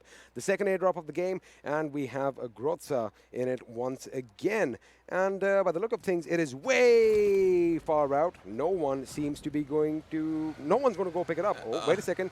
I might just eat my words. No. Is Heaven, is Joe. It's right there. You have two drops right next to you. Someone go and loot them. I mean, people are like, see, in this smaller area, airdrops are kind of an invitation for the fights, right? That's one thing. Again, the circle shifted, but it's still 50% land, 50% water. So as of now, I would say Luffy is in a very good spot because shorelines become a very good area, you know, just for you to just go there and play with. But right now, INES, they are taking down players. Jane goes down as Orochi is out here as well, but Orochi is doing damage onto Frankie's side. If he had two more good bullets, Frankie would have been the next one. Well, Frankie's backpack was definitely the culprit over here, giving his position away, and he's got to be a bit careful. Jane is in a position that he could get picked up if that revive does come in. Of course, Frankie is going to patch himself up before he does that. You don't want to have two members down on your knees, but this is going to be problematic. Dare is moving in for the kill. He's going to come from the left flank. I think Frankie might have left it a bit too late, but Jane is giving that information. Have a look. Frankie is posting up. He is ready. He knows that the right flank has been exposed. Here they come. INES comes in full force. Well, Yashiro just runs over the enemy. That means Frankie has his work cut out. Now they're going to be hungry like a pack of wolves, engulfing him, surrounding him, putting him down. And, well, T2K are now down to a two-man squad. T2K is in a lot of trouble as we speak and as we see. Tia, look at him, just, you know, gathering all the loot that he actually earned right now, but he gets shot from the back end. Right now, INES was like, let's go there, let's get those kills, and let's get back as soon as we can. As DE is just out there. Guys, we'll have to see what this team does in this one as well, because DE actually, they had a pretty good chicken in Erangel as in the previous day as we were talking about it. But right now, a good grenade from Shifuza might just take Tia down, but well, it will be just a bit short. Those are some mollies just going out there. A grenade and a molly, but Tia still survives to see another day. There's a smoke wall for this guy just to get in safely towards his teammates. I really love the fact that this meta has kind of evolved as far as using smokes go, because, you know, you use them on the aggressive foot as well as when you're on the defensive foot, because well, A, it conceals your positions. B, it conceals your positions when you're going in for the kill. I love the fact that, you know, all the players are using all the throwables. In fact, grenades. We have a lot more grenade kills now than we did before. But let's have a look and see where the circle is going to take us. And, that is pretty simple. It's pretty, what's the word that I want to use? It is... Cosmodrome? I mean, it is the Cosmodrome, but I wanted it to be a drastic shift. I wanted some drama right now, to be honest with you. I wanted it to be out in the water, to be honest Plus, with you. not even in the next one, but after that is where the circle is going to be with the drastic shifts. As you can see, still the shoreline's there, right? So shoreline kind of creates that impact. As you can see, Luffy's out there still surviving. Plus, no one looted those drops of Strevno yet. No one has looted them yet, but right now, ASL, they are on the offensive as they want to breach this compound, which is currently held by the boys from T2K. Ooh, Venom almost getting knocked out, takes a blast to his face. I mean, let me tell you one thing. That man has some thick skin as he survives that Zod, laying down some lead, trying to make sure that Venom is unaffected right now. Now, the thing is, Venom should not make a sound. Oh, well, he's made a sound, and this could be problematic. Jari could shoot him down. However, he had that grenade in his hand, and, well, that was a missed opportunity. But he does not miss now as he goes in with that Uzi, switches to that ratatatata, and he's going to go in. Is he going to get the kill? Venom versus Jari. Jari on a sliver of HP. Who is going to come out on top? Here comes. Wait a second. Nova goes in. No. He gets taken down. Whoa, I thought there was fire on the ground. No, that was just the animation of that AK straight, that was man. so beautiful. No. That was so beautiful. And right now, by the way, I'm getting a hug by Ocean because I actually thought that was fire. Don't worry, and I missed all that action. Well, no. Well, if we talk about the other things, look at this. so DE. pretty. Well, DE is onto the back end side, but we'll have to see what DE does as they have a proper area. They heard those shots, but then they're like, let's just not go there. Let's just give those players some time. Let's just take us. Let's just, give us some time to figure out the other strategies, as in less than 15 seconds, next zone is going to be forming up. A1 Esports' players. They lost one, Sinister, right at the start, right off the bat of the game. But, well, other three players are still surviving, and another one is just out there. Do you realize Sinister was the first person to be knocked out in the last game as well? And in a similar situation, he did have weapons on him. No heals, no helmets, no armor, and, well, he paid the ultimate price. But, yes, we do have another Groza, and it doesn't really matter because no one's really going to go for the airdrops. We are now down to the final 12 teams. 38 people are still alive, and by the look of things, Cosmodrome is still in the epicenter, and Dante, well, he's spotted out. But have a look at his kit. He already has the level 3 backpack, the level 3 helmet, and the vest.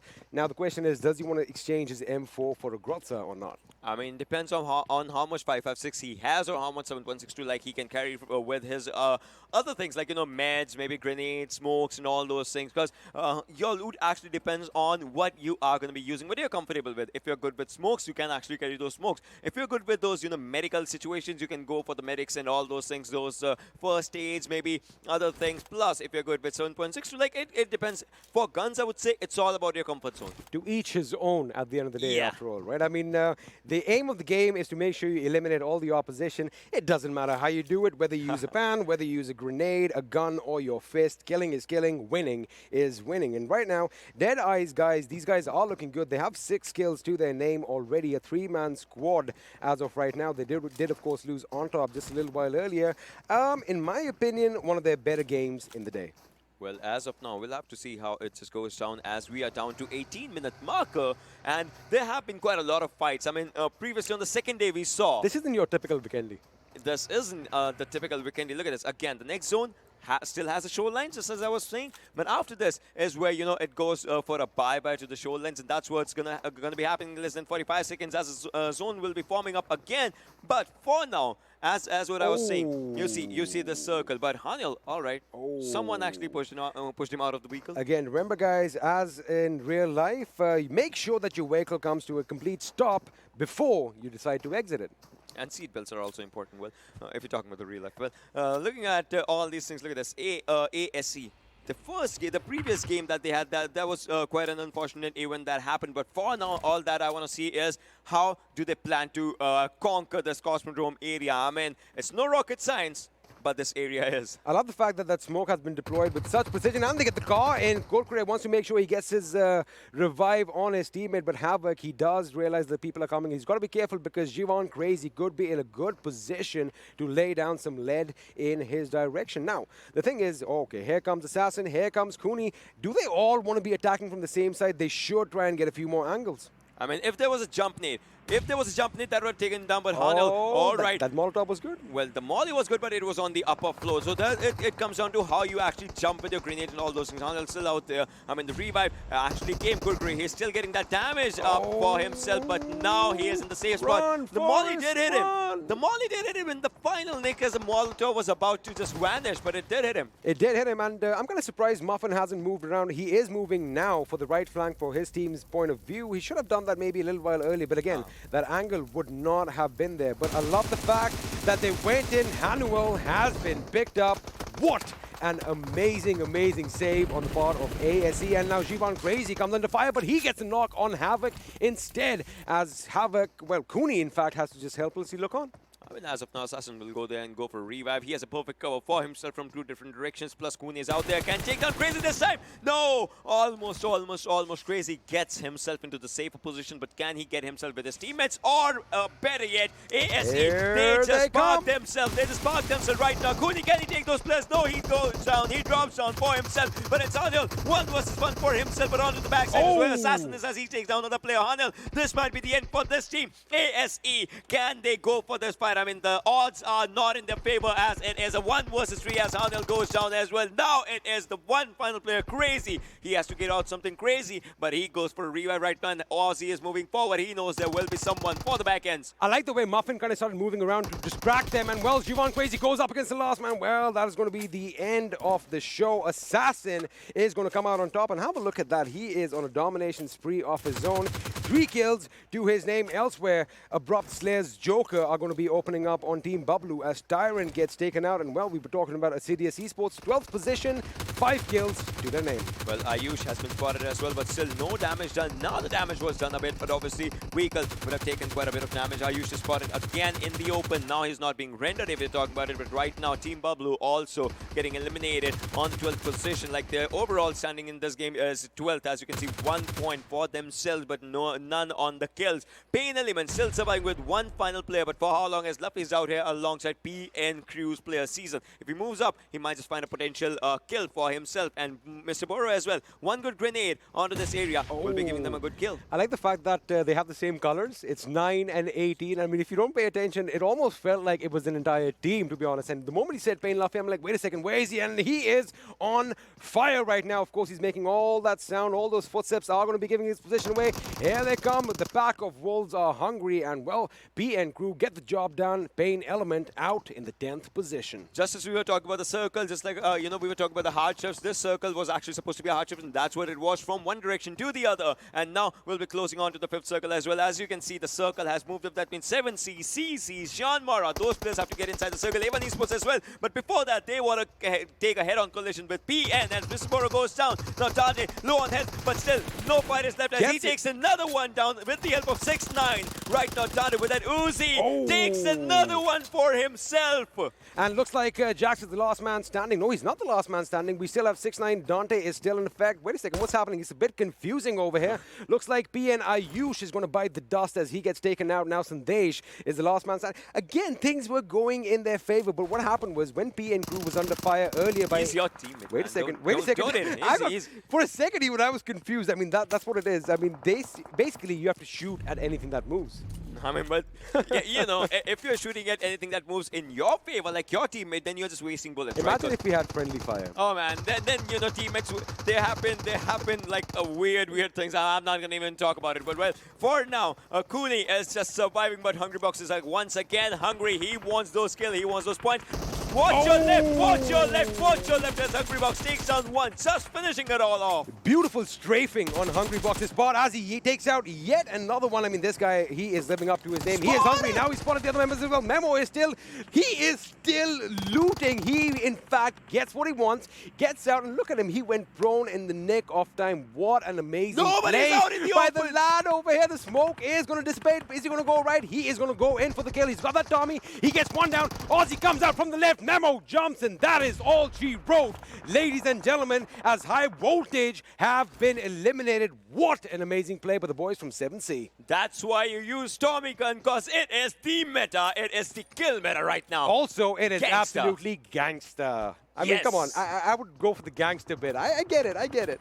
Yeah, I mean, that's totally true. It is the gangster meta if you talk about it. Right now, the revive should be coming in. If you go for the revive, 15 seconds on the clock, 14 seconds, 9 seconds, 10 seconds for the revive, and then 4 seconds for the first hit is that important. Things could have gone terribly wrong for 7C, but the way they turned it around in their favor is commendable. Now, let's have a look and see what INES are up to as they are survived by two members, Orochi and Yashiro. By the look of things, Orochi does not have the weapon that I wanted him to have on his back. However, he is still versatile with those ARs and those DMRs. Now, the circle is closing in. We have 8 teams still alive. 21 people are still in the thick and thin of all the action. And now, Yashiro is going to be in a bit of trouble as DEADEYES guys definitely have an idea where he is. But the question is, are they going to go in for the kill? Well, it seems like it as they are, just using throwables for just to get this information. Yashiro goes down in the situation as HeavenX was the one taking him up as he is moving forward. INES gets eliminated. 7 teams down the line right now. 19 players still surviving. Circle again out there in the open. We'll have to see what happens as Phobia is out here as well. He has his eyes set on 7C. When they move in onto the central part of the circle, as right now every team, most of the teams are playing edge by edge. Most of the teams are on the edge of the circle and, well, there is not a lot of moving space, to be honest with you. Not a lot of breathing space, in fact, to be honest. And looks like DEADEYES guys, they do have that compound. However, they are going to have to move at some point. That was at the southern edge of the zone. Now, let's have a look and see what's happening in the northwest. JyanMaara's Gunner, Wang, and Extreme, they have an idea that somebody is towards their northeast, and that somebody are the boys from A1 Esports. Now, this is the thing in Vikendi, right?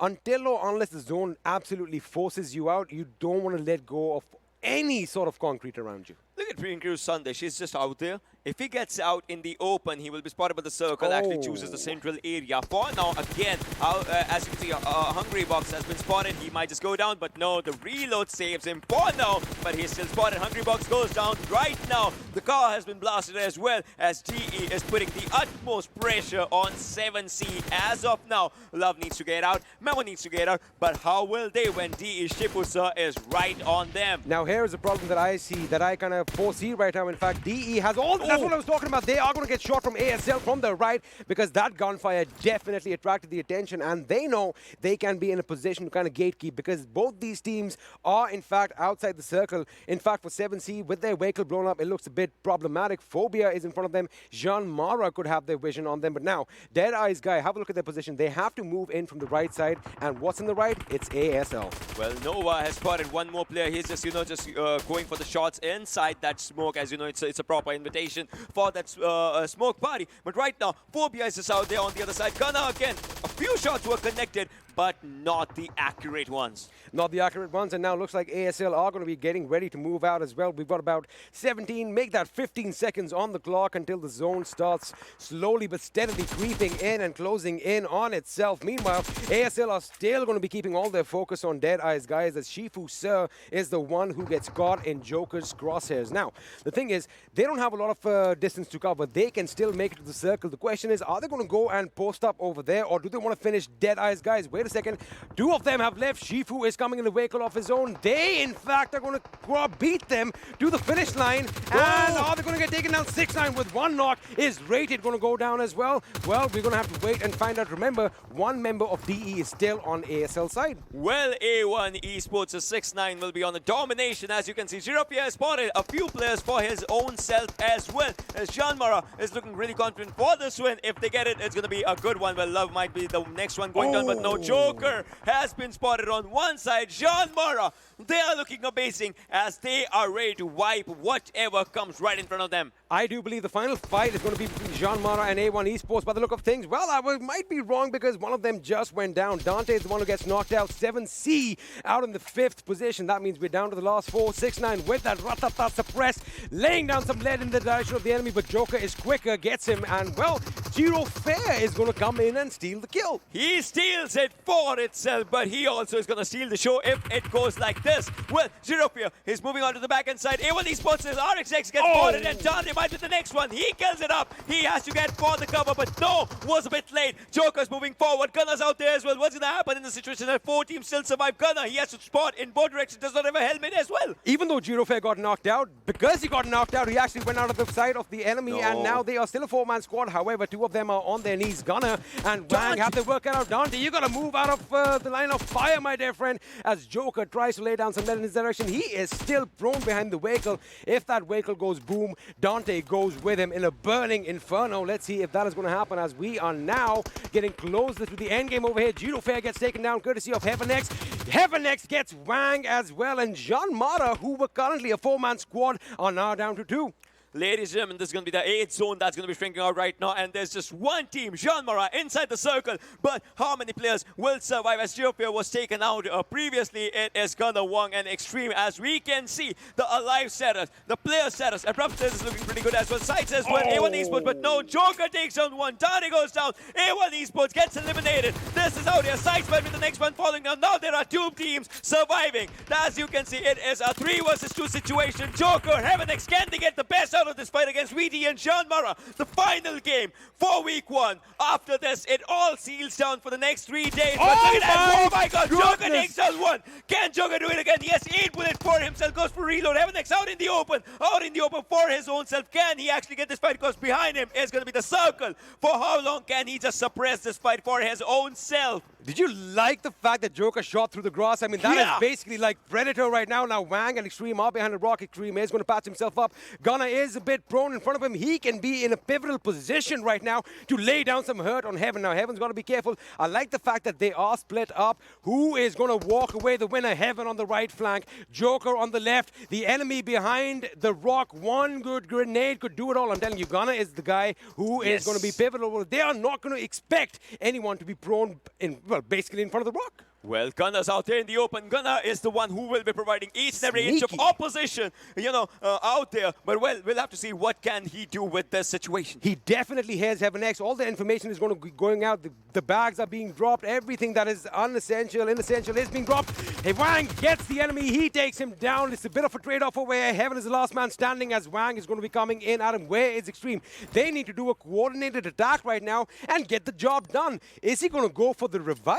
No, 1 versus 2 is what HeavenX has to do. He has an Uzi for himself. Goes for the reload right now. 9 seconds is coming up. HeavenX has been spotted. This is JyanMaara. Can they actually take this game? He goes for a reload. HeavenX is to spot 2 players. He takes that one. HeavenX. No, he goes down. This is JyanMaara. The final person running is Wang out there. And he's running for a reason because they get that amazing, splendid chicken dinner for themselves. JyanMaara with their 2nd chicken dinner of this tournament, and the way they did it in style, the way they engulfed the enemy at the end and basically cut off their oxygen supply.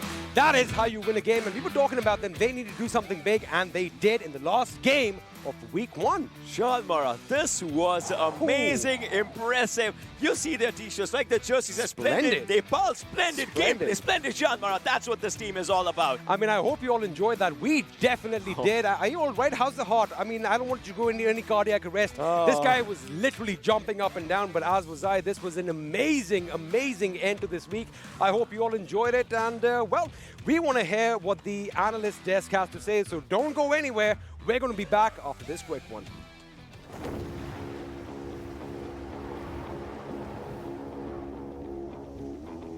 Mountain Dew? Squads. There's loot on the horizon for however you find victory. For the combat chauffeurs. For those who strike from above or from below.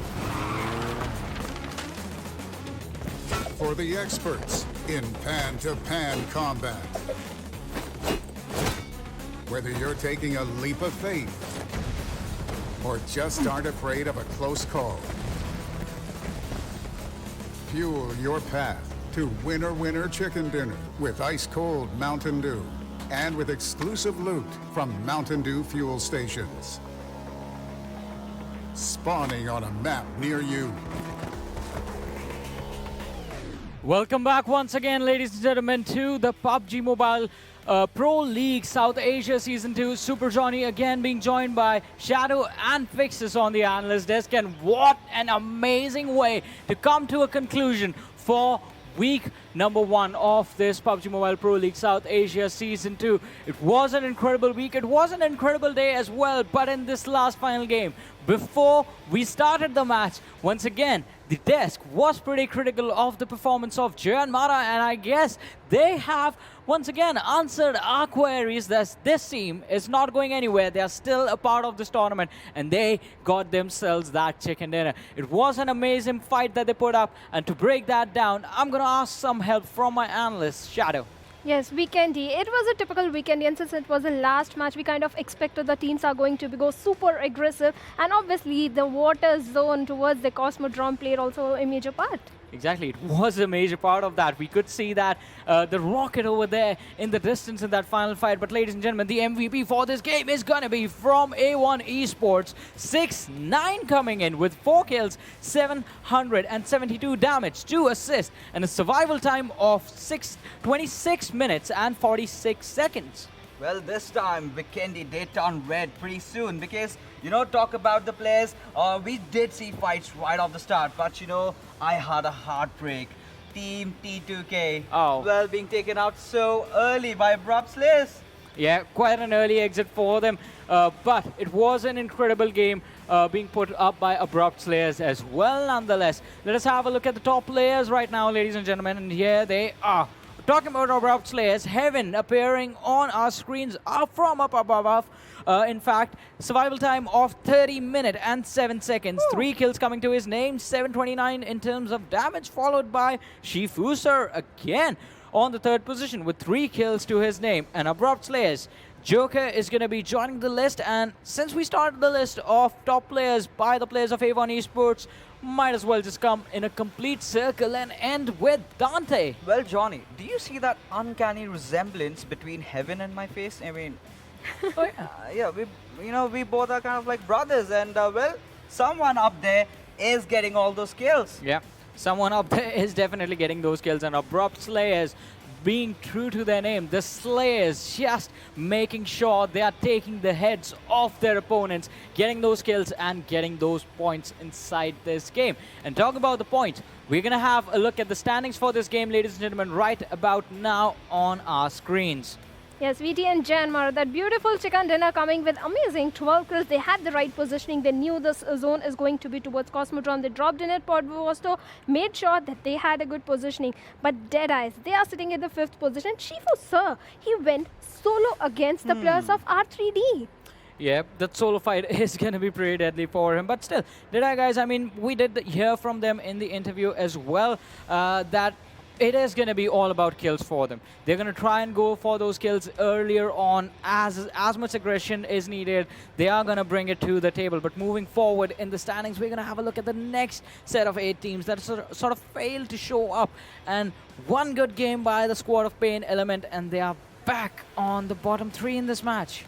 Yeah, absolutely. And well, PAINxELMT, they are still under dire trouble. Well, we have to see how things go out in the 2nd week, but Team Bablu and Team T2K not where they should be.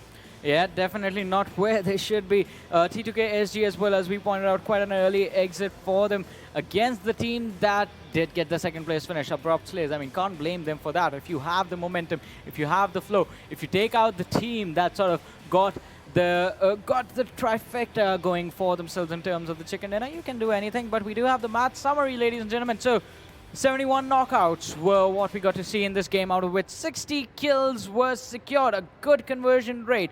Headshots were 11 and 0 vehicle kills. We hardly get to see those vehicle kills happen, but when we do, it's pretty incredible. Yes, I always love to see those vehicle kills, and we might have seen that day with the player of Team DRS AJ. Yeah. We could have seen, but till now we have to wait for a vehicle kill yes, the kill conversion ratio, like you said, is pretty amazing. 71 knocks and 60 kills. Yeah, I would also love to know, I mean, the utility usage that is going to be there inside of this game, because, I mean, utility also is a pretty important thing. But what are you doing, Fixes? What are you doing right now? I just went back to my fridge when the match was going on, and it was empty. I got to do that due, man. Oh, man. I mean, he is right. Got to do the due somehow, ladies and gentlemen. And doesn't matter if he ran out of all the due that he had by before the week came to an end. But now let us finally have a look at do the due moment while Fixes does the due as well. Yes, this was a fight. SCYTES and STE, Stalwart Esports, that was a very bad moment. Stalwart Esports, 2 players were knocked out. Then one after another, they just started falling apart. They could have retreated from this particular fight when the last player was alive. But SCYTES was not in the mood to let them go. They actually hunted the players down one after the another. Yeah, one after the other, the hunt coming in, and here we see the assault on the players of T2K. It is an incredible team, one after the other. So this is what happens when you go for splits, right? Your firepower does get divided, and that impacts how you take team fights. Unless the entire enemy team runs into a choke point and you have your crosshairs set, both the players, and you empty out your clips one after the other, unless that sort of lines up for you, you are not getting out of those 2v4 situations, and that is what sort of happened with the squad of T2K. Yes, and if we talk about Assiduous Esports, they started off really good by doing a third party on the squad of DRS and Team Bablu. They were fighting. Then they later even managed to take down the squad of DRS, even few kills from Team Bablu also. But this is 7C. 7C has been playing smartly. I'm impressed the way they have been approaching the game since day 2. They had a slightly day 1 on and off, but since day 2, they have really picked up. Yeah, they have picked up the pace indeed, and they did close out this game quite an incredible manner. I mean, A1 Esports, I'm pretty sure they are going to be happy with themselves the way they played this last match. But Abrupt Slayers, the split coming in from their direction might have just worked out for them had JyanMaara not put the foot to the pedal, and it was an incredible fight. Just that last shot connecting in quite luckily inside of that smoke, resulting in the chicken dinner being given to the team of JyanMaara. But while Fixes sort of chugs down on that mountain over here, we have the damage histogram in front of us, ladies and gentlemen, and you do see the massive tower over there of 2165 damage coming in for the team of Abrupt Slayers. With 9 kills though, I think efficiency is what JyanMaara portrayed from their gameplay. 1200 damage and 12 kills. Every 100 damage they were getting a kill, and those are good numbers that you need to have for yourselves inside of the game. But we do have, once again, talking about the outliers, the teams that stood out in the competition because of something good they did, something bad that happened to them. One of those teams is going to be CZxHIGHVOLTAGE. Good fights coming in, 1500 plus damage. But what do you get from that? Only 4 kills. Not enough if you are going to take an early exit inside of the match. Also, one of the outliers is going to be the team of Assiduous Esports, getting themselves around the 800 damage mark, but still taking an early exit. So the fights were definitely going to come in for these squads, and they took those fights quite happily. They were welcoming those teams that were stepping in towards them. But you got to make sure that you do not fall down in those fights, and you stand up, and you are the ones surviving in the end. Yes, you Johnny, should be the one. Well, I did finish my due up, and I was thinking maybe I could just share one with you. All right, I'll be happy What to about take. me? Are you guys kidding me? He's not gonna share. I hate him. I hate him too. Yeah, We both hate him. We're gonna be allies in our hatred for this one man who keeps taking away all As long our as I'm camps getting for the Mountain due, Dew. I don't care. You gotta do the due. I mean, makes sense, right? Gotta do the due. But now let us move forward and have a look at the game-wise standings of this game, ladies and gentlemen, and see who group-wise standings, and see the team that has been performing quite consistently. We have Group A, things starting off from there, where T2K have sort of taken over Assiduous Esports in quite a consistent manner, I have to say. So Assiduous Esports, until day 2, were doing really well for themselves. Day 3 is when they start to fall down, and by the time we come to an end of week 1, T2K, they made sure that they were the only team with the 3 chicken dinner mark for themselves, and 152 points leading the charge in Group A.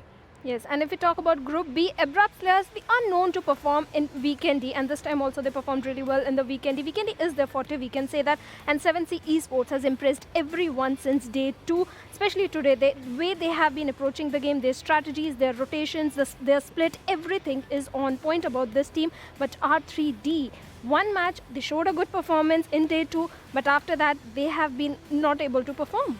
Yeah, but you know, Abrupt Slayers, they definitely were the Demon Slayers today as they took down a few of the big squads. Talk about taking down T2K. That really broke my heart over there. But as we move along further, FutureStation standing tall, 171 points for themselves, followed by Venom Legends, not far behind. But look at the number of kills, 87? Yeah, 87 kills coming in for Venom Legends, an incredible performance. And these two teams, in fact, all four in this group, did not play 4 matches, ladies and gentlemen, today. So these teams had to make sure that they performed before the first game of today, and they definitely did. I mean, since day 1 to the very first game of day number 4 of week 1, these teams had put up incredible numbers on the leaderboard. But moving forward to Group D, we have A1 Esports from this group, 135 points, just 1 chicken dinner, and then we have JyanMaara, who have 2 chicken dinners to their name, but just 101 points. At least they did manage to cross the 100-point mark.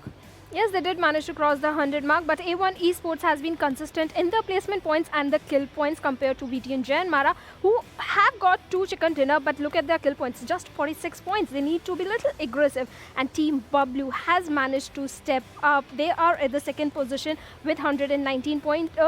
Considering their today's performance, they have really been working hard. On the other hand, DRS Gaming is a team which is good with their grenades, and especially that Milta zone when it formed, they could have outperformed over there, but kind of a disappointment in that particular match. It was sort of a disappointment, wasn't it? But, I mean, it is all about getting back on the horse and just riding out towards the horizon with the chicken dinner in your hands, ladies and gentlemen. And the teams are going to try their level best, that they are the ones that are riding towards that horizon with the victory in their hands. Let us now have a look at the leaderboard, the overall leaderboard, and see how things are going over there and how the teams have been performing as an overall. So it is quite interesting though. We have a lot of ties happening. We have a close fight as far as the top 10 are concerned. FutureStation leading the charge, obviously, 171 points.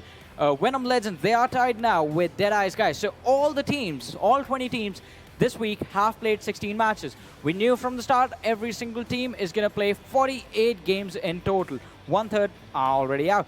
Venom Legends sitting on the second position, 164, tied with DEADEYES, guys, 164 as well. But there's another tie between T2K SG and Abrupt Slayers, 152 points for both these teams. Someone is $2,000 richer today, Johnny. Yeah, and that's that gonna too. be our boys from FutureStation. Huge congratulations to this particular team. I am really excited to see where the $500 are going towards. But as we move along further, well, this is not the happy bunch of teams out there. PAINxELMT, R3D Esports, INES, and Stalwart Esports. I mean, Stalwart Esports, I have been critical about them. I have been asking so much out of this particular team, and somewhere down the line they've been kind of disappointing in the first week, but I know, I believe in them. Second week, all these teams, you see them down here, they will be on page 1. Definitely, and it is going to be quite an interesting thing to see how, or exactly, if I have to correct myself, when these teams start to perform. Because, I mean, you're talking about Stalwart Esports, right? A team that went to the World League. They have the experience. We always talk about the experience they come in with, but not sort of showing up big this time. And we have a head-to-head between FutureStation and Venom Legends, both from the same group. Venom Legends, before today, I mean, up until the second last game yesterday, were leading the charge on the leaderboard.